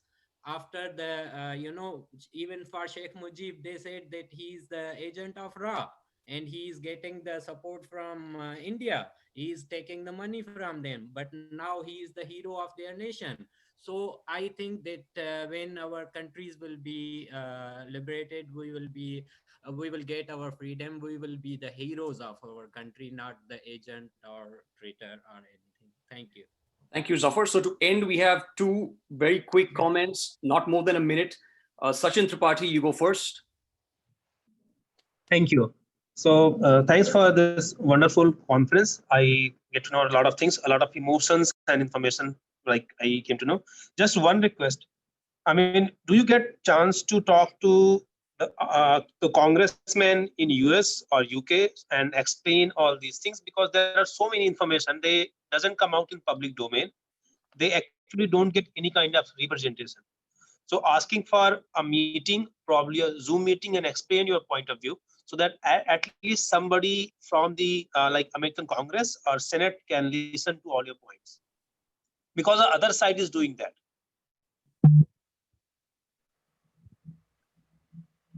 Would anybody like to take that? Yeah, actually, we are working on these all things and on the all the issues. I am always sending our conferences and videos and all the updates to State Department, to United States congressmen who are working on Sindh caucus and foreign affairs. Even the friends of World Sindhi Congress, they are working in UK and in Europe, and they are also always sending the reports. So everyone is doing their part, and it is not some matter of that. Last time we had congressional hearing in Washington DC by our Sindhi friends. So even when last year I met here with a few congressmen and senators to to give over the case. And 2018 I visited the State Department and we submitted our Sindh case, and we was all together, Baloch, Pashtun, and Kashmiri and Gilgit Baltistan friends. So we are doing our part. We are doing, but of course, the thing is that sometimes our voice is not heard or not published because there are social media restrictions. Even my Twitter account, yesterday I received a legal notice that Pakistan government has sent the legal notice to put shutdown on my Twitter account. So we are facing a lot of these things, but we will win because we are on right side. Thank you, Zafar. Hussain Sindhi, the last comment. Did you have? Sir मैं कुछ मैंने आपका मौजू के हिसाब से और आज था 16 दिसंबर के हवाले से सबसे पहले तो मैं बांग्लादेश को मुबारकबाद दूंगा, और ये हमारे लिए बड़ी खुशनसीबी की बात है। और ये पाकिस्तान के अंदर ये सबसे बड़ा जो दलील है, खास तौर पे जो यानी वो जो अभी तक उम्मीद रखते हैं कि पाकिस्तान के अंदर पार्लियामानी सियासत के जरिए मजलूम कौमों को कोई हुकूक मिल सकता है, तो मैं सिर्फ उन लोगों के लिए ये दलील दूंगा कि पहले तो बुनियादी तौर पे ये तो ईस्ट इंडिया कंपनी की साजिश थी। पाकिस्तान बनाई गैर फितरी बुनियादों पे था और ये गैर जमहूरी बुनियादों पे बना था, और ये एक साजिश थी बरे सगीर के अंदर। अच्छा, ये सिर्फ हिंदुस्तान को तोड़ने के लिए बना था, और ये हिंदुस्तान को भी बात समझ में आनी चाहिए कि आज अगर मैं एक शेर बोलूंगा कि भेटाई साईं का एक शेर है कि साईं मसदाई करी मथे सिंध सकार दोस्त मिठाल दिलदार आलम सबाबात करें। तो इसकी मीनिंग है कि अगर सिंध खुशहाल रहेगी तो पूरी दुनिया खुशहाल रहेगी, आलम दीन से लेके सब कुछ खुश रहेगा। अगर सिंध खुश नहीं रहेगी, क्योंकि बुनियादी तौर पे मोहनजोदड़ो है वो इर्तिकाई साइंस के बुनियाद पे वो पूरी इर्तिकाई साइंस और इंसानी तहजीब से लेके कल्चर की माँ है, तो उस बुनियादों के हिसाब के अगर हिंदुस्तान की जो अगर माँ है वो सिंध है।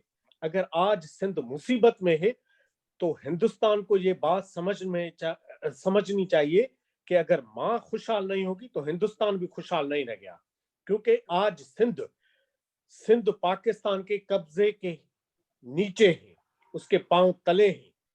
अगर नहीं है तो अपने इथियम से ये निकाल दो, या तो हमें छोड़ दो कि पंजाब, सिंध, गुजरात, मराठा भी हमसे है, हिंदुस्तान भी हमसे है और सब कुछ हमसे है। अगर हम मुसीबत में हैं तो हिंदुस्तान भी मुसीबत में है, अमेरिका भी मुसीबत में है, और बड़े सगीर से लेके थर्ड वर्ल्ड से लेके और यूरोप तक सब मुसीबत में होंगे, क्योंकि सबसे बड़ा जो शैतान है वो पाकिस्तान है।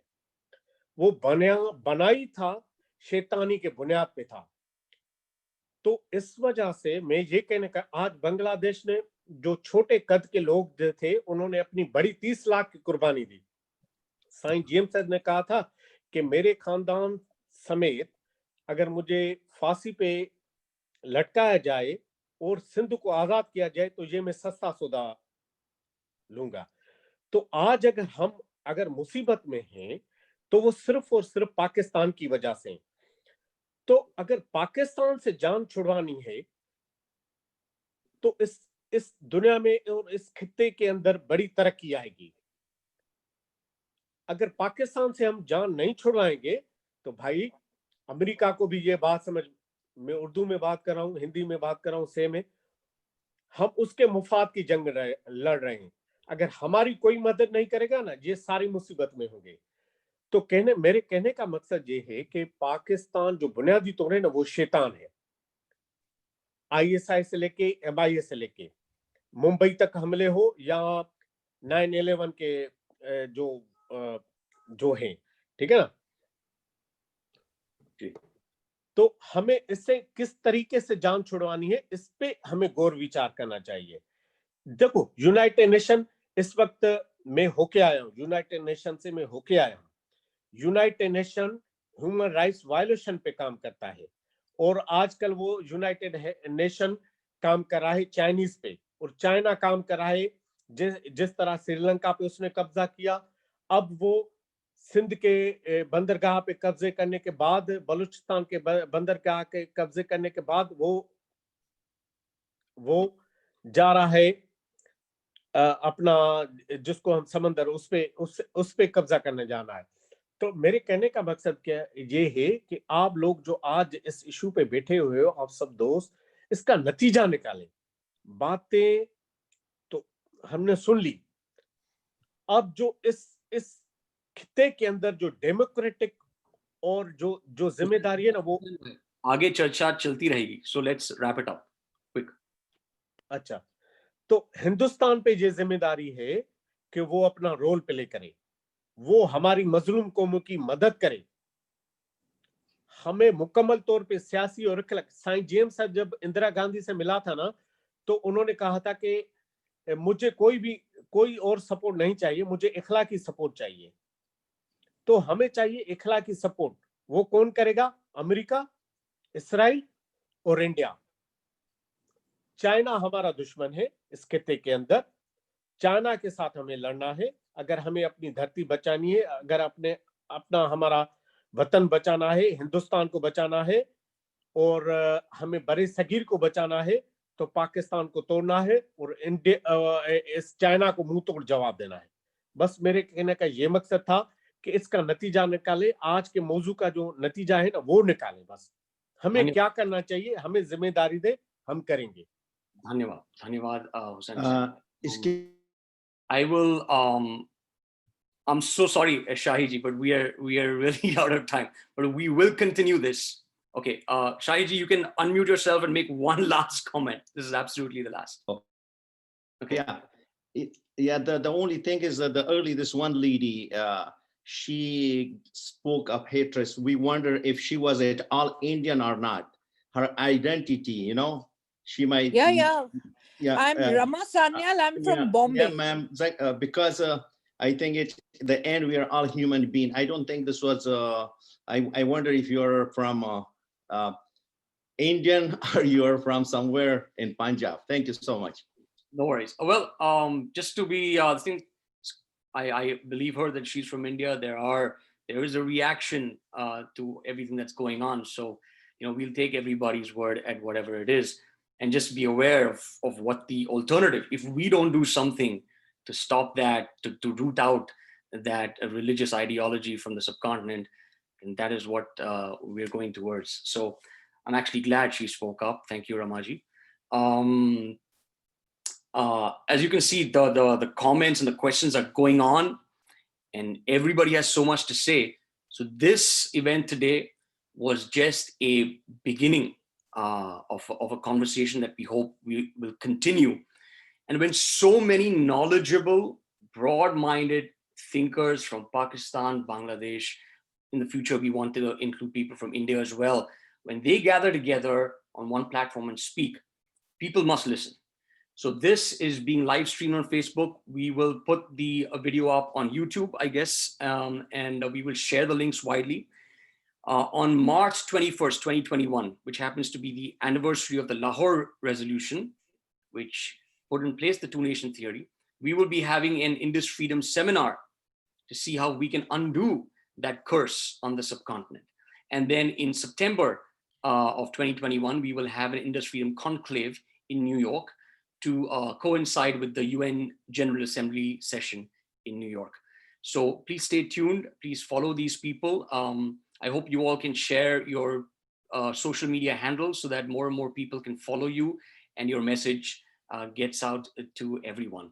With that, I want to thank everybody for joining us. It's been a long marathon session. Especially want to thank Zafar Bhai for inviting everybody and getting everybody on board. And I hope to see you all again soon. Thank you. Sure, but I want to say last one line. Thank you very much. We are threatened